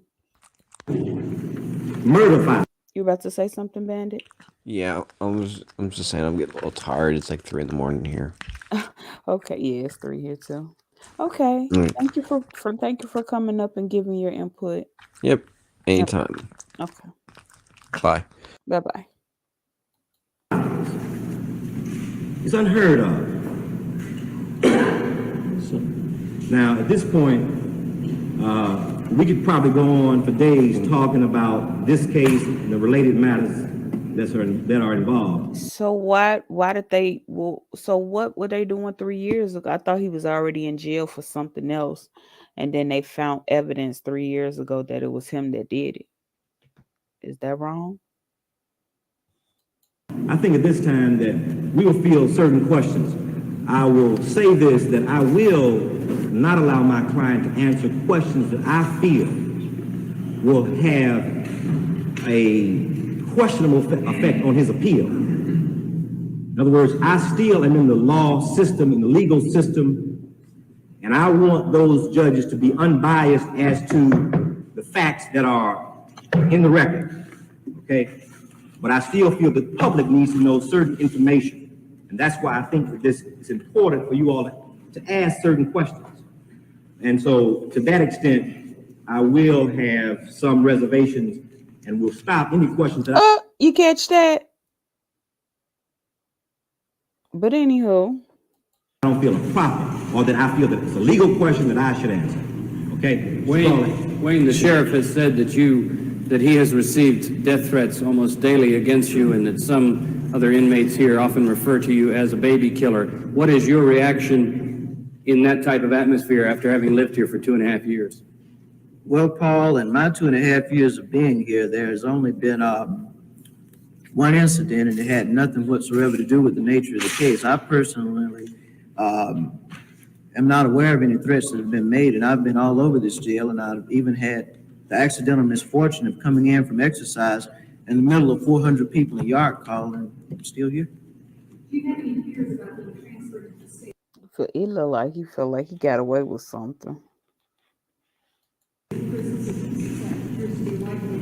me answer that for a second. Okay, before he answers that, I want to first ask the question, why should we fear a state custodial institution? Are you saying these people are incompetent to protect Wayne Williams? Why should we fear going anywhere where we're in the custody of the state officials? That's my first question. Well, okay, he'll answer the question, okay, but that question keeps coming up, and that's my question. Should he fear? I mean, do you all know something we don't know? Well, it's a change of address, obviously, and a change of administration. So. Okay, all right. Well, I'll let him answer that. I just want to understand the ramifications of the question. Well, I don't fear anything. I've always been taught that you should learn to overcome your fears. Sure enough, I have some reservations about it because it would be a change, as he said, of address. But I peeped that. No, I don't fear for my life. I just put my faith in God and trust. It's the best anyone can do.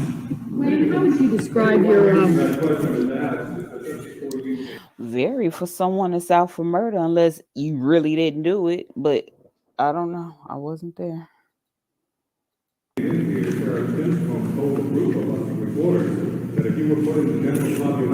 Just don't look nervous at all. Well, I mean, I'm sure that, those are serious problems. You have people in jail that have serious mental problems. Obviously, that's, it's some kind of mental disorder, or I don't want to say disorder, but the fact that sometimes that you're there, you committed certain kinds of crimes, maybe you have some mental problem, okay? So, I mean, I understand that there could be a lot of resentment for Wayne Williams because of what he represents. I think that if people get to know Wayne Williams, he's a human being just like everybody here in this room. It's only he's been charged with some very heinous crimes, okay? Convicted. And, but I think that's from the way he's been portrayed, essentially, the way he's been portrayed in the press.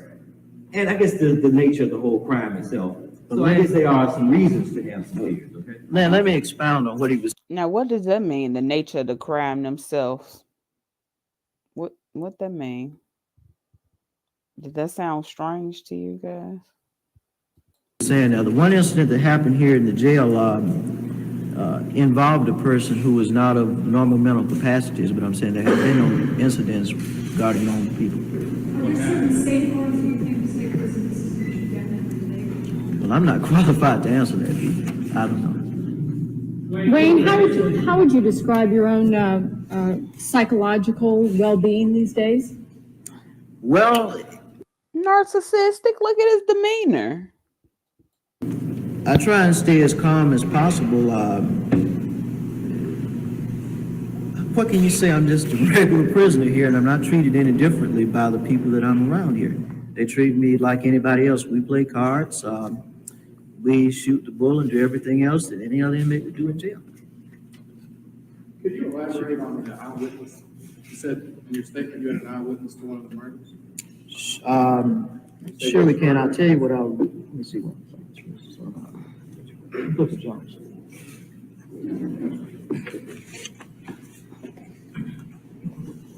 Do y'all think, since he know their names so well, that he could have possibly known these children? They had some type of, you know what I'm saying? Like actually knew them? Oh, really? He too calm for me. Okay, in Clifford. Like he not fidgeting or nothing. I mean, I guess if you want to look innocent, you gotta look innocent, but Jones, this is from some of the Brady material that was made available to this, and which you will be getting through Reverend Boone shortly. Let me qualify that. Okay, the qualification of that is that you will be getting Brady files, but you will be getting certain kind of investigative information that we feel that certain community people, responsible community people, should have, should be aware of. So we cannot actually turn over the Brady files. Some of those materials are sensitive, and we're going to respect every other citizen in this community. But we do feel that certain responsible people should be aware of certain things. And that, yeah, I will not call the names in this case, but anyway, that was the incident regarding the place where Clifford Jones was found in the washerette they're talking about, and the witness states that he observed X person kill a little boy with a rope around his neck, and this witness puts the boy outside the dumpster in the rear of the washerette. The rope was yellow. This person, another one, and another person, it says, messed with the boy's behind, chest, and legs, and the boy was wearing a blue and white shirt, long pants, and white tennis shoes. This person answered no when asked. they don't have to, Dior. He on death row already. By this investigator, if the man ever touched him, but they noted that he was evasive.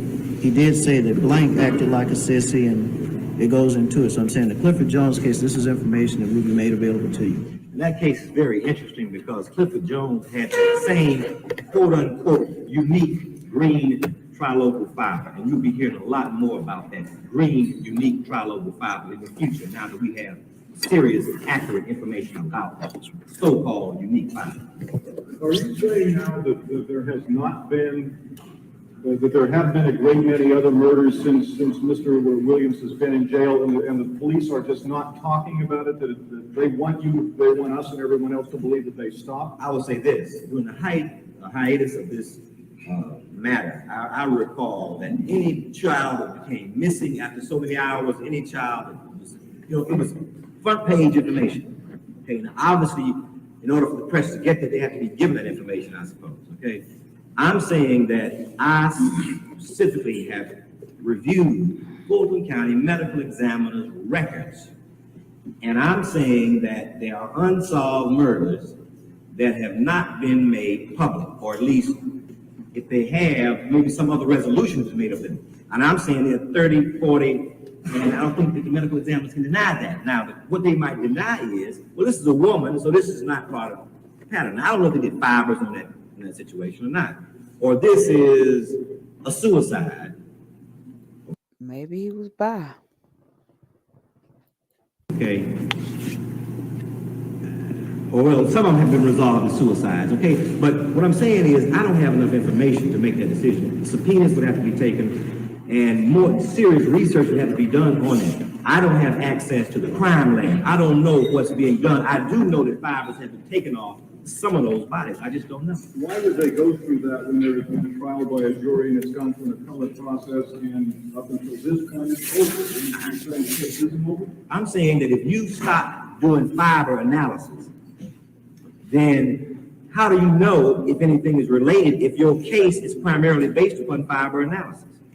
Lynn, I wonder if I could say this. Some of us within the Atlanta community believes that believe that the cases were never thoroughly investigated. I call press conferences in front of Mayor Andrew Young's office and the police department. Some of us believe that if this were instances where there were white children involved, the FBI would have been in here earlier and would not have left as quickly as they did. They done bought passer in and everything.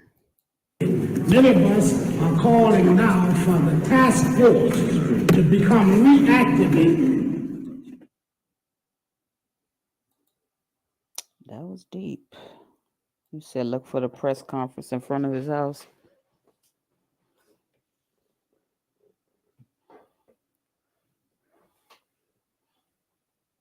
Where I wonder where he get his wealth from.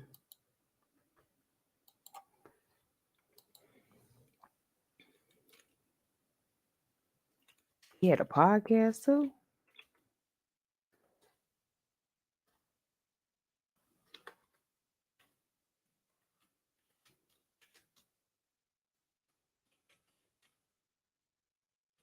Parents had a his parents was that's where he got his money from. The hell they do.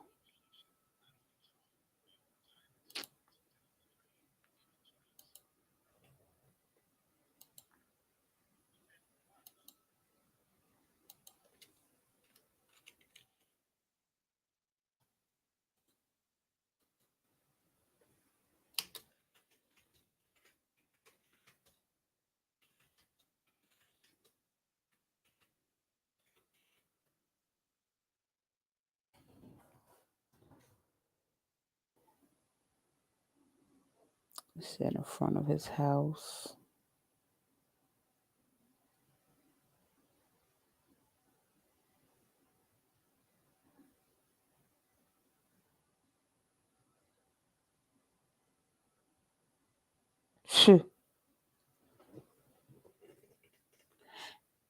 They just had an update on his trial 5 days ago.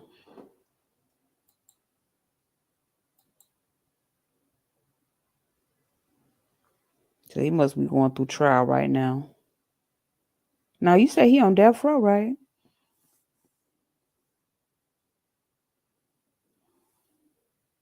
They got DNA testing. I'm trying to find the press conference in front of his house. He had a lot of documentaries.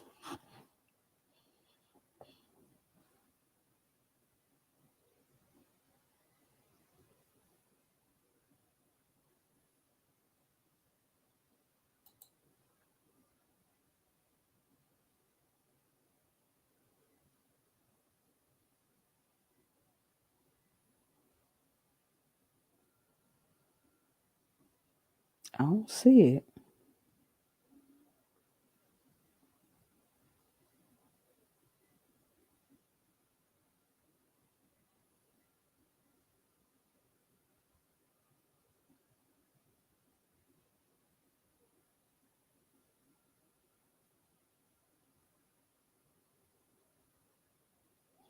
I don't see the press conference, Valley. But I tell you what, I'll find it and we can pick this up tomorrow because I'm getting sleepy. Was it the press conference from 3 years ago or the press conference from back then?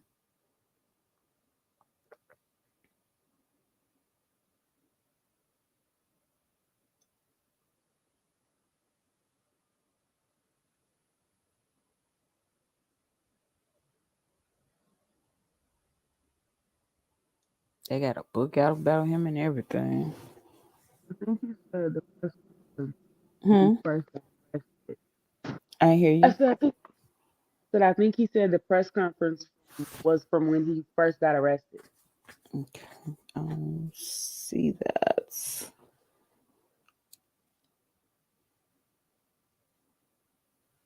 Let me sit in front of his house.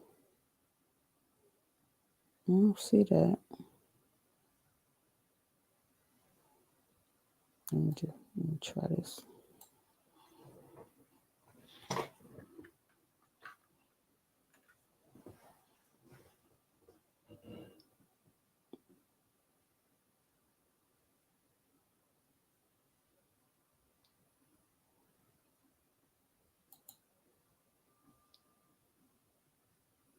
They done gave him interviews all in jail. I don't see the press conference in front of his house, though.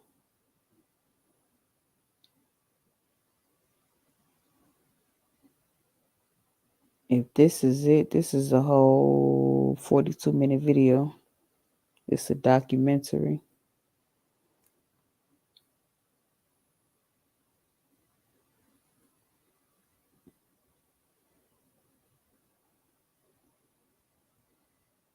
Oh, they got a lot of documentaries on this.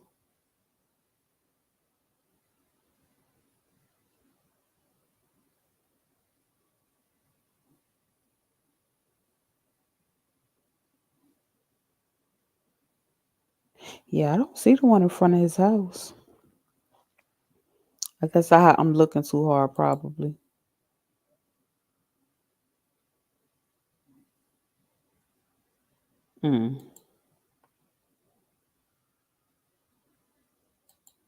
Okay. So I ain't going crazy. Yeah, but it's a whole lot of documentaries on here. I'm sure that press conference probably in one of them. I'm gonna go through some, try to get some more information. It's interesting. I hadn't heard about this until 3 years ago. But to hear Keisha saying, talking about it and how it affected her as a child, it kind of made me curious.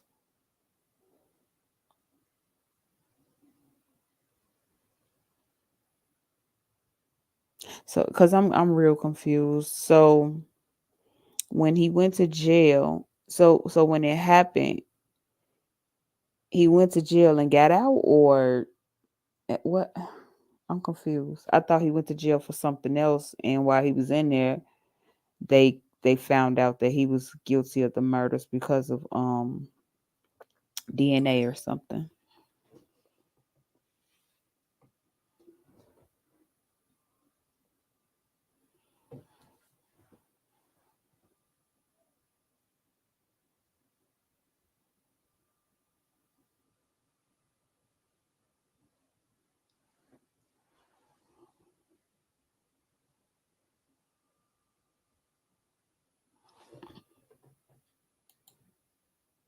Let me see something.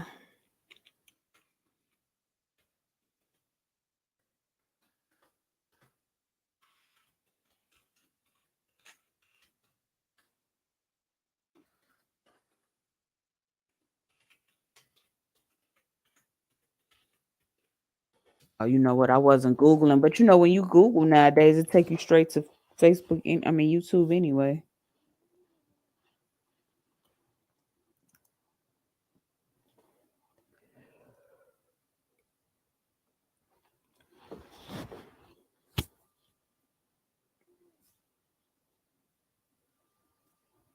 Wow. That's how he got caught. So he was just piling bodies up in one spot. That's sick. I be wondering what be going on in these people's mind.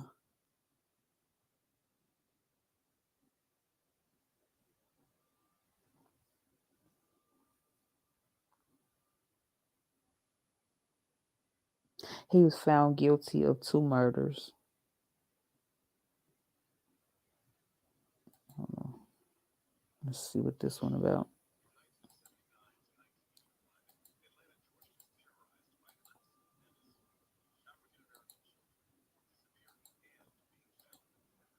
In 1982, after the arrest and conviction of Wayne Williams. From 1979 to 1981, Atlanta, Georgia was terrorized by an unseen menace. African-American children were disappearing and being found murdered. In 1982, after the arrest and conviction of Wayne Williams, the majority of the cases of the murdered children were closed. But what most people don't realize is that Wayne Williams was only convicted for the murder of 2 adult men, never for any of the children. So they're just so that just convicting him of the murder. That's what I thought. Right?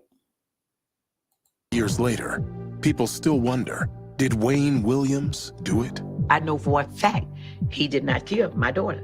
There are many who believe that the perpetrators of these crimes still walk free. Some believe it was a ring of sexual predators. Others believe it was the KKK. And then there are even more remarkable theories. Why take my children's organs? In an exclusive interview with a spokesman. Whoa, now that's some new information. So they took the children's organs too? See, this is getting strong. For Wayne Williams. He didn't do what he's accused of. We examined 6 of the theories that circulate around the Atlanta child murders.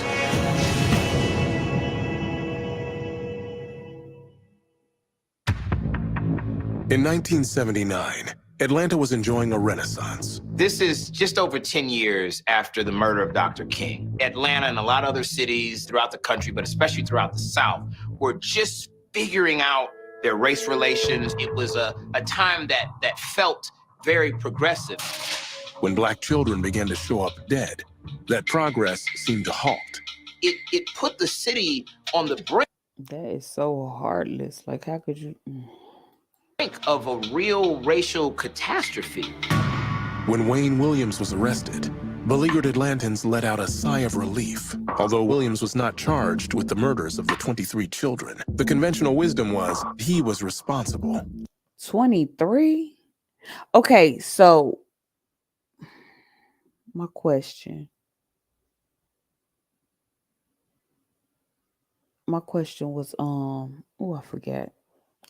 I'm pause again when I think of what I was about to say. I think that at that time, Atlanta needed this to go away. But many in the community were not happy with this easy answer. It was challenging for the community to accept it because you did not have the supporting evidence for all these other murders. The evidence does not tie in with the younger ones. It does not. I don't believe that Wayne Williams killed all the children. I know for a fact he did not kill my daughter. You walk around Atlanta even today, you find somebody that's 40 years or older, they got an opinion. Part of the reason is because there are so many conspiracy That is true. As we can see. theories that float around. I think a lot of the things that people think are conspiracy theories, they're really realities. Dwayne Hendricks met Wayne Williams in 2013 while trying to do a documentary on Williams. The guy who I grew up with was in the same prison with Wayne. He goes, I'm locked up with Wayne Williams. And he's been looking for someone to do his documentary. He said, is that something you'd be interested in? And I was like, hell yeah. Since then, Dwayne has become Wayne's liaison to the outside world. Dwayne is convinced of Wayne's innocence. There were multiple murderers. It wasn't one person. It wasn't one group. It wasn't one conspiracy that was attached to all. So what y'all thinking about what they saying so far?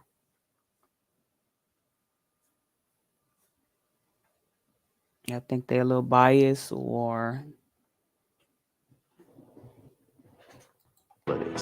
So which conspiracy theory? Because why did the lady know for a fact that he didn't kill her daughter? Theories are circulating.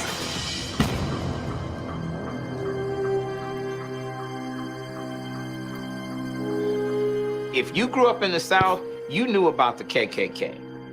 Word was you never know who's in the Ku Klux Klan. If you're not careful, they'll come and get you at night. A lot of the Klan activity had been pushed to the fringes, which a lot of people felt made them more dangerous. Now, you know, in theory, I'm going to school with their kids. I don't mean to threat like these are people that don't Wow, I've never seen that before. That is sick.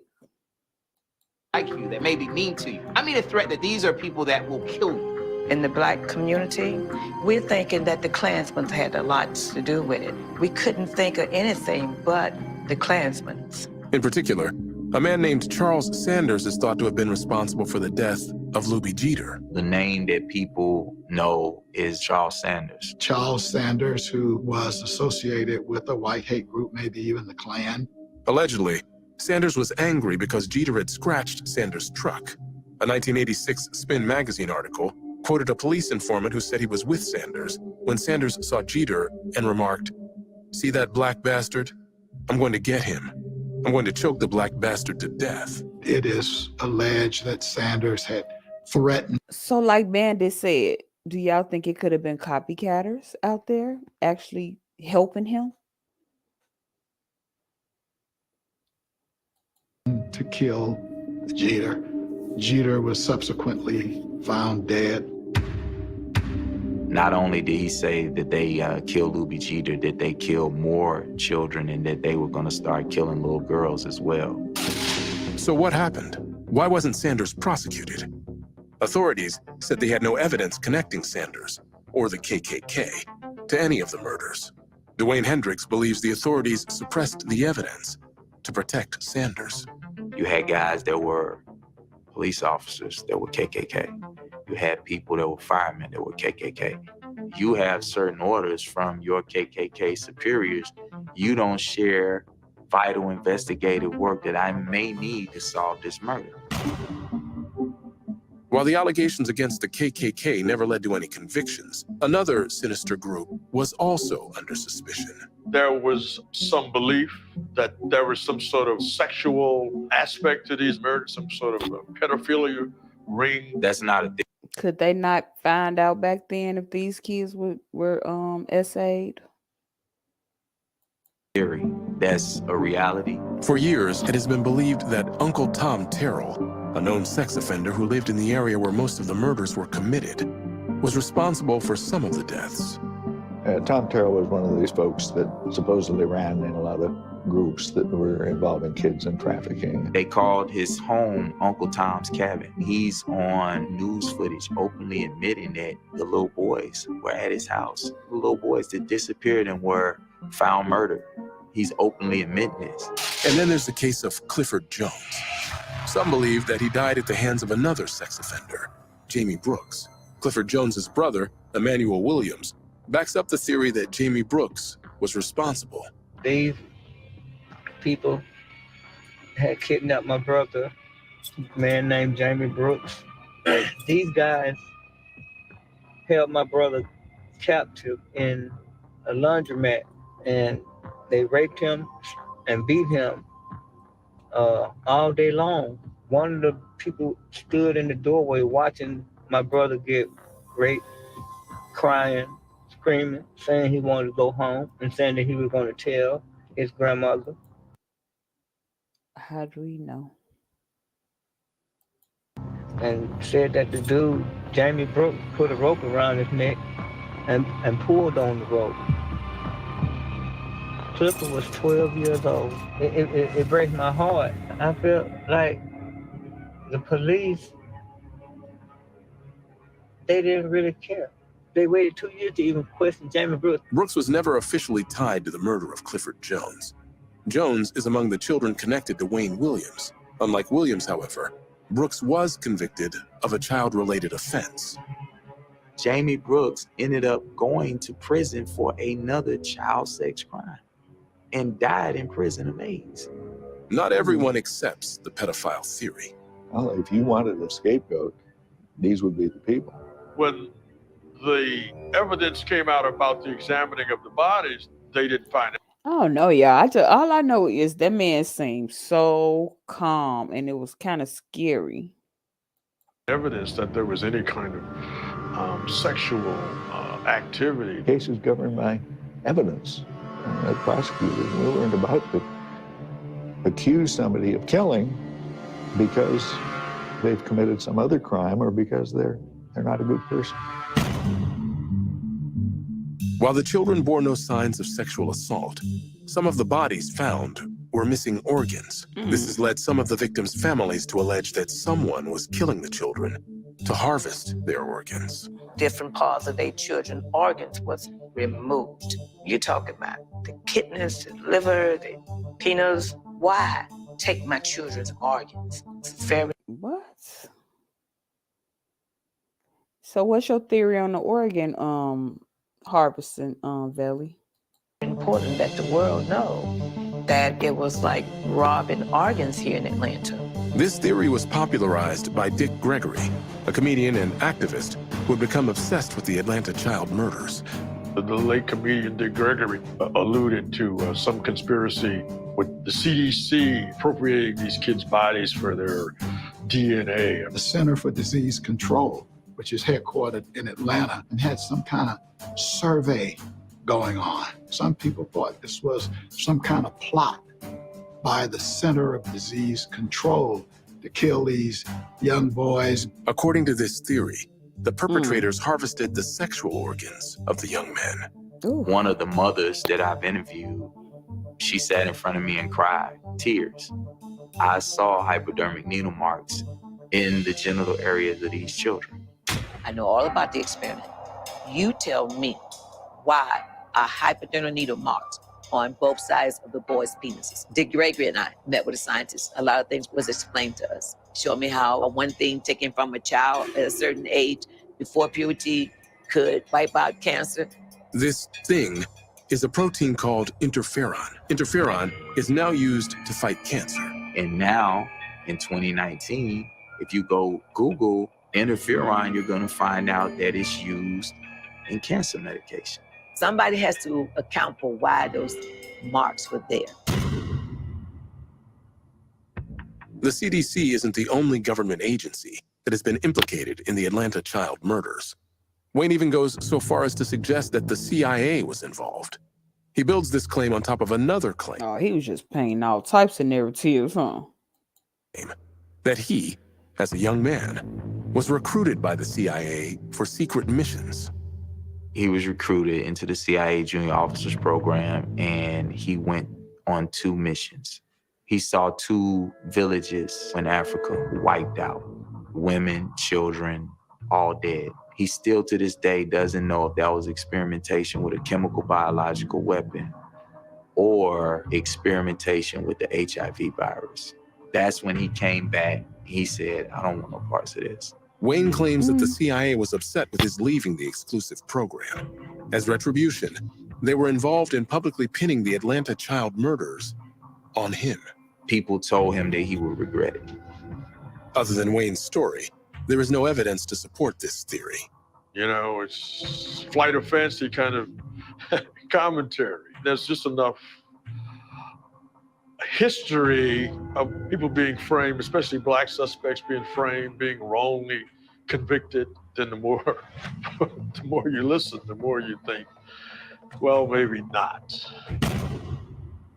If the murders weren't perpetrated by the KKK, child predators, or the CIA, could it have been a serial killer? Prolific killer Edward Edwards was caught in Atlanta just after Wayne was arrested, and the child murders had peaked. A master of deception, Edwards was alleged to have connections to Georgia law enforcement. He was a GBI informant. So did the murder stop after he was locked up? At the rate that they were going anyway. He was known to take hair fibers, DNA samples. He was known to even have sex with men to be able to get DNA, to be able to pin crimes on other people. And he operated for over 50 years. While it's true that Edwards was in Atlanta during the time of the murders, and that Edwards was a con man who cozied up to Georgia law enforcement, there is no evidence to tie Edwards to any of the Atlanta child murders. Finally, there is a theory that a killer is being kept safe by his family's money. Venus Taylor claims that a member of law enforcement confided in her about the real killer of her daughter, Angel Lanier. The person that killed your daughter told me that he killed her. I say, and you're not gonna arrest him? He said, we really can't. I said, why you can't? Because he's mentally ill. I said, just because he's mentally ill, you're not gonna arrest him? He said, well, he says it's a little more political than that. I say, what you mean? He's from one of the richest families. I totally agree, Ems. In this city. Money talks. He said it'll never go to court. It is 30-some years later, and that hurts. That hurts real bad, knowing that, money is power and it keeps you out of jail. With all of these theories muddying the water, is it possible that the truth will ever emerge? The question does come up frequently, did Wayne Williams act alone?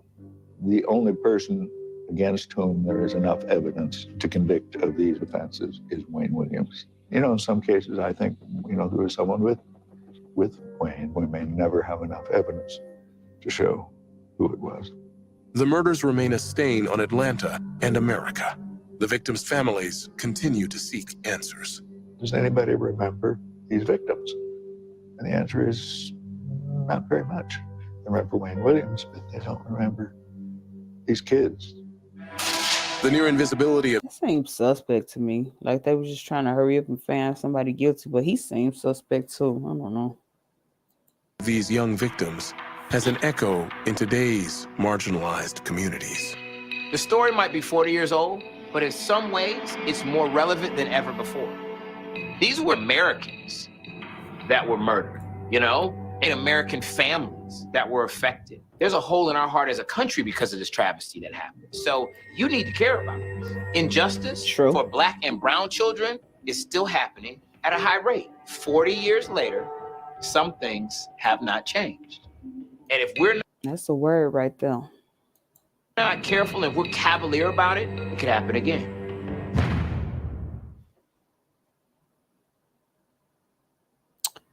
Whew. Well, we can continue this discussion tomorrow if you guys would like. Kind of interested in knowing more about it. Or if you want to keep going, you guys can wait till I go get comfortable on my laptop. Let me know what you want to do.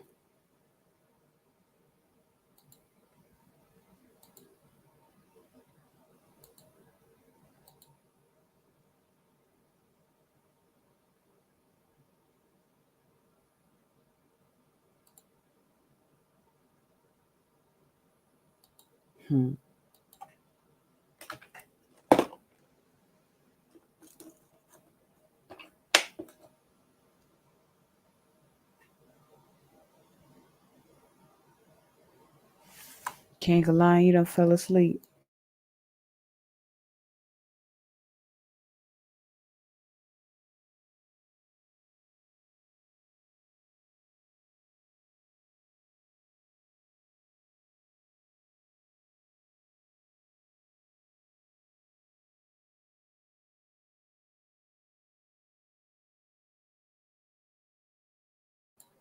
Okay, give me a minute. Let me go in my room. Hold on.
I'm back, my bad.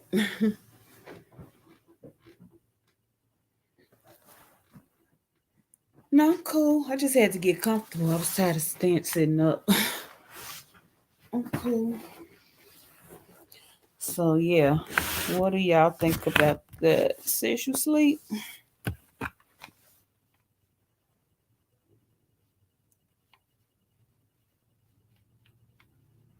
I think she done fell asleep.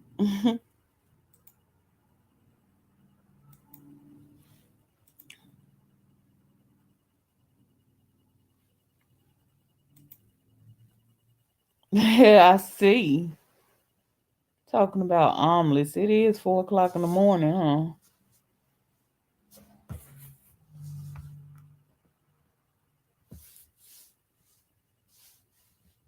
That's crazy though. I gotta look more into his story. You see how going from Lake Lanier led to something totally different. That's crazy.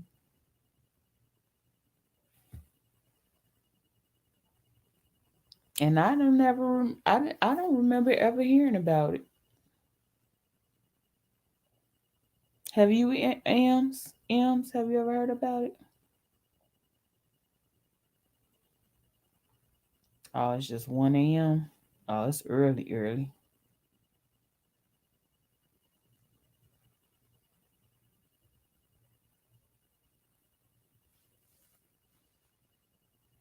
Compared to here. Or is it? Yeah, 1 a.m. You mean 1 a.m., right? Yeah, I didn't hear about it either until like I said, 3 years ago when they brought it back up and they were so happy they had caught him. That's why I said I thought it was unsolved.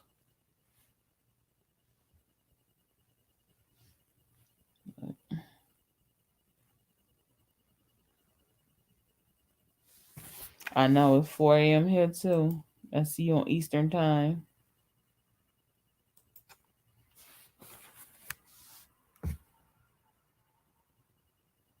Yep. Yep. That would make you West Coast then, right?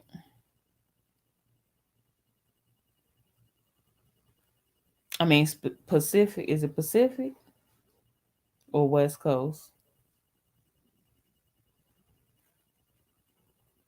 It ain't no West Coast time, is it? Shit, hell, I'm my brain cells asleep. It's Pacific, right? I'm talking about West Coast time.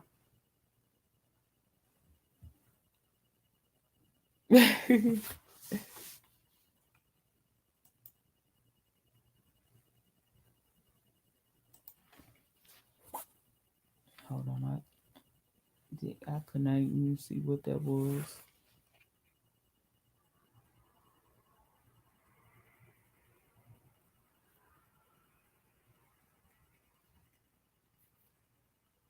He said, "Go." He telling us to go ahead and go to sleep.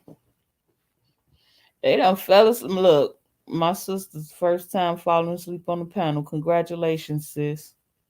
You made it. King of Lion ain't even get to say nothing. He is knocked out.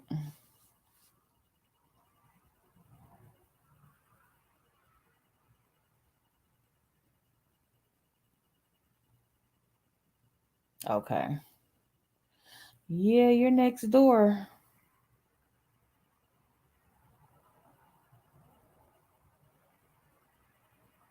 Them two, my sister and King of Lion, I guess they're not replying. I see Don not sleeping. You can't sleep, Don.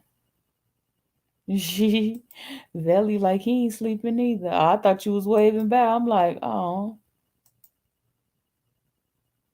I'm still here with y'all.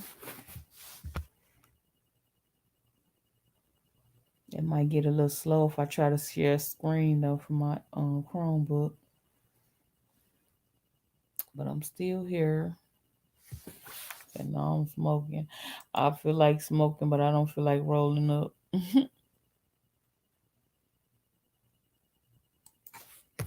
I gotta check out your videos, Velly.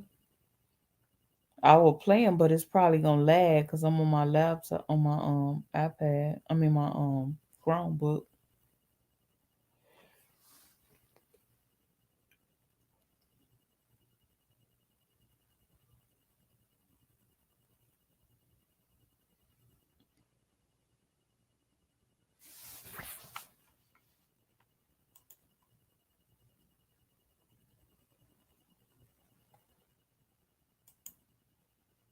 Where you just come from, Don? You been in the bushes the whole time?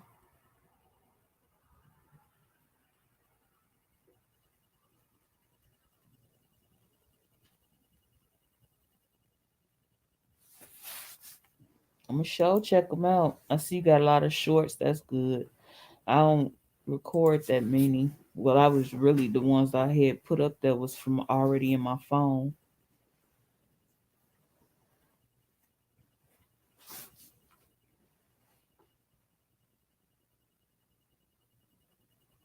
Dang, tell her to go to sleep. How old is your niece?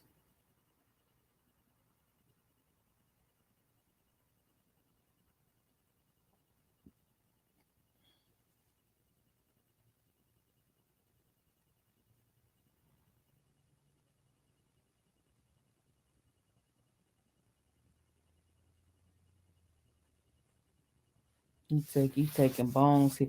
So y'all telling me I need to roll up, huh? Is that what y'all saying? I know, right?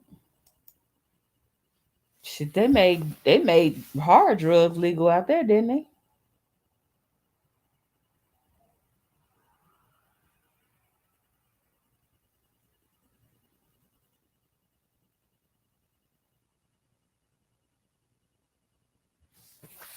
Mm-mm. 18. Oh, okay. She old enough to be awake. Long as she old enough to be awake.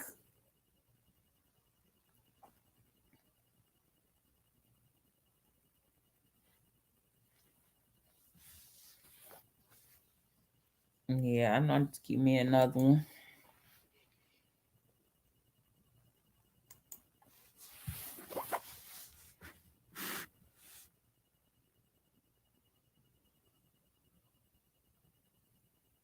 So what y'all plans for tomorrow?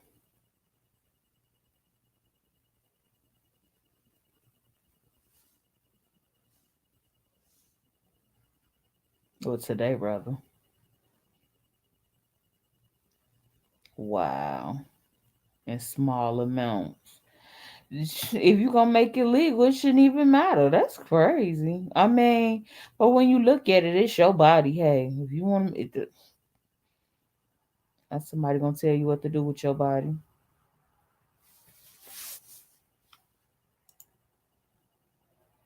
That's crazy.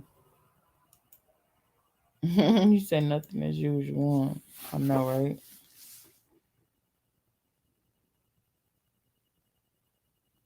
I need to give my life. That's what I need to do.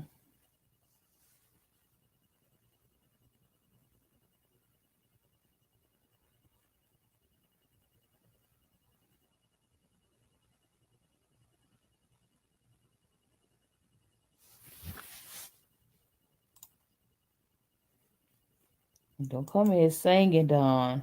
We do not want to hear no Bon Jovi. We don't know that. Even M's didn't know it.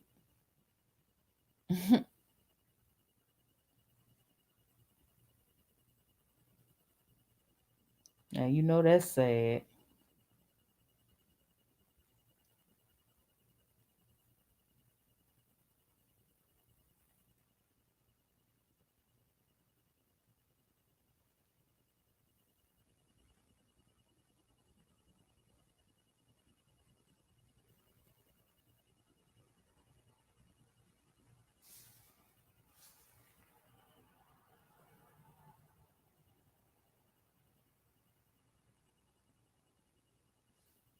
Where you live at, Don? What state you live in?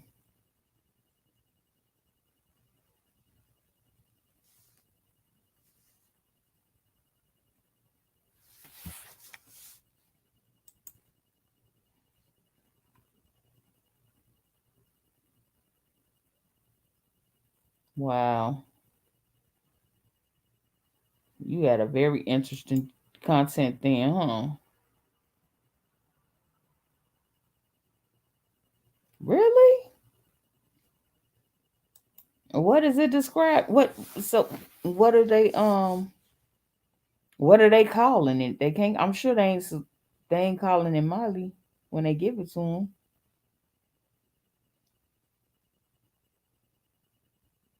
This fentanyl stuff is crazy too.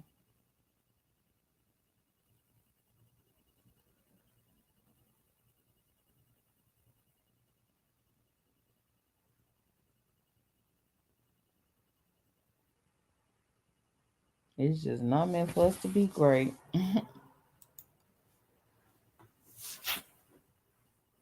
You so silly.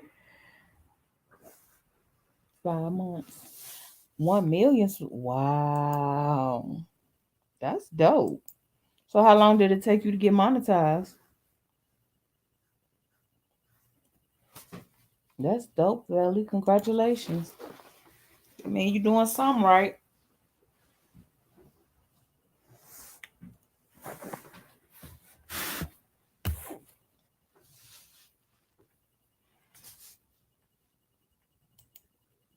Did it take you a long time to get monetized? Months maybe, or was it pretty fast?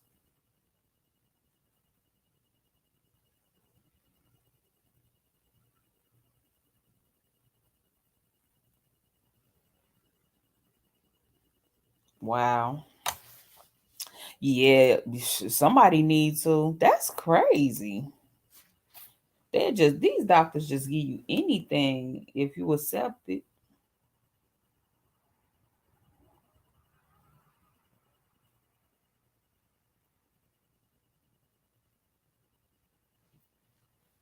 Oh, okay.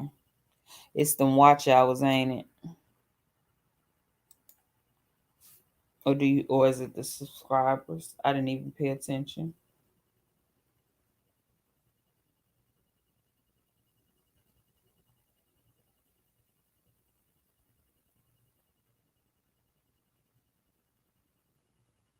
$2,000 my watch. Yeah, I need about 2,000 myself. A little bit over 2,000. Then watch hours not easy. I'm trying to figure out how they get it on recorder content. Because they say it's easier with recorder content. I can see it and I can't see it at the same time.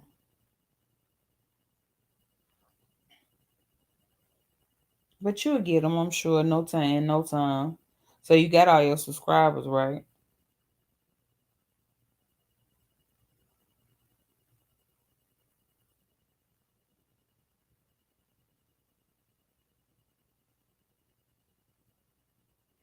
Ems, do you ever plan on starting your channel up?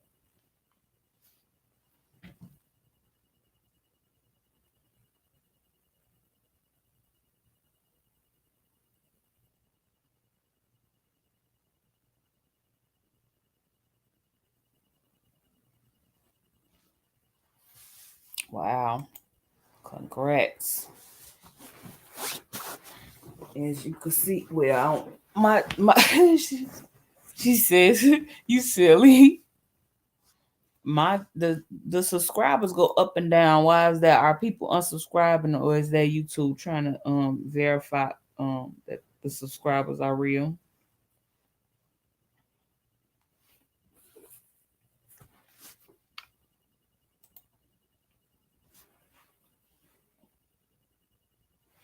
Do you know?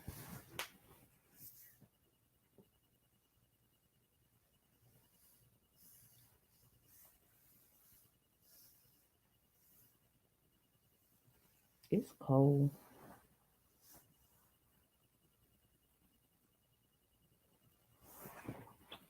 Yeah, I lost a lot in one night too, but I thought I think it's YouTube.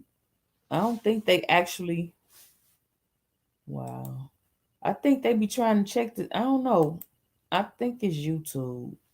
They be playing with it because I noticed sometimes I'll be unsubscribed from people that I knew I subscribed to unless they had another page or something.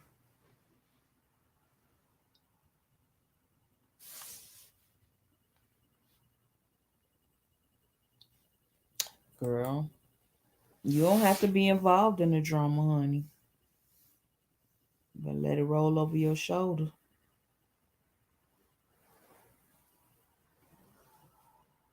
I mean, you see they can get debated and get a little heated, but as far as drama, no, I want to say that's kind of like a choice.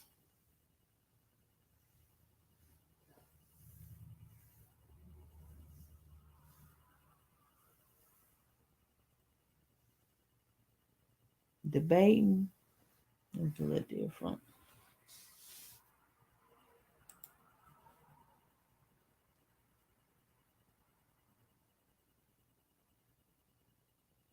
Mm.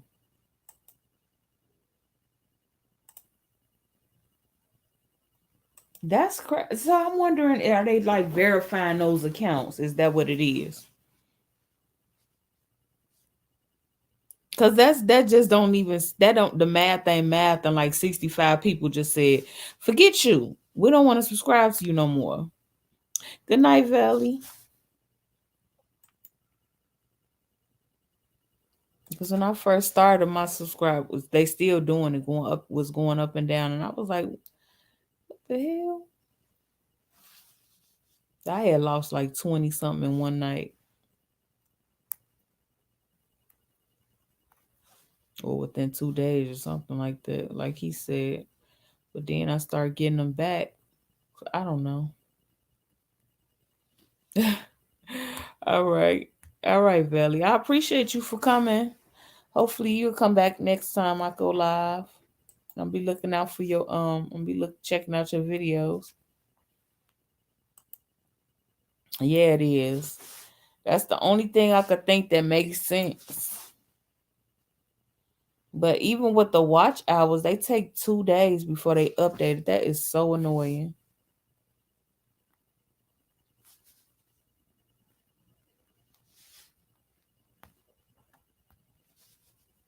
They are up here knocked out. King of Lion ain't never went to sleep on my panel. He didn't even get to say hi.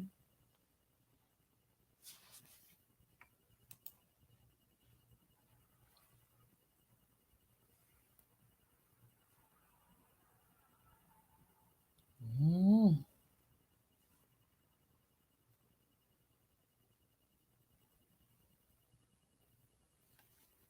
Mm. I think some people unsubscribe. Well, I know people might unsubscribe because they don't get support. I believe that's one of the reasons. They may unsubscribe because they on some click stuff and they click not messing with you. I think they unsubscribe for that reason. I think it's a lot of reasons, but I just can't say 60. I see 65 people just saying, you know what, we don't like you. I don't want to be on your page anymore.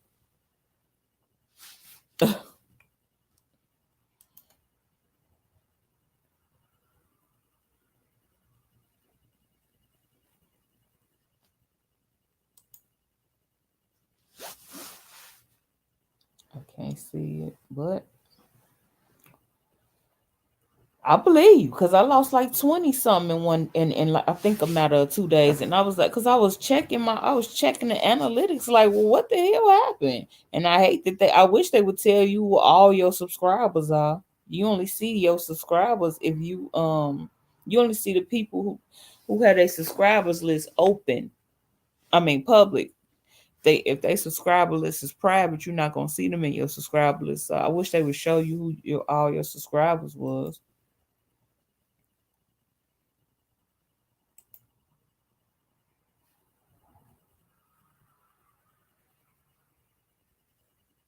Hmm?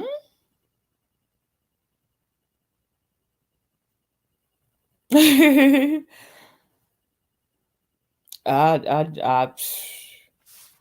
don't know. I didn't Ems, to be honest. I thought he was gonna tell me about his job because he likes to talk about his job.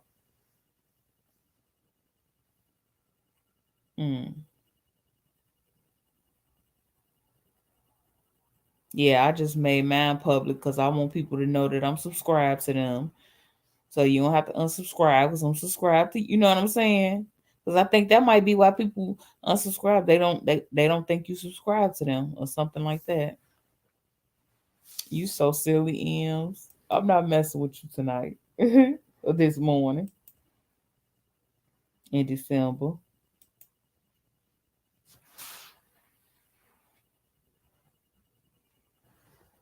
It is freezing in this house.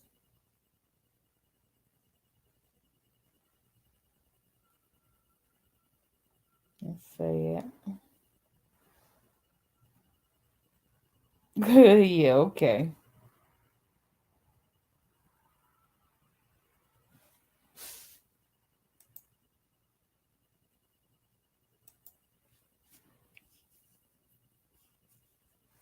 Shit.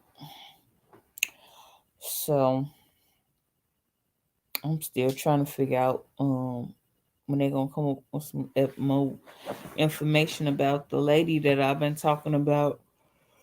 I kind of like the murder mysteries. Not that it's fun to talk about, but it's interesting. Some people are just really sick.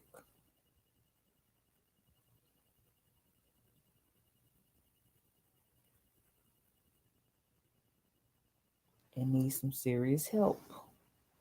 And I hate when people get off scot free and they need help and they do something bad again. No new info on what?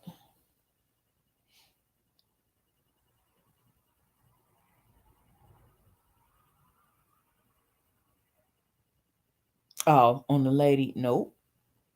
I seen a video that says something about detail, but it's a lot of YouTubers that's covering it.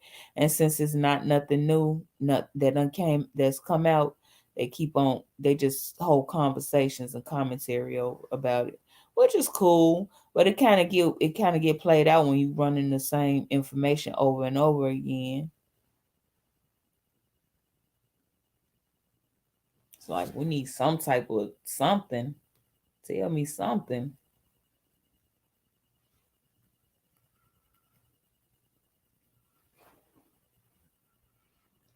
Is it that? It did that because I was like, if it was something that they didn't plan, I could see why it was so sloppy. But at the same time, if it was planned and as sloppy as it is, then you would think they would have all the evidence they need to have been locked them up. Whoever them is.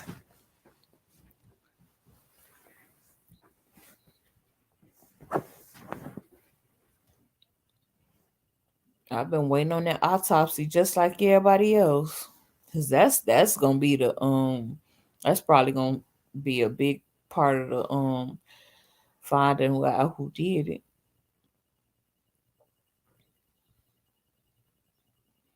It was weird. And they didn't say what part she was undressed from. They didn't say the top or the bottom. I'm thinking maybe the top because her stomach was burnt, but then I don't know. I know. So I figure they trying to get solid evidence, but you could at least tell us about what is y'all doing to the it's taking a whole month to do an autopsy. It's almost 2 months in a minute.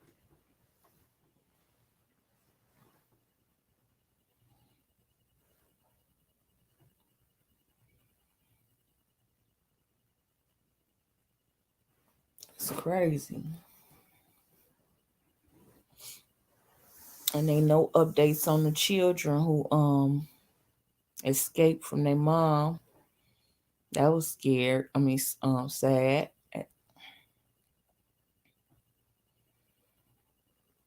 How could you do your own children like that? Make them eat their feces and their own urine?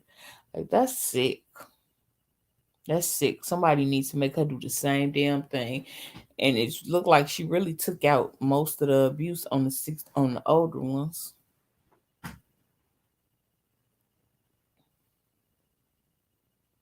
I wonder what made her take it out on the older ones. She's sick in the head too. Anytime you feed them kids' arms so swollen. Anytime you put handcuffs on your kids and lock them to a doggone radiator or anything for that matter, make them eat their feces and just get them anything. You get them a bologna sandwich, you get them a mayonnaise sandwich, you get a mustard sandwich. It's just crazy to me. How could anybody do their children like that? I know. Well, they good now because either they with family or they out of her damn care. I know that.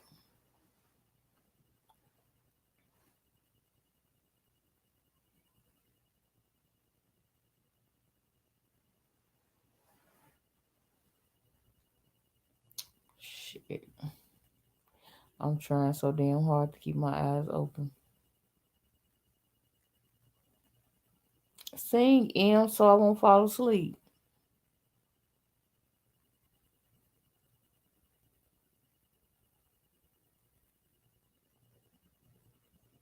Don, come on. Throw out a song. I don't know Michael Bolton, George Michael, and none. I don't know none of their songs. I wonder why you do, but I don't know none of their songs.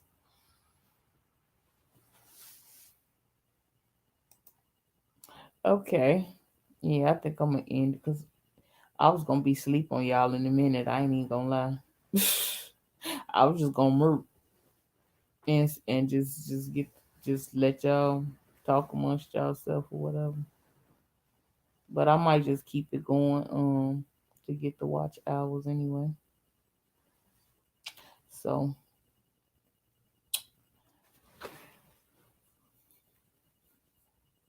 so I don't know that music either. I know, right?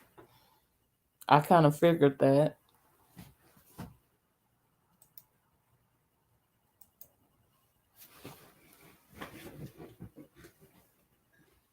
Let me tie my hair up. Give me a second. Put on some damn one.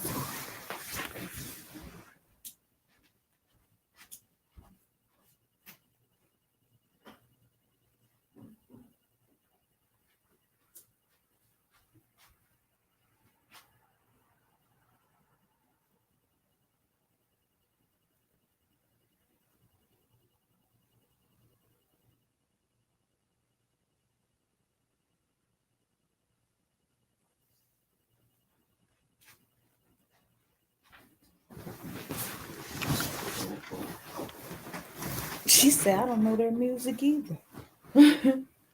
And Don knew we didn't know that. That's cheating.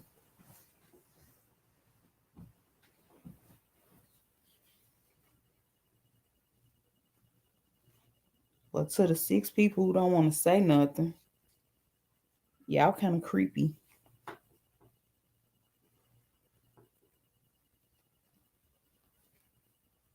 I'm just saying. Enjoy the bushes. I'll be in the clouds. I ain't finna be in the bushes for too long. I'm floating through.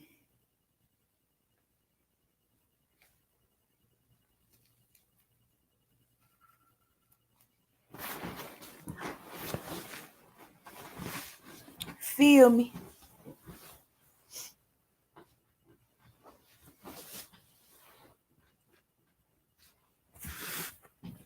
It's a pretty chill day though. Spent by myself. Loved it. Loved every minute of it.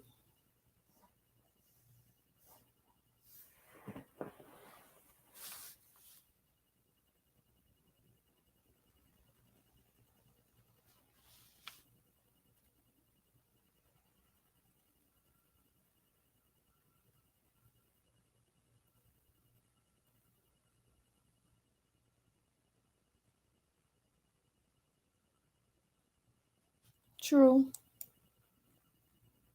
I be trying to stay away from them open. I be wanting to have a topic, but don't nothing much be going on. I know these bloggers be feeling the same way because they be talking about the same stuff. But the open panels getting kind of played out when you run out of stuff to talk about, you know? Or don't nobody have nothing to talk about, and you looking for somebody else to bring up a topic. But it don't be I be bored shit. Instead of hopping on everybody else live, you see who support me. I support those that support me.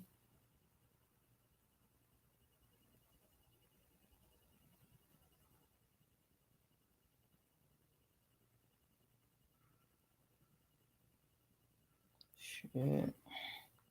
And I appreciate you because you've been rocking with me. I think you did the whole 12 hours with me yesterday, didn't you, Ems?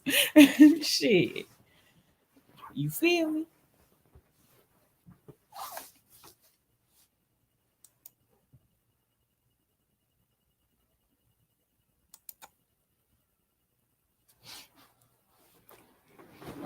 Shit, if this was a weekday, the news would be on now.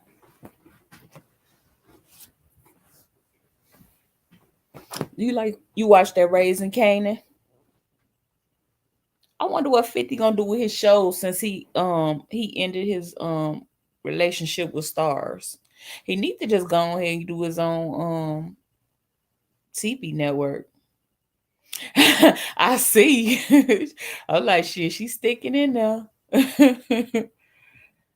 Sure. You said phones. I had to look up and make sure I had mine right here. Because I sure don't feel like getting back up. What y'all think? I mean, I think at this point, 50 needs his own network. I was on his son page today, Instagram page today, and it was just so sad because he begging his father to love him and show him some attention and be his father or whatever. And then I go to 50 page and he taking his other son out the country. And I'm like, oh my God, 50's so damn petty. At this point, I feel so sorry for his son. Then you got him to the point where he like screaming, I did not know, dude. That was a setup for me too. You know what I'm saying? He mad at him for something that he didn't even know that he was doing.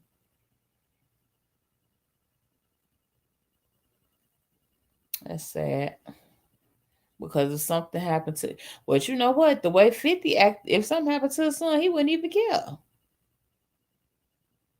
That's scary. But I mean, people kill their parents and kids every day, but it's just, I don't know. He just cold-hearted. That boy look just like his ass, and he be rapping and acting and got his own bag. He don't want his daddy money. He just wants some time with him. He want to get to know his daddy. He wants his daddy to get to know him. They look like that. They say like they act just alike. Because he a troller too.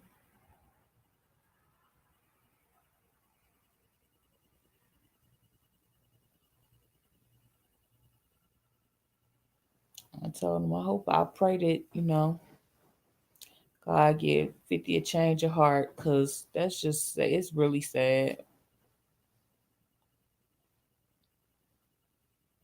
Yeah, they do. They do. They both big trolls. And they look just alike. You look at this, and then the picture he posted on his birthday with him and his dad, it just broke my heart because I'm like, wow. At 13, he was up in his life at least till he was 13. So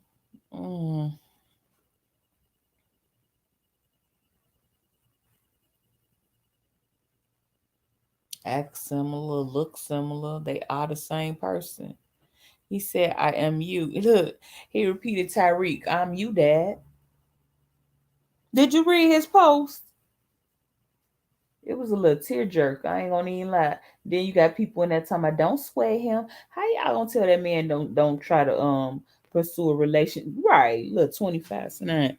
How y'all gonna tell that man not to try to pursue a relationship with his father or tell his father how he really feel? That's crazy. 50 tell everybody else how he really feel. And he left the door open kind of with his last interview. I just hope he start giving him some attention. Start being there. That boy, I can't. That really irritates me when kids look just like a parent that ain't in their life at all. I'd be like, how could you know this child look just like you, and your ass is a fucking deadbeat, or mama or daddy? Yeah, that was sad. Y'all follow. Let me put my Instagram name in here. I think I got it in my bio, but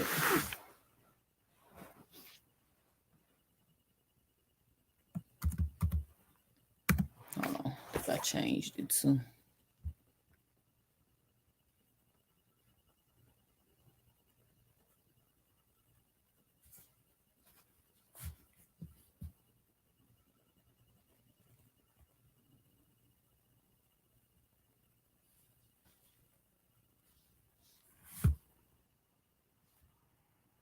Yeah, I did.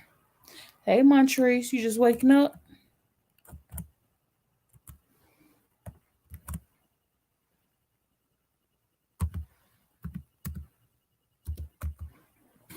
That's my IG, y'all. They up here sleep, Montrese. Shh.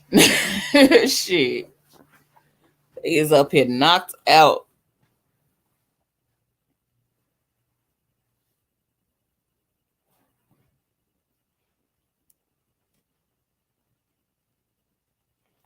You at work, Montrese?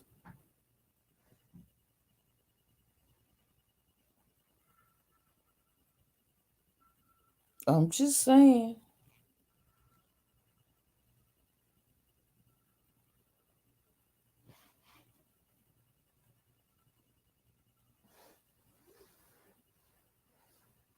I'm just saying. I told you King Alain ain't said nothing since he came up here. And my sister done dozed off and she done had a nap and I haven't. She the one who told me to go live.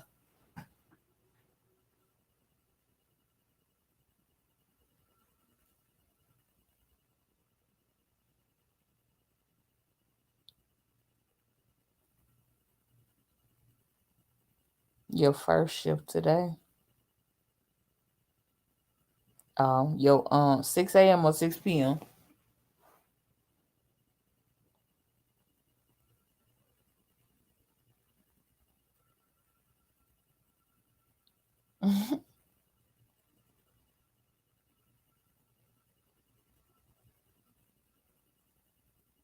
So that mean you ain't going to church today, Montrese?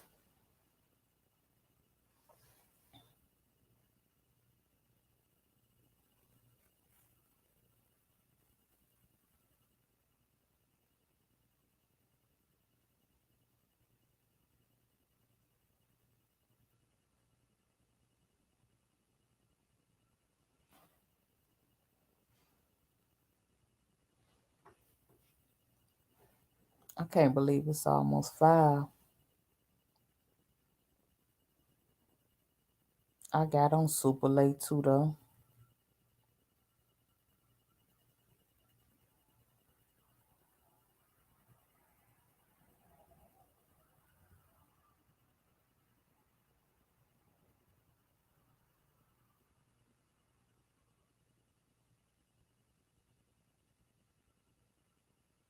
You say you start this 6 a.m. or 6 p.m., Montrese?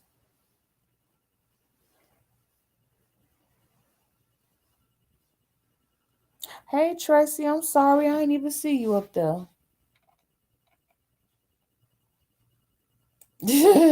You been in the cut? Yeah, they been asleep for a while.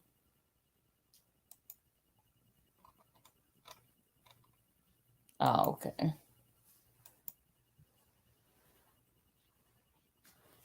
That means you get off early then, right?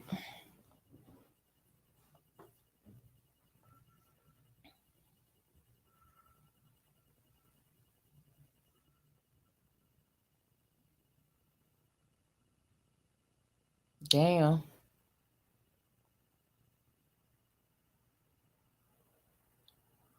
So you getting off at 3:30 and got to be right back at 6?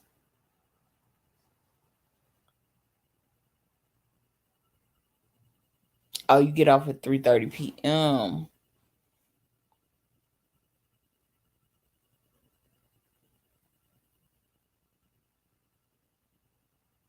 Ain't no wrong with that. It's not that long.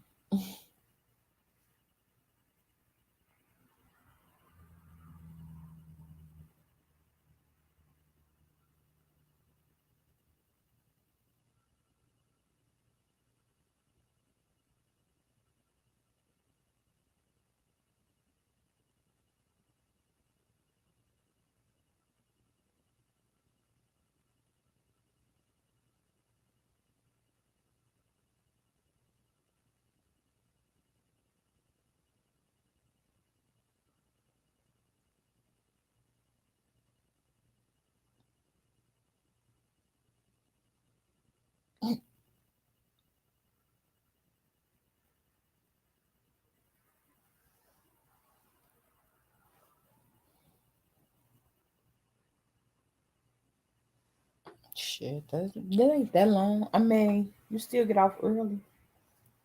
Still got a whole day ahead of you.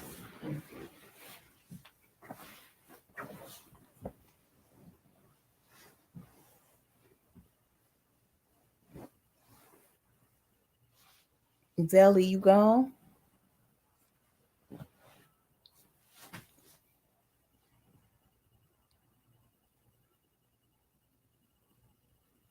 That dude knew all the details. That was crazy. About Hart. He was looking down at that paper, but the way he was talking, too fluent.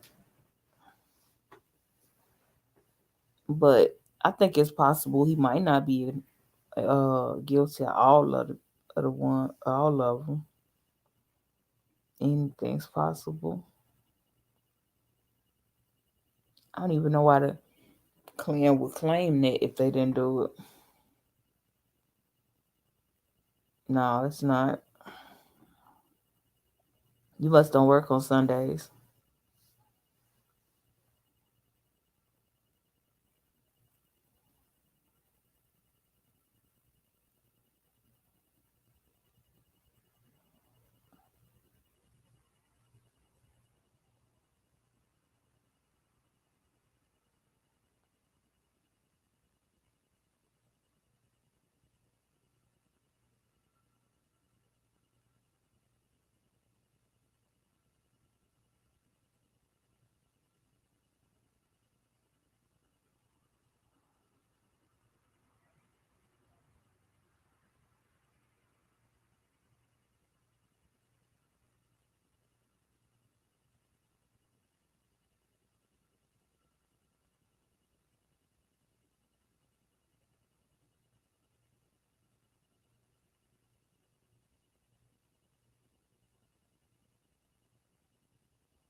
You back, really? I thank you very much. Y'all didn't hear me snoring though.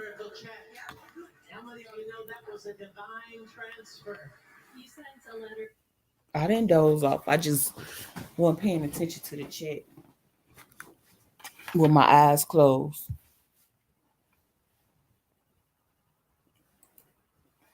Oh, okay. Gotcha.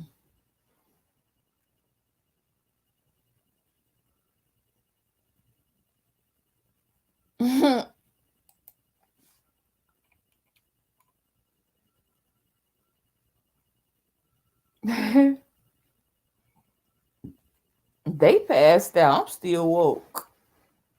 He said, now this is content. Yeah, if I go on mute, give y'all that white noise. So y'all go to sleep.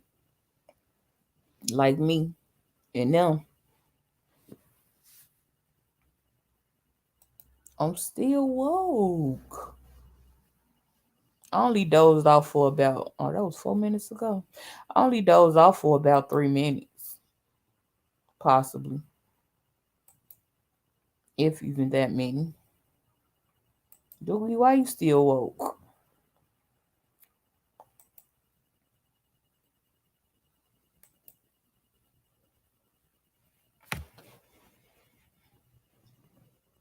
Why are y'all still woke?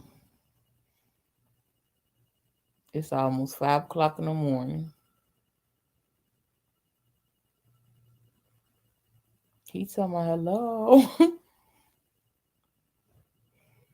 Dang, don't use us as content, Valley.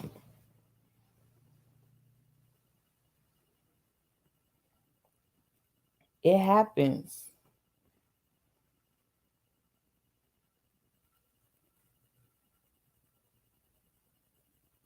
Especially when you can't when you can't keep your eyes open.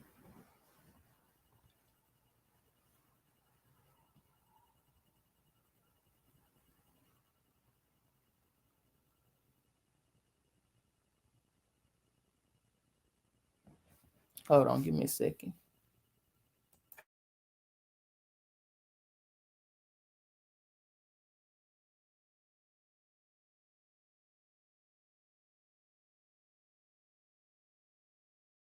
I'm still here.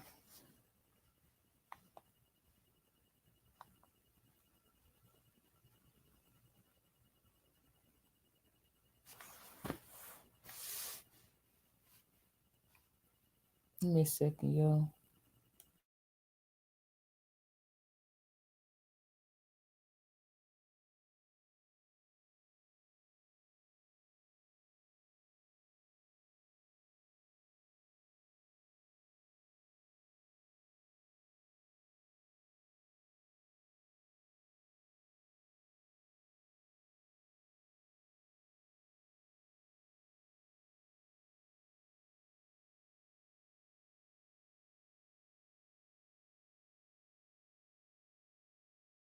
And I'm not asleep.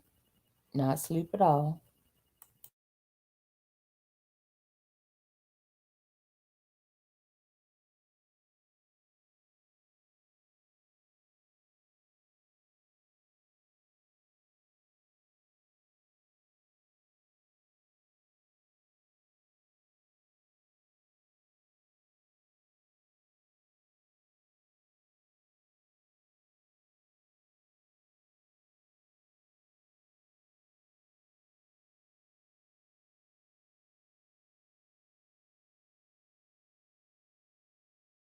Still woke. Still woke. Still woke.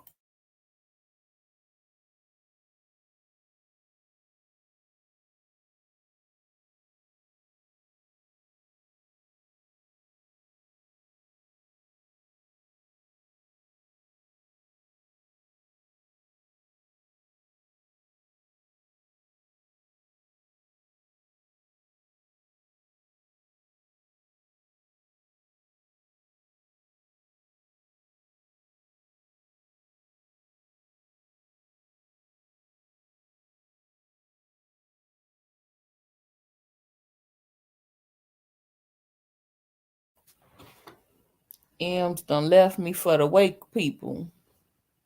That's fine. I'm not going anywhere.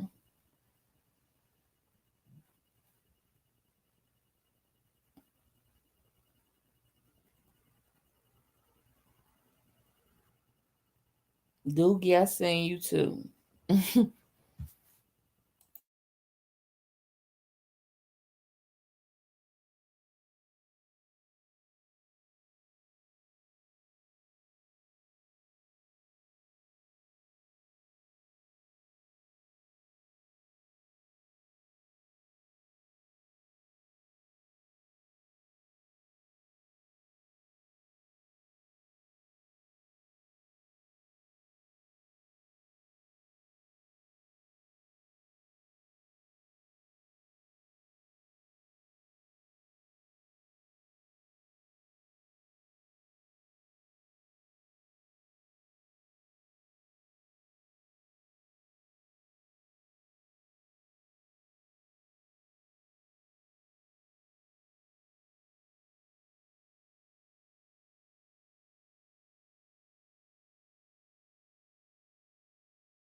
I'm just going root since y'all left me.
Y'all just on what? Y'all ain't gonna say nothing, huh?